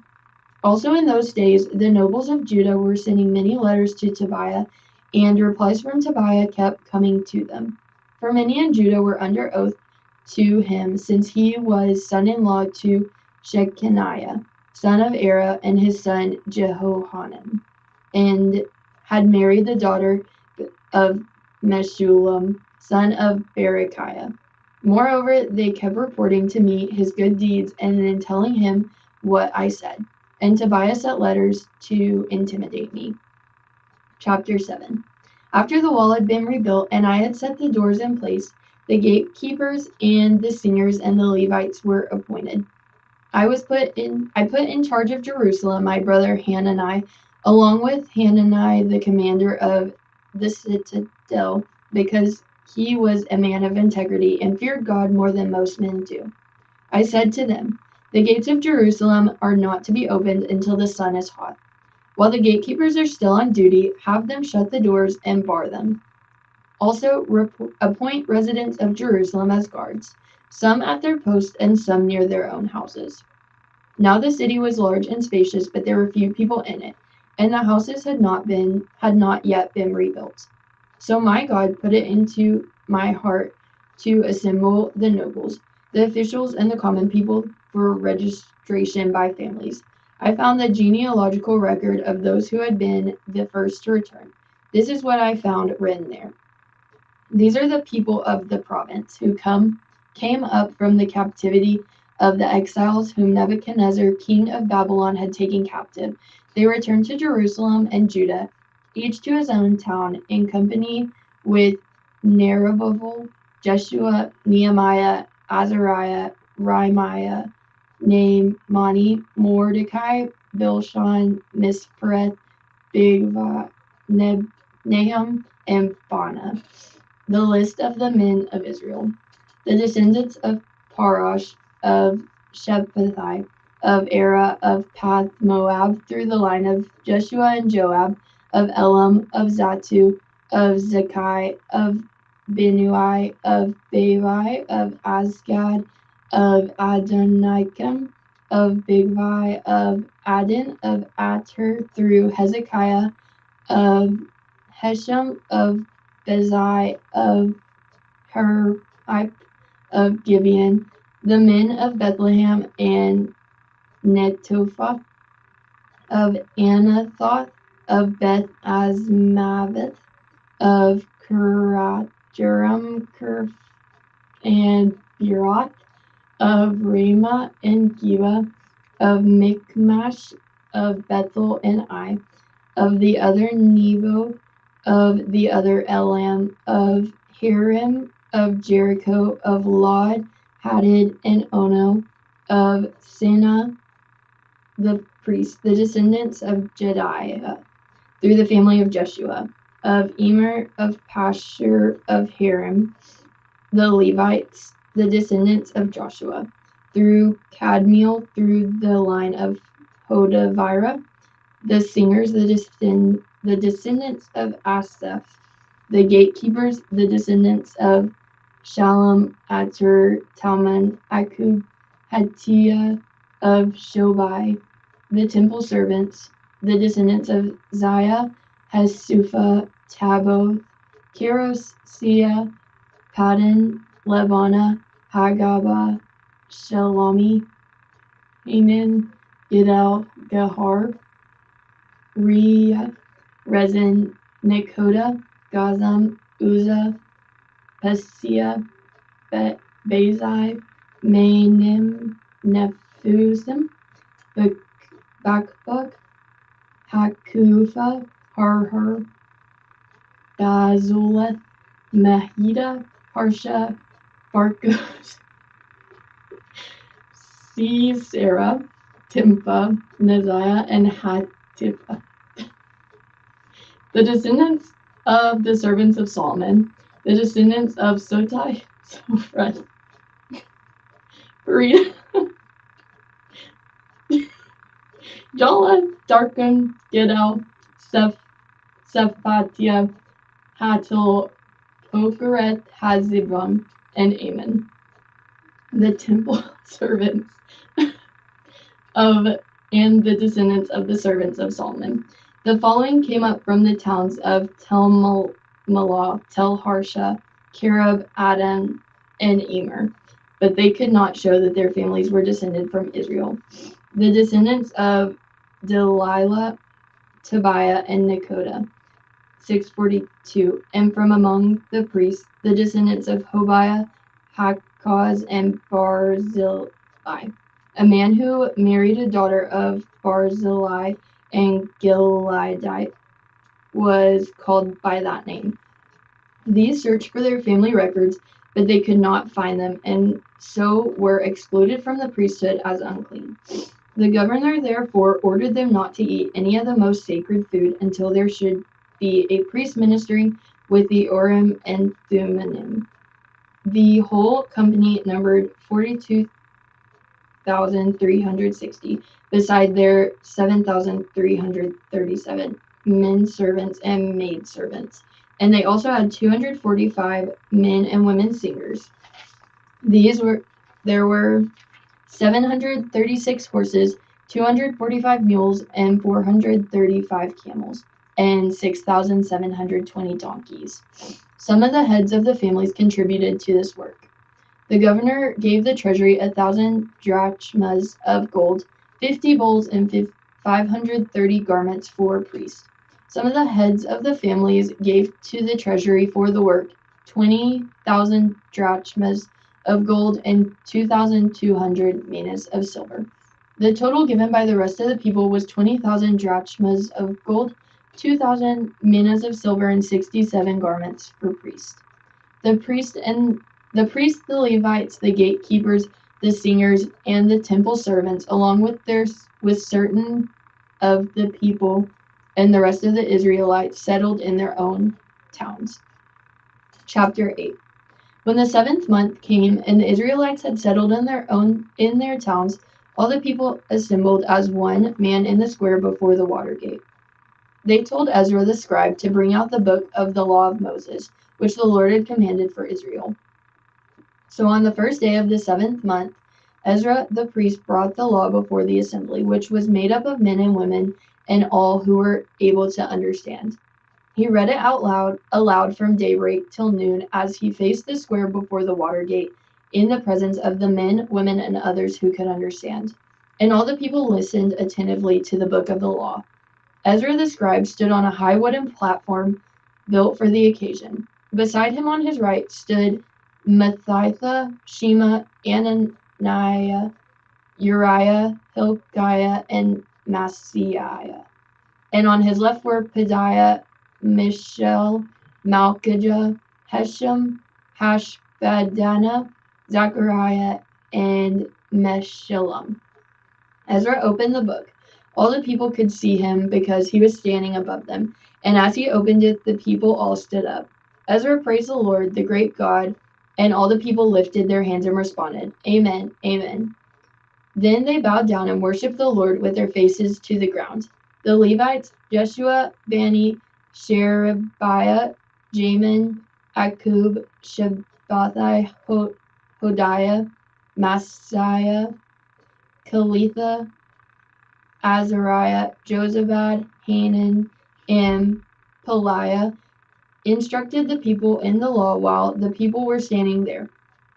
They read from the book of the law of God, making it clear and giving the meaning so that people could understand what was being read. Then Nehemiah the governor, Ezra the priest and scribe, and the Levites who were instructing the people said to them, This day is sacred to the Lord your God. Do not mourn or weep. For all the people had been weeping as they listened to the words of the law. Nehemiah said, Go and enjoy choice food and sweet drinks, and send someone to those who have nothing prepared. This day is sacred to our Lord. Do not grieve, for the joy of the Lord is your strength. The Levites calmed all the people, saying, Be still, for this is a sacred day. Do not grieve. Then all the people went away to eat and drink, to send portions of food, and to celebrate with great joy, because they now understood the words that had been made known to them. On the 2nd day of the month, the heads of all the families, along with the priests and the Levites, gathered around Ezra the scribe to give attention to the words of the law. They found written in the law, which the Lord had commanded through Moses, that the Israelites were to live in booths during the feast of the 7th month, and that they should proclaim the word and spread it throughout their towns and in Jerusalem. Go out into the hill country and bring back branches from olive and wild olive trees, and from myrtles, palms, and shade trees, to make booths as it is written.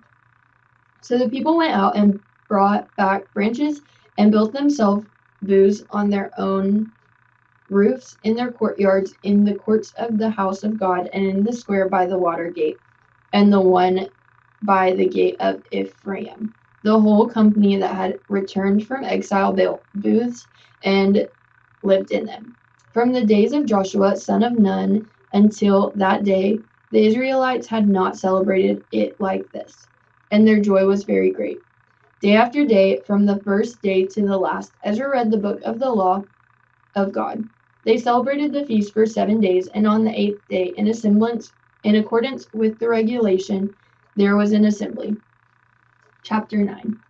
On the 24th day of the same month, the Israelites gathered together, fasting and wearing sackcloth and having dust on their heads. Those of the Israelite descent had separated themselves from all foreigners. They stood in their places and confessed their sins and the wickedness of their fathers. They stood where they were and read from the book of the law of the Lord, their God, for a quarter of the day, and spent another quarter in confession and in worshiping the Lord their God. Standing on the stairs were the Levites, Jeshua, Bani, Kadmiel, Shebaniah, Buni, Sheriba, Bani, and Kenani, who called with loud voices to the Lord their God. And the Levites, Jeshua, Kadmiel, Bani, Heshabani, Sherebiah, Hodiah, Shebaniah, and Pethahiah, said, Stand up and praise the Lord your God, who is from everlasting to everlasting. Blessed be your glorious name, and may it be exalted above all blessings and praise. You alone are the Lord. You made the heavens, even the highest heavens, and all their starry host, the earth and all that is on it, the seas and all that is in them. You give life to everything, and the multitudes of heaven worship you. You are the Lord God, who chose Abram and brought him out of Ur of the Chaldeans and named him Abraham. You found his faithful heart to you, and you made a covenant with him to give to his descendants the land of Canaanites, Hittites, Amorites, Perizzites, Jebusites, and Girgashites. You have kept your promise because you are righteous. You saw the suffering of our forefathers in Egypt. You heard their cry at the Red Sea. You sent miraculous signs and wonders against Pharaoh, against all his officials and all the people of his land, for you knew how arrogantly the Egyptians treated them. You made a name for yourself, which remains to this day. You divided the sea before them, so that they passed through it on dry ground. But you hurled their pursuers into the depths like a stone into mighty waters. By day you led them with a pillar of cloud, and by night with a pillar of fire, to give them light on their way they were to take. You came down from Mount Sinai. You spoke to them from heaven. You gave them regulations and laws that are just and right, and decrees and commands that are good. You made known to them your holy Sabbath, and gave them commands, decrees, and laws through your servant Moses. In their hunger you gave them bread from heaven, and in their thirst you brought them water from the rocks. You told them to go in and take possession of the land you had sworn with uplifted hand to give them. But they, our forefathers, became arrogant and stiff-necked, and did not obey your commands. They refused to listen and failed to remember the miracles you performed among them. They became stiff-necked, and in their rebellion appointed a leader in order to return to their slavery. But you are a forgiving God, gracious and compassionate, slow to anger and abounding in love. Therefore you did not desert them, even when they cast for themselves an image of a calf and said, This is your God who brought you up out of Egypt, or when they committed awful blasphemies. Because of your great compassion, you did not abandon them in the desert. By day the pillar of cloud did not cease to guide them on their path, nor did the pillar of fire by night to shine on the way they were to take. You gave your good spirit to instruct them. You did not withhold your manna from their mouths, and you gave them water for their thirst. For 40 years you sustained them in the desert. They lacked nothing. Their clothes did not wear out, nor did their feet become swollen. You gave them kingdoms and nations, allotting to them even the remotest frontiers. They took over the country of Shihon, king of Heshbon, and the country of Og, king of Bashan. You made their sons as numerous as the stars in the sky, and you brought them into the land that you told their fathers to enter and possess. Their sons went in and took possession of the land. You subdued before them the Canaanites who lived in the land. You handed the Canaanites over to them along with their kings and peoples of the land, to deal with them as they pleased. They captured fortified cities and fertile land. They took possession of houses filled with all kinds of good things, wells already dug, vineyards, olive groves, and fruit trees in abundance. They ate to the full and were well nourished, and they and they reveled in your great goodness. But they were disobedient and rebelled against you. They put your law behind their backs. They killed your prophets who had admonished them in order to turn them back to you. They committed awful blasphemies. So you handed them over to their enemies who oppressed them. But when they were oppressed, they cried out to you. From heaven you heard them, and in your great compassion you gave them deliverers who rescued them from the hands of their enemies. But as soon as they were at rest, they again did what was evil in your sight. Then you abandoned them to the hand of their enemies so that they ruled over them. And when they cried out to you again, you heard from heaven, and in your compassion you delivered them time after time. You warned them to return to your law, but they became arrogant and disobeyed your commands. They sinned against your ordinances, by which a man will live if he obeys them. So stubbornly they turned their backs on you, became stiff-necked, and refused to listen. For many years you were patient with them. By your Spirit you admonished them through your prophets, yet they paid no attention. So you handed them over to the neighboring peoples. But in your great mercy you did not put an end to them or abandon them, for you are a gracious and merciful God. Now therefore, O our God, the great, mighty, and awesome God, who keeps his covenant of love, do not let this hardship seem trifling in your eyes, the hardship that has come upon us, upon our kings and leaders, upon our priests and prophets, upon our fathers and all of your people, from the days of the kings of Assyria until today. In all that has happened to us, you have been just. You have acted faithfully while we did wrong. Our kings, our leaders, our priests, and our fathers did not follow your law. They did not pay attention to your commands or the warnings you gave them. Even while they were in their kingdom, enjoying your great goodness to them in the spacious and fertile land you gave them, they did not serve you or turn from their evil ways. But see, we are slaves today, slaves in the land you gave our forefathers, so they could eat its fruit and the other good things it produces. Because of our sins, its abundant harvest goes to the kings who you have placed over us. They rule over our bodies and our cattle as they please. We are in great distress.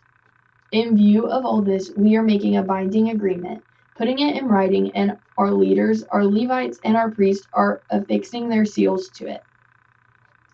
To chapter 10. To those who sealed it were Nehemiah the governor, the son of Hakaliah, Zedekiah, Sariah, Azariah, Jeremiah, Pashur, Amariah, Malchijah, Hattush, Shebaniah, Maluk, Harim, Meremoth, Obadiah, Daniel, Jenathan, Baruch, Meshullam, Abijah, Mijamin, Messiah, Bilgai, and Shemaiah. These were the priests, the Levites. Jeshua, son of Azaniah, Benui of the sons of Henadad, Kadmiel and their associates Shebaniah,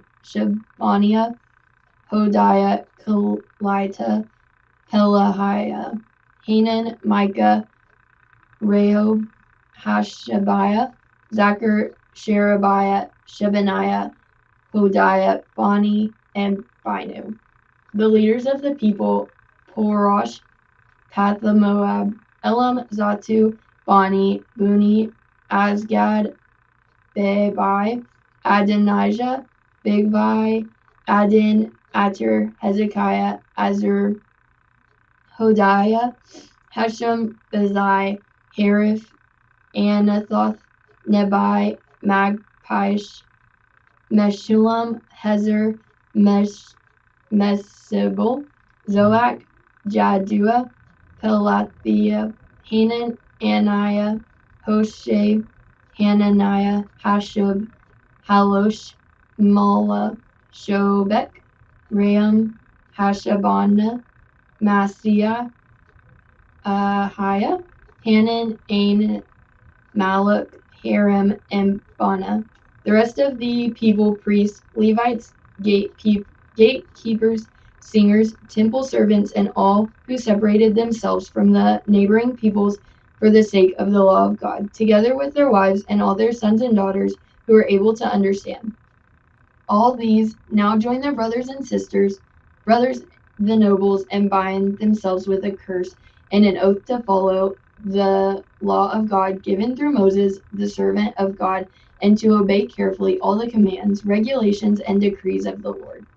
We promise not to give our daughters in marriage to the peoples around us or take their daughters for our sons.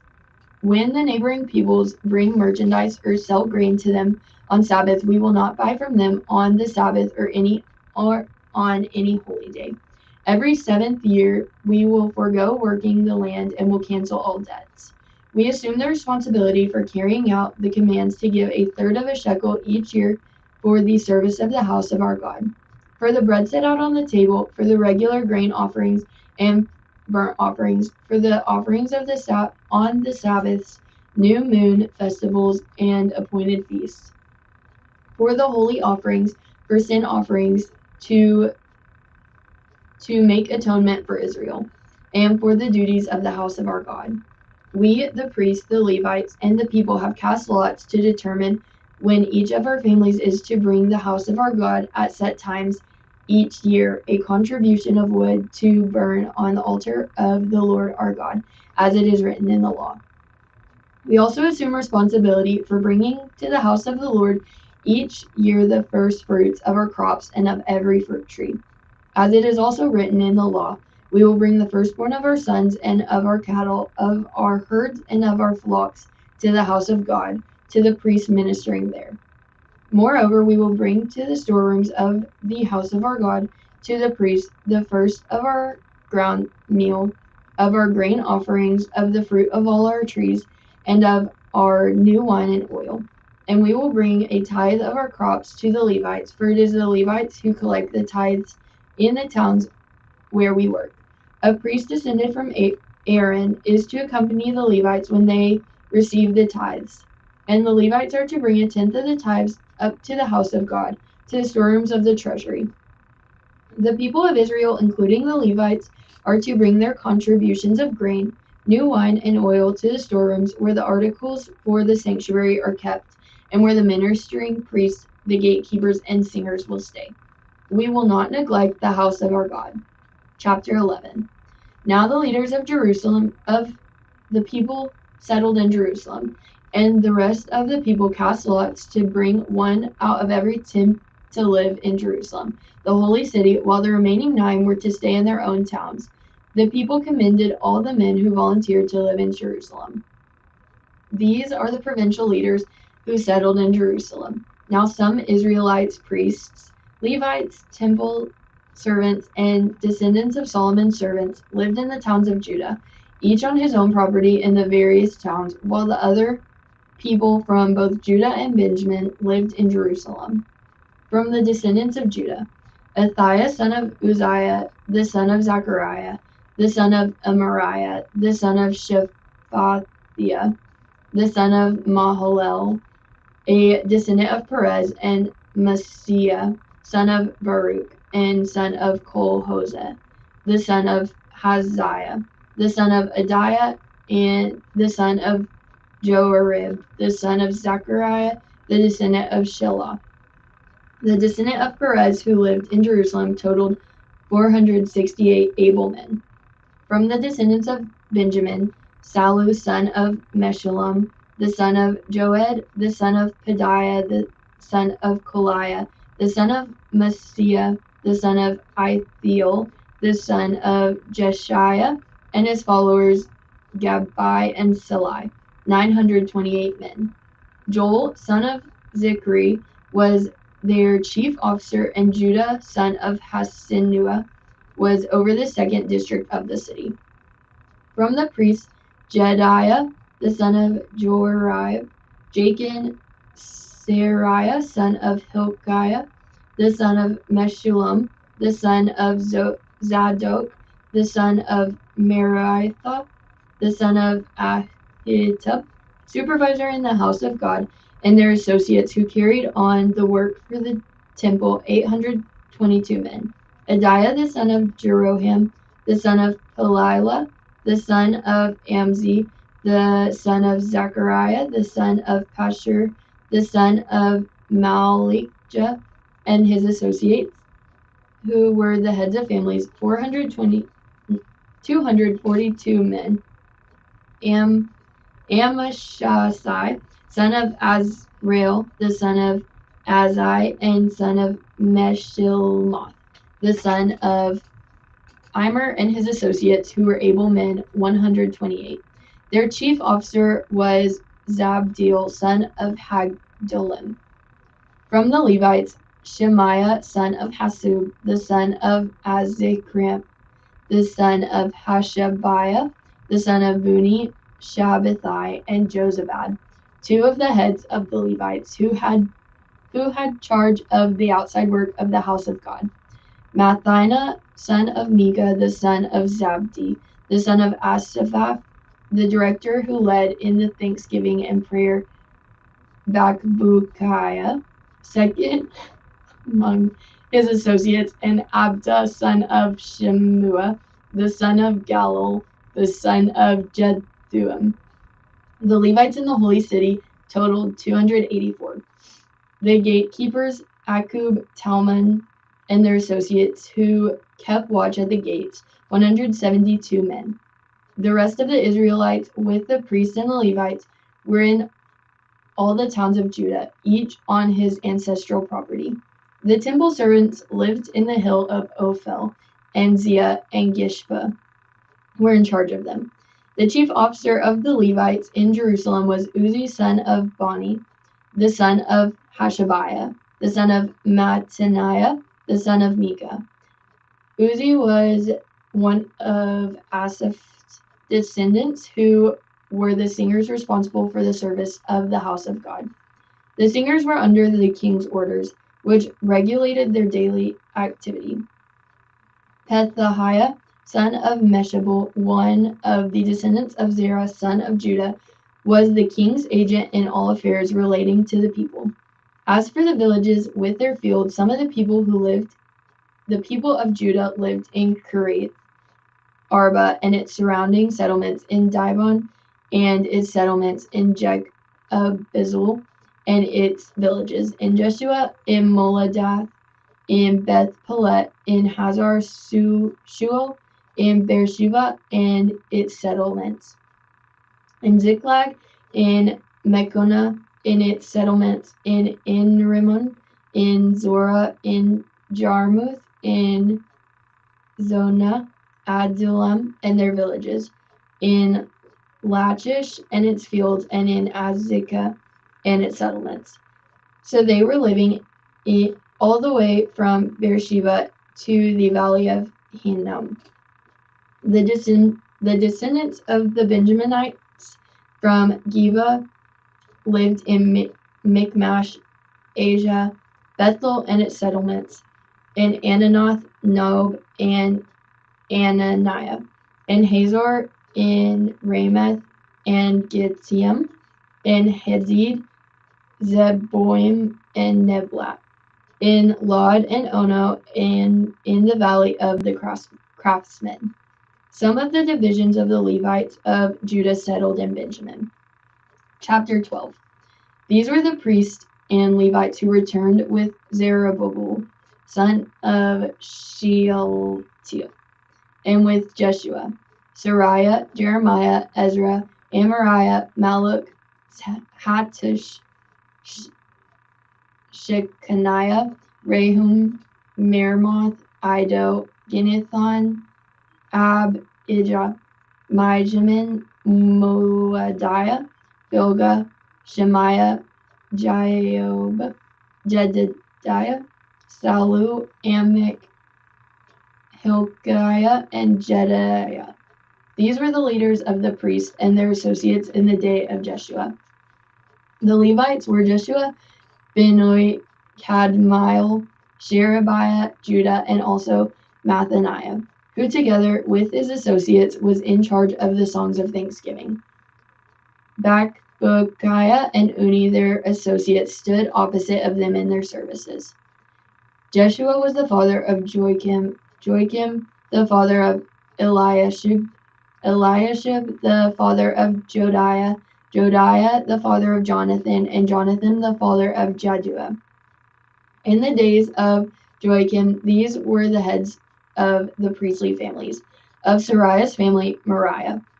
Of Jeremiah's, Hananiah. Of Ezra's, Meshullam.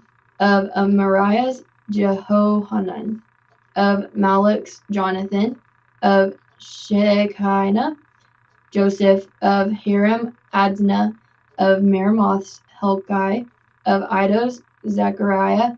Of Ginnethon's, Meshullam. Of Abijah, Zikri. Of Miniamin's, and of Modiah's, Pilati. Of Bilgah's, Shemua. Of Shemaiah's, Jehonathan. Of Jerib, Mattenai. Of Jedediah, Uzai. Of Selu, Kali.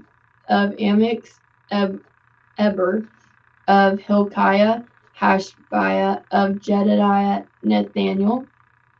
The family heads of the Levites in the days of Eliashib, Jodiah, Johanan, and Jaddua, as well as those of the priests, were recorded in the reign of Darius the Persian.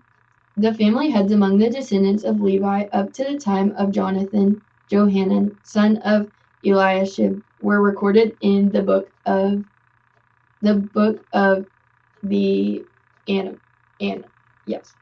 And the leaders of Levites were Heshiah, Sherebiah, Jeshua, son of Kadmiel, and their associates, who stood opposite of them to give praise and thanksgiving, one section responding to the other as prescribed by David, the man of God. Mattaniah, Bakubag, Obadiah, Meshullam, Talum, and Akub were gatekeepers who guarded the storerooms at the gates. They served in the days of Joachim, son of Jeshua, the son of Josdak, and in the days of Nehemiah, the governor, and of Ezra, the priest and the scribe. At the dedication of the wall of Jerusalem, the Levites were sought out from where they lived and were brought to Jerusalem to celebrate joyfully the dedication with songs and of thanksgiving with the music of cymbals, harps, and lyres. The singers were also brought together from the region around Jerusalem, from the villages of the Netophilites, from Beth Gilgan, and from the area of Geba and Asmaveth. For the singers had built villages for themselves around Jerusalem. When the priests and Levites had purified themselves ceremonially, they purified the people, the gates, and the walls. I had the leaders of Judah go up on top of the wall. I also assigned 2 large choirs to give thanks. One was to precede the top of the wall to the right, towards the dung gate. Hoshea and half the leaders of Judah followed them, along with Azariah, Ezra, Meshullam, Judah, Benjamin, Shemaiah, Jeremiah, as well as some priests with trumpets, and also Zechariah, son of Jonathan, the son of Shemaiah, the son of Mathaniah, the son of Micah, the son of Zikr, the son of Asbab, and associates Shemaiah, Azarel, Milai, Galilai, Mai, Nathaniel, Judah, Hanani, with musical instruments prescribed by David, the man of God. Ezra the scribe led the procession at the foundation gate. They continued directly up the steps of the city to David on the descent of the wall, passed above the house of David to the water gate on the east.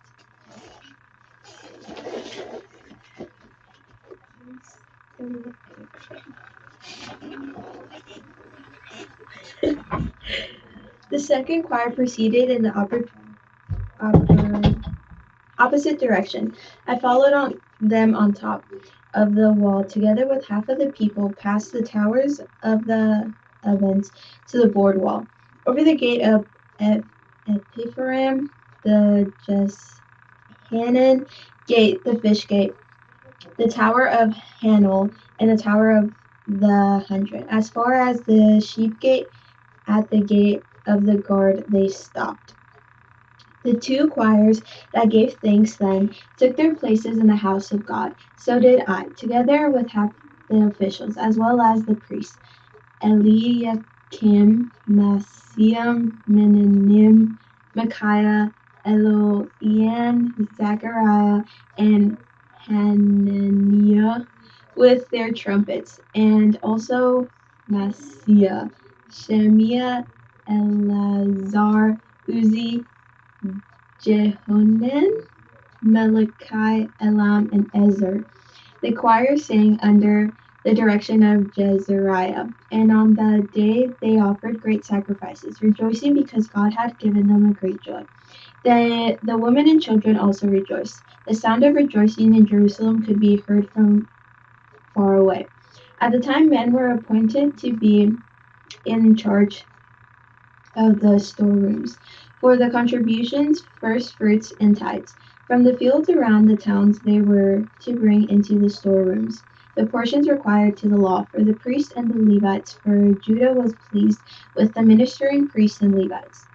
They performed the service of their God and the service of purification, as did also the singers and the gatekeepers, according to the commands of David and his son Solomon. For long ago, in the days of David and Asaph, there had been directors for the singers and for the songs of praise and thanksgiving to God. So in the days of Zerubbabel and Nehemiah, all Israel contributed to daily portions for the singers and gatekeepers. They also set aside the portion for the other Levites, and the Levites set aside the portion for the descendants of Aaron. Chapter 13. On the day the book of Moses was read aloud in the hearing of the people, and there was found written that no Ammonite or Moabite should ever be admitted into the assembly of God, because they had not met the Israelites with food and water, but had hired Balaam to call a curse down on them. Our God, however, turned the curse into a blessing. When the people heard this law, they were excluded from Israel, all who were of foreign descent. Before this, Eliashib, the priest, had been put in charge of the storerooms in the house of our God. He was closely associated with Tobiah, and he had provided him with a large room, formerly used to store the grain, offerings and incense and temple articles, and also the tithes of grain, new wine and oil prescribed for the Levites, singers and gatekeepers, as well as the contributions for the priests. But while all this was going on, I was not in Jerusalem, for the 32nd year of the Artaxerxes king of Babylon. I had returned to the king. Sometime later, I asked for his permission and came back to Jerusalem. Here I learned about the evil things Eliashib had done in providing Tobiah a room in the courts of the house of God. I was greatly displeased and threw all of Tobiah's household goods out of the room. I gave orders to purify the room, and then I put back into them the equipment of the house of God, with the grain offerings and the incense. I also learned that the portions assigned to the Levites had not been given to them, and that all the Levites and the singers responsible for the service had gone back to their own fields. So I rebuked the officials and asked them, "Why is this house of God neglected?" Then I called them together and stationed them at their posts. All Judea brought the tithes of grain, new wine, and oil into the storerooms. I put Shelemiah the priest, Zadok the scribe, and a Levite named Pedaiah in charge of the storeroom, and made Hanan, son of Zechar, the son of Mattaniah, their assistant. Because these men were considered trustworthy, they were made responsible for distributing the supplies to their brothers. Remember me for this, oh my God, and do not blot out what I have so faithfully done for the house of my God and its services. In those days, I saw men in Judea treading winepresses on the Sabbath and bringing them into grain. And bringing in grain and loading it on donkeys, together with wine, grapes, figs, and all other kinds of loads. And they were bringing all this into Jerusalem on the Sabbath. Therefore, I warned them against selling food on that day. Men from Tyre who lived in Jerusalem were bringing in fish and all kinds of merchandise and were selling them in Jerusalem on Sabbath to the people of Judea. I rebuked the nobles of Judea and said to them, "What is this wicked thing you are doing, desecrating on the Sabbath? Didn't your forefathers do the same things, so that our God brought all this us and calamity upon us and upon this city? Now you are stirring up more wrath against Israel by desecrating the Sabbath." When evening shadows fell on the gates of Jerusalem before the Sabbath, I ordered the doors to be shut and not opened until the Sabbath was over. I stationed some of my own men at the gates so that no load could be brought in on the Sabbath day. Once or twice the merchants and sellers of all kinds of goods spent the night outside of Jerusalem, but I warned them and said, "Why do you spend all the night by the wall? If you do this again, I will lay hands on you." From the time from that time on, they no longer came on Sabbath. Then I commanded the Levites to purify themselves and go and guard the gates in order to keep the Sabbath day holy. Remember me for this also, oh my God, and show mercy to me according to your great love. Moreover, in those days I saw men of Judea who married women from Ashdod, Ammon, and Moab. Half of their children spoke the language of Ashdod or the language of one of the other peoples, and did not know how to speak the language of Judah. I rebuked them and called curses down on them. I beat some of the men and pulled out their hair. I made them take an oath in God's name and said, "You are not to give your daughters in marriage to their sons, nor are you to take their daughters in marriage for your sons or yourselves." Was it not because of marriages like these that Solomon, king of Israel, sinned? Among the many nations there was no king like him. He was loved by his God, and God made him king over all of Israel. But even he was led into sin by a foreign woman. Must we hear now that you too are doing all this terrible wickedness and are not being unfaithful to our God by marrying foreign women? One of the sons of Joadiah, son of Elisabeth, the high priest, was son-in-law of Sanballat the Horonite, and I drove him away from me. Remember them, oh my God, because they defiled the priestly office, and the covenant of the priesthood and of the Levites. So I purified the priests and the Levites of everything foreign, and assigned them duties each to his own task. I also made provisions for contributions of wood at designated times and for the first fruits. Remember me with favor, oh my God. Esther. This is what happened during the time of Xerxes. The Xerxes who ruled over 127 provinces stretching from India to Kush. At the time the king Xerxes reigned from his royal throne in the citadel of Susa, and in the third year of his reign he gave a banquet for all his nobles and officials, the military leaders of Persia and Media. The princes and the nobles of the provinces were present. For a full 180 days he displayed the vast wealth of his kingdom and the splendor and glory of his majesty. When these days were over, the king gave a banquet, lasting 7 days, in the enclosing garden of the king's palace, for for all the people from the last to the greatest who were in the citadel of Susa. The garden had hangings of white and blue linen fastened with cords of white linen and purple material to silver rings and marble pillars. There were couches of gold and silver on mosaic pavement of porphyry marble, mother of pearl, and other costly stone. Wine was served in goblets of gold, each one different from the other, and the royal wine was abundant, in keeping the king's liberty. By the king's command, each guest was allowed to drink in his own way. For the king instructed all wine stewards to serve each man what he wished. Queen Vashti also gave a banquet for the women in the royal palace of King Xerxes. On the seventh day, when King Xerxes was in high spirits from wine, he commanded the 7 eunuchs who served him, Mehuman, Bigtha, Haboronan, Bigtha, Abagath, Zethar, and Carcass, to bring before him Queen Vashti, wearing her royal crown in order to display her beauty to the people and the nobles, for she was lovely to look at. But when the attendees delivered the king's command, Queen Vashti refused to come.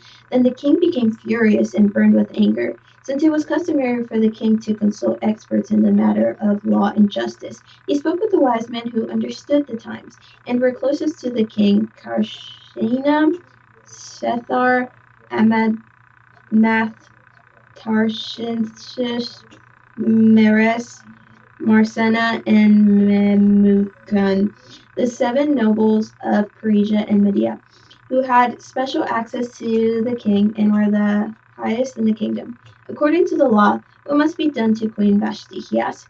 She has not obeyed the command of King Xerxes that the eunuchs have taken to her. Then Memucan replied in the presence of the king and the nobles, Queen Vashti has done wrong, not only against the king, but also against all nobles and the peoples of all provinces of King Xerxes. For the queen's conduct will become known to all women, so they will despise their husbands and say, King Xerxes commanded Queen Vashti to be brought before him, but she would not come. This very day the Parisian and Median women of the nobility who have heard about the queen's conduct will respond to all the king's nobles in the same way.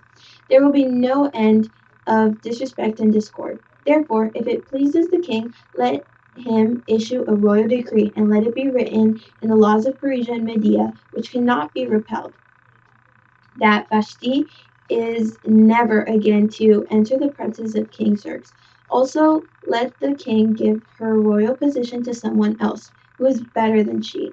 Then, when the king's edict is proclaimed throughout all his vast realm, all the women will respect their husbands, from the least to the greatest. The king and his nobles were pleased with this advice, so the king did as Memuk proposed. He sent dispatches to all parts of the kingdom, to each province in its own script, and to each people in its own language, proclaiming in each people's tongue that every man should be ruler over their own household. Chapter 2. Later, when the anger of King Xerxes had subsided, he remembered Vashti and what she had done and what he had decreed about her.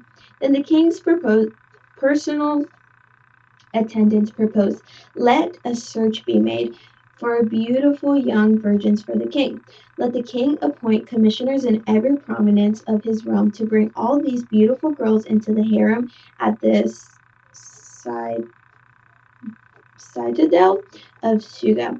Let them be placed under the care of Haggai, the king's eunuch, who was in charge of the women, and let beauty treatments be given to them. Then let the girl who pleases the king be queen instead of Vashti. This advice appealed to the king, and he followed it. Now there was in the citadel citadel of Shua, a Jew of the tribe of Benjamin named Mordecai, son of Jar, the son of Shemiel, the son of Kish, who had been carried into exile from Jerusalem by Nebuchadnezzar, king of Babylon. Among those taken captive was Jehoiakim, king of Judah. Mordecai had a cousin named Hadassah, whom he had brought up because she had neither father nor mother. This girl, who was also known as Esther, was lovely in form and features, and Mordecai had taken her as his own daughter when her father and mother died. When the king's order and edict had been proclaimed, many girls were brought to the citadel of Susa and put under care of Haggai. Esther also was taken into the king's palace and entrusted to Haggai, who had charge of the harem. The girl pleased him in one favor. Immediately, he provided her with beauty treatments and special food. He assigned to her 7 maids selected from the king's palace and moved her and her maids into the best place in the harem. Esther had not revealed her nationality and family background because Mordecai had forbidden her to do so. Every day he walked back and forth near the courtyard of the harem to find out how Esther was and what was happening to her.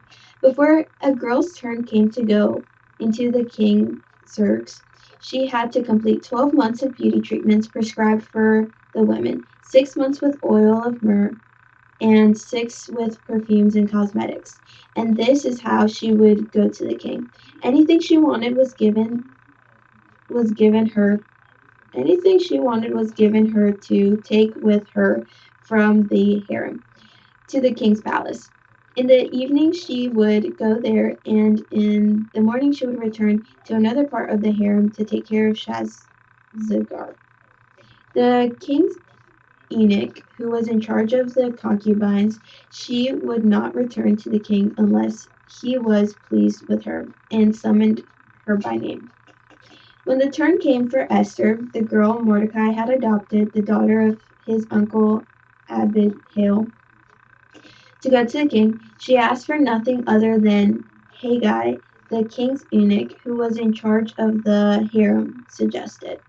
And Esther won the favor of everyone who saw her. She was talking to King Xerxes in the royal residence in the 10th month, in the 10th month of Tebeth, in the 7th year of his reign.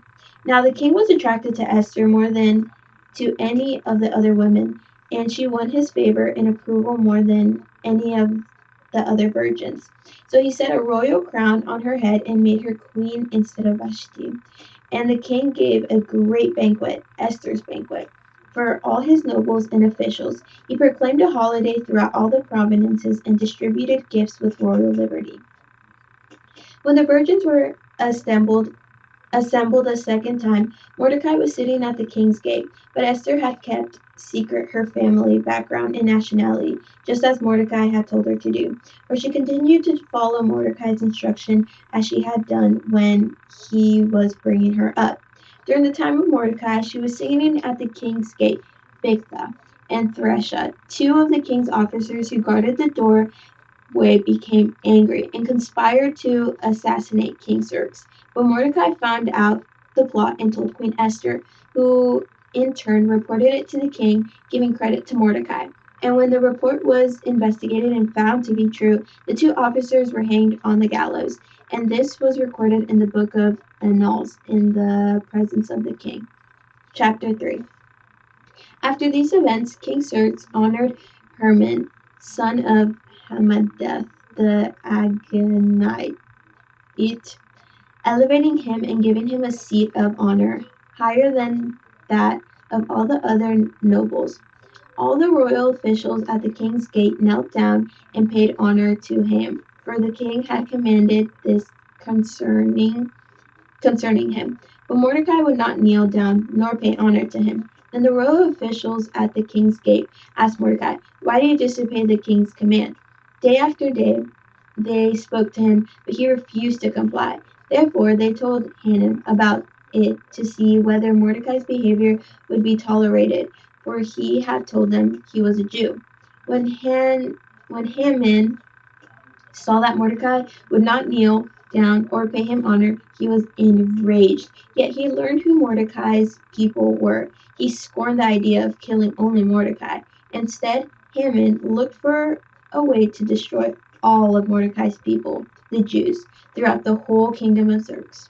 In the 12th year of King Xerxes, in the first month, the month of Nisan, they cast the pur, that is, the lot, in the presence of Haman to select a day, a month, and the lot fell on the 12th month, the month of Adar.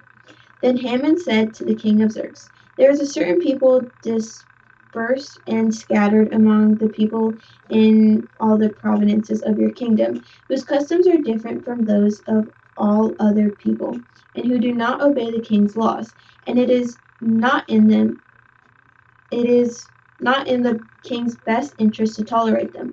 If it pleases the king, let there be a decree be issued to destroy them, and I will put 10,000 talents of silver into the royal treasury for the men who carry out this business." So the king took his signet ring from his finger and gave it to Haman's son, and Hammedatha, the Agite, the enemy of the Jews. "Keep the money," the king said to Haman, "and do with the people as you please." Then on the 13th day of the first month, the royal secretaries were summoned. They wrote out in script each province and in the language of each people all Haman's orders to the king's satraps, the governors of the various provinces, and the nobles of various people. These were written in the name of King Xerxes himself, and sealed with his own ring. Dispatches were sent by countries to all of the king's provinces with the order to destroy, kill, and annihilate all the Jews, young and old, women and little children, on a single day, the 13th of the 12th month, the month of Adar, and to plunder their goods. A copy of the text of the edict was to be issued as a law in every province and made known to the people of every nationality so that they would be ready for that day. Spurred on by the king's command, the couriers went out, and the edict was issued in the citadel of Susa. The king and Haman sat down to drink, but the city of Susa was bewildered. Chapter 4. When Mordecai learned of all of these, Chapter 4. When Mordecai learned of all that had been done, he tore his clothes, put on sackcloth and ashes, and went out into the city, wailing loudly and bitterly. But he went only as far as the king's gate, because no one clothed in sackcloth was allowed to enter it. In every province to which the edict and order of the king came, there was a great mourning among the Jews, with fasting, weeping, and wailing. Many lay in sackcloth and ashes. When Esther's maid and eunuchs came and told her about Mordecai, she was in great distress. She sent clothes for him to put on instead of sackcloth, but he would not accept them. Then Esther summoned Hatshepsut, one of the king's eunuchs assigned to attend her, and ordered him to find a way to find out what was troubling Mordecai and why. So Hatshepsut went out to Mordecai in the open square of the city in front of the king's gate. Mordecai told him everything that had happened to him, including the exact amount of money Haman had promised to pay into the royal treasury for the destruction of the Jews. He also gave him a copy of the text of the edict for their annihilation, which had been published in Susa, to show to Esther and explain it to her. And he told him to urge her to go into the king's presence to beg for mercy and plead with him for her people. Hatshepsut went back and reported to Esther what Mordecai had said. Then she instructed him to say to Mordecai, "All the king's officials and the people of the royal provinces know that for any man or woman who approaches the king in the inner court without being summoned, the king has but one law, that he be put to death. The only exception to this is for the king to extend the golden scepter to him and spare his life. But 30 days have passed since I was called to go to the king. When Esther's words were reported to Mordecai, he sent back this answer: Do not think that because you are in the king's house, you are alone of all the Jews will escape. For if you remain silent at this time, relief and deliverance for the Jews will arise from another place, but you and your father's family will perish. And who knows but that you have come to royal position for such a time like this? Then Esther sent this reply to Mordecai: Go, gather together all the Jews who are in Susa, and fast for me. Do not eat or drink for 3 days, night or day. I and my maids will fast as you do. When this is done, I will go to the king, even though it is against the law, and if I perish, I perish. So Mordecai went away and carried out all of Esther's instructions. Chapter 5. On the third day, Esther put on her royal robes and stood in the inner court of the palace, in front of the king's hall. The king was sitting on his royal throne in the hall, facing the entrance. When he saw Queen Esther standing in the court, he was pleased with her and held out to her the golden scepter that was in his hand. So Esther approached and touched the tip of the scepter. Then the king asked, What is it, Queen Esther? What is your request? Even up to half the kingdom, and it will be given to you. If it pleases the king, Esther replied, let the king, together with Haman, come today to a banquet I have prepared for him. Bring in Haman at once, the king said, so that we may do what Esther asked. So the king and Haman went into the banquet Esther had prepared. As they were drinking wine, the king asked Esther, Now what is your petition? It will be given to you. And what is your request? Even up to half the kingdom it will be granted. Esther replied, My petition and my request is this. If the king regards me with favor, and if it pleases the king to grant my petition to fulfill my request, let the king and Haman come tomorrow to the banquet I will prepare for them. Then I will answer the question. Haman went out that day, happy and in high spirits. But when he saw Mordecai at the king's gate and observed that he neither rose nor showed fear in his presence, he was filled with rage against Mordecai.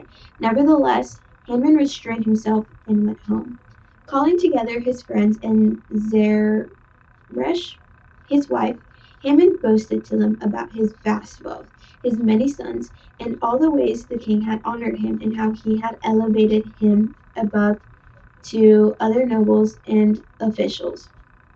And that's not all, Haman added. I am the only person Queen Esther invited to accompany the king to a banquet she gave, and she has invited me along with the king tomorrow. But all of this gives me no satisfaction as long as I see the Jew Mordecai sitting at the king's gate. His wife Zersha and all his friends said to him, Have a gallows built 75 feet high, and ask the king in the morning to have Mordecai hanged from it. Then go with the king to the dinner and be happy. This suggestion delighted Haman, and he had the gallows built. Chapter 6. That night the king could not sleep, so he ordered the book of Chronicles, the record of his reign, to be brought in and read to him. It was found recorded there that Mordecai had exposed Bigtha and Thresha, two of the king's officers who guarded the doorway, who had conspired to assassinate King Xerxes. What an honor and recognition has Mordecai received for this? The king asked. Nothing has been done for him, his attendants answered. The king said, Who is in the court? Now Haman had just entered the outer court of the palace to speak to the king about hanging Mordecai on the gallows he had erected for him. His attendants answered, Haman is standing in the court. Bring him in the court, the king ordered. When Haman entered, the king asked, What should be done for the man who the king delights to honor? Now Haman thought to himself, Who is there that the king would rather honor than me? So he answered the king, For the man the king delights to honor, have them bring A royal robe to the king has worn, and a horse the king has ridden, one with a royal crest placed on its head. Then let the robe and the horse be entrusted to the one of the king's most noble princes. Let them robe the man the king's delights to honor, and lead him on the horse through the cities, proclaiming him before. This is what is done for the man the king delights in honor. Go at once, the king commanded Haman. Get the robe and the horse, and do just as you have suggested for Mordecai, the Jew who sits at the king's gate. Do not neglect anything you have recommended. So Haman got the robe and the horse. He robbed Mordecai and led him on the horseback in the city streets, proclaiming before him, "This is what is done for the man the king delights to honor." Afterwards, Mordecai returned to the king's gate, but Haman rushed home with his head covered in grief and told Sersh, his wife, and his friends everything that had happened to him. His advisers and his wife Zeresh said to him, "Since Mordecai, before whom your downfall has started, is of Jewish origin, you cannot stand against him. You will surely come to ruin." While they were still talking to him, the king's eunuchs arrived and hurried Haman away to the banquet Esther had prepared. Chapter 7. So the king and Haman went to dine with Queen Esther, and as they were drinking wine on the second day, the king asked, "Queen Esther, what is your petition? And it will be given to you. What is your request? Even up to half of the kingdom, it will be granted." Then Queen Esther answered, "If I have found favor with you, O king, and if it pleases my majesty, grant me my life, this petition, and spare my people, this is my request. For I and only my people have been sold for destruction and slaughter and annihilation. If we had merely been sold as male and female slaves, it would have kept quiet. But because no such distress would justify disturbing the king." King Xerxes asked Queen Esther, "Who is he? Where is this man who dared to do such thing?" Esther said, "The adversary and enemy is the vile Haman." Then Haman was terrified before the king and queen. The king got up in rage and left his wine and went out into the palace garden. But Haman realized that the king had already decided his fate, stayed behind to beg Queen Esther for his life. Just as the king entered from the palace garden to the banquet hall, Haman was falling on the couch where Esther was reclining. The king exclaimed, "Will he ever molest the queen while she is with me in the house?" As soon as the word left the king's mouth, they covered Haman's face. Then Harbonah, one of the eunuchs attending the king, said, "A gallows 75 feet high stands by Haman's house. He had made it for Mordecai, who spoke up to help the king." The king said, "Hang him." So they hanged Haman on the gallows he had prepared for Mordecai. Then the king's fury subsided. Chapter 8. That same day, King Xerxes gave Queen Esther the estate of Haman, the enemy of the Jews. And Mordecai came into the presence of the king, for Esther had told how he was related to her.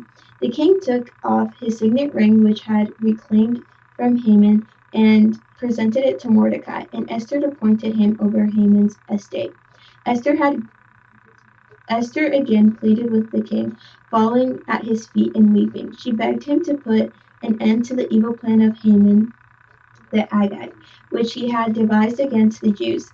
Then the king extended the gold scepter to Esther as she rose and stood before him. "If it pleases the king," she said, "and if he regards me with favor and thinks it is right thing to do, and if he is pleased with me, let another order be written overruling the dispatches that Haman, son of Hammedatha, the Agagite, devised and wrote to destroy the Jews in all of the king's provinces. For how can I bear to see disaster fall on my people? How can I bear to see the destruction of my family?" King Xerxes replied to Queen Esther and Mordecai the Jew, "Because Haman attacked the Jews, I have given his estate to Esther, and they have hanged him on the gallows. Now write another decree in the king's name in behalf of the Jews as seems best to you, and seal it with the king's signet ring. For no document written in the king's name and sealed with his ring can be revoked. At once the royal secretaries were summoned on the 23rd day of the third month, and the month of Sivan. They wrote out all of Mordecai's orders to the Jews and the satraps, governors, and nobles, the 127 provinces stretching from India to Kush. These orders were written in the script of each province and the language of each people, and also the Jews in their own script and language.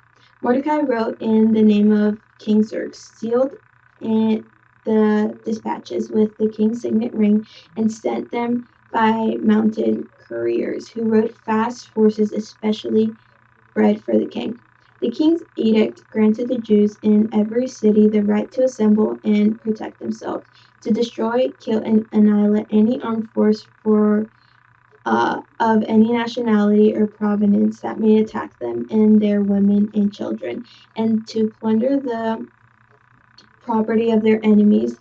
The day appointed for the Jews to do this in all the provinces of King Xerxes was the 13th day of the 12th month, and the 12th month of Adar.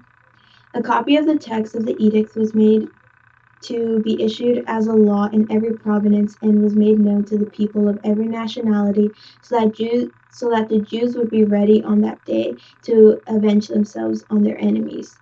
The couriers riding the royal horses raced out, spurred on by the king's commandment. An edict was also issued by Citadel of Susa. Mordecai left the king's presence wearing royal garments of blue, white, a large crown of gold, and a purple robe of fine linen.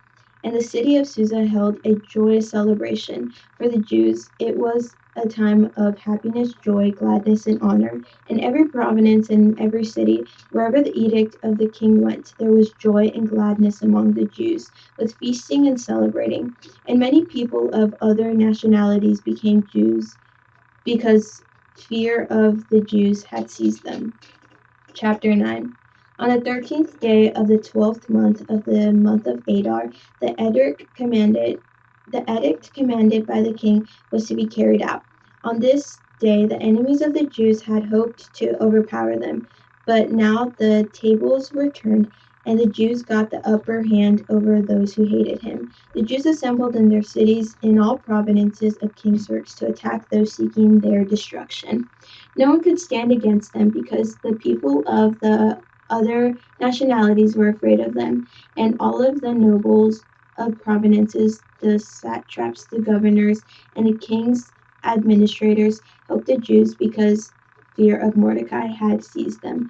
Mordecai was prominent in the palace. His reputation spread throughout the provinces, and he became more powerful. The Jews struck down all of their enemies with sword, killing and destroying them, and they did what they pleased to those who hated them. In Citadel of Susa, the Jews killed and destroyed 500 men. They also killed Parashantha, Dalath, Aspha, Porath, Adialia, Erdiath, Paramasheth, Arithia, Ardia, and Vazimel, the 10th sons of Haman, sons of Hamadeth, the enemy of the Jews, but they did not lay their hands on the plunder. The number of those slain in Citadel of Susa was reported to the king that same day. The king said to Esther, "The Jews have killed and destroyed 500 men and 10 sons of Haman in the citadels of Susa. What have they done in the rest of the king's provinces? Now, what is your petition? It will be given to you. What is your request? It will be granted." If it pleases the king, Esther answered, "Give the Jews in Susa permission to carry out on this day edict tomorrow also, and let Hanan's 10 sons be hanged on the gallows." So the king commanded that this be done. An edict was issued in Susa, and they hanged the 10 sons of Haman. The Jews in Susa came together on the 14th day of the month of Adar. And they put to death in Susa 300 men, but they did not lay their hands on the plunder. Meanwhile, the remainder of the Jews who were in the king provinces also assembled to protect themselves and get relief from their enemies. They killed 75,000 of them and did not lay their hands on the plunder. This happened on the 13th day of the month of Adar, and on the 14th they rested and made it a day of feasting and joy.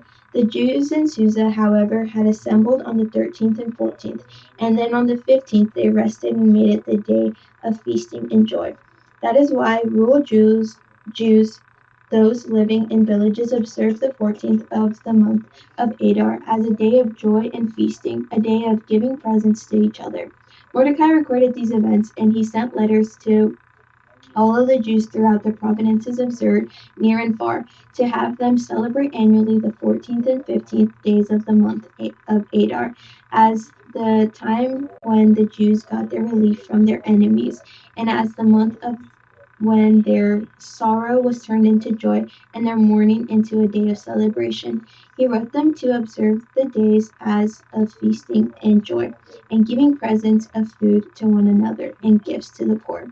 So the Jews agreed to continue the celebration they had begun, doing what Mordecai had written for them to do. Had written for them. For Haman's son of Hammedatha the Agite, the enemy of all Jews, had plotted against the Jews to destroy them, and had cast the pur, that is the lot, for their ruin and destruction. But when the plot came to the king's attention, he issued written orders that the evil scheme Haman had devised against the Jews should come back onto his head, and that he and his son should be hanged on the gallows. Therefore these days were called Purim, for the word pur, because of everything written in this letter, and because of what had happened, uh, because of what they had seen and what had happened to them. The Jews took it upon themselves to establish the custody that they and their descendants and all who joined them should without fail observe these 2 days every year in the way prescribed and at the time appointed. These days should be remembered and observed in generations by every family and in every province and every city. And these days of Purim should never cease to be celebrated by the Jews, nor should be the memory of them die out among their descendants. So Queen Esther, daughter of Abigail, along with Mordecai the Jew, wrote with full authority to confirm this second letter concerning Purim, and Mordecai sent letters to all the Jews in the 127 provinces of the kingdom of Xerxes, words of goodwill and assurance to establish these days of Purim at their designated times, as Mordecai the Jew and Queen Esther had decreed from them, and as they had established for themselves and their descendants in regard to their times of fasting and lamentation. Esther's decree confirmed these regulations about Purim, and it was written down in the records. Chapter 10. King Xerxes imposed tribute throughout the empire to its distant shores, and all of its acts of power and might, together with a full account of the greatness of Mordecai, to which the king had raised him, are not written in the book of Annals to the kings of Media and Persia. That's from So verse we 3. finished with. Do you want me to? It's Which just one? right here. Okay. Yes, sir. Verse 3. No, thank you.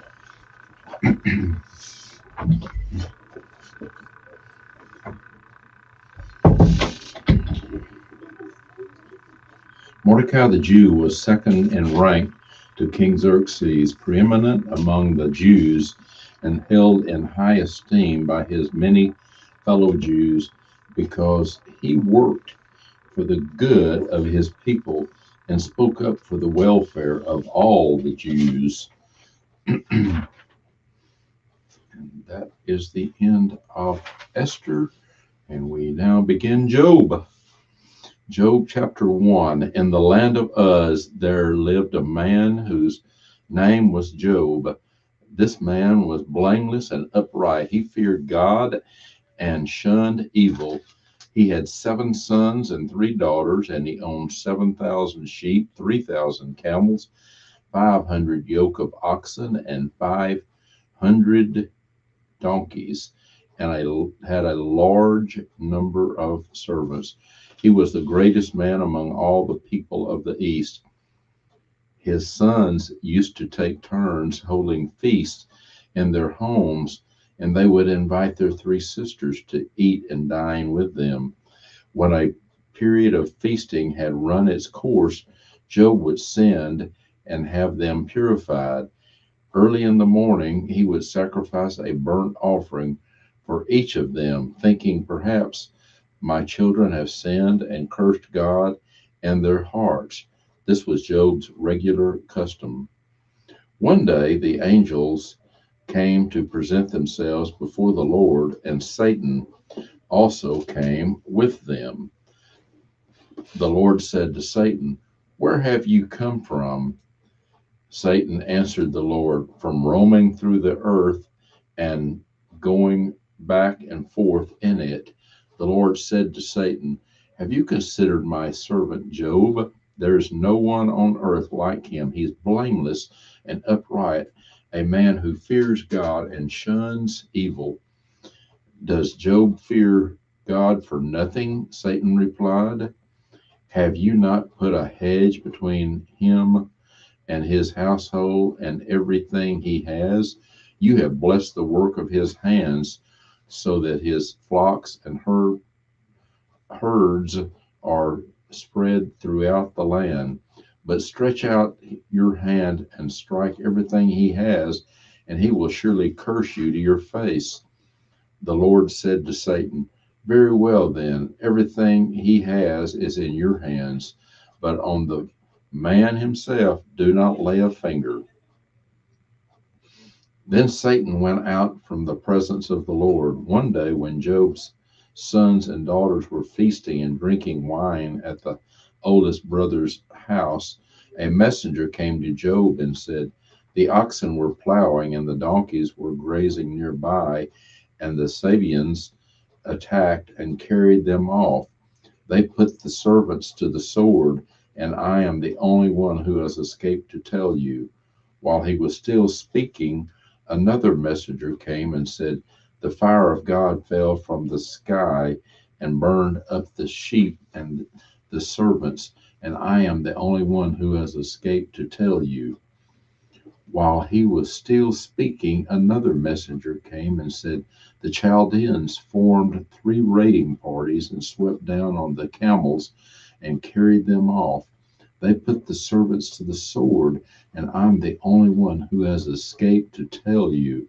While he was still speaking, yet another messenger came and said, "Your sons and daughters were feasting and drinking wine at the oldest brother's house, when suddenly a mighty wind swept in from the desert and struck the 4 corners of the house. It collapsed on them, and they were dead, and I am the only one who has escaped to tell you." At this, Job got up and tore his robe and shaved his head. He then fell to the ground in worship and said, "Naked I came from my mother's womb, and naked I will depart. The Lord gave, and the Lord has taken away. May the name of the Lord be praised." In all this, Job did not sin by charging God with wrongdoing. Chapter 2. On another day, the angels came to present themselves before the Lord, and Satan also came with them to present himself before him. And the Lord said to Satan, "Where have you come from?" Satan answered the Lord, "From roaming through the earth and going back and forth in it." Then the Lord said to Satan, "Have you considered my servant Job? There is no one on earth like him. He is blameless and upright, a man who fears God and shuns evil, and he still maintains his integrity, though you incited me against him to ruin him without any reason." "Skin for skin," Satan replied. "A man will give you all he has for his own life, but stretch out your hand and strike his flesh and bones, and he will surely curse you to your face. The Lord said to Satan, Very well then, he's in your hands, but you must spare his life. So Satan went out from the presence of the Lord and afflicted Job with painful sores from the soles of his feet to the top of his head. Then Job took a piece of broken pottery and scraped himself with it as he sat among the ashes. His wife said to him,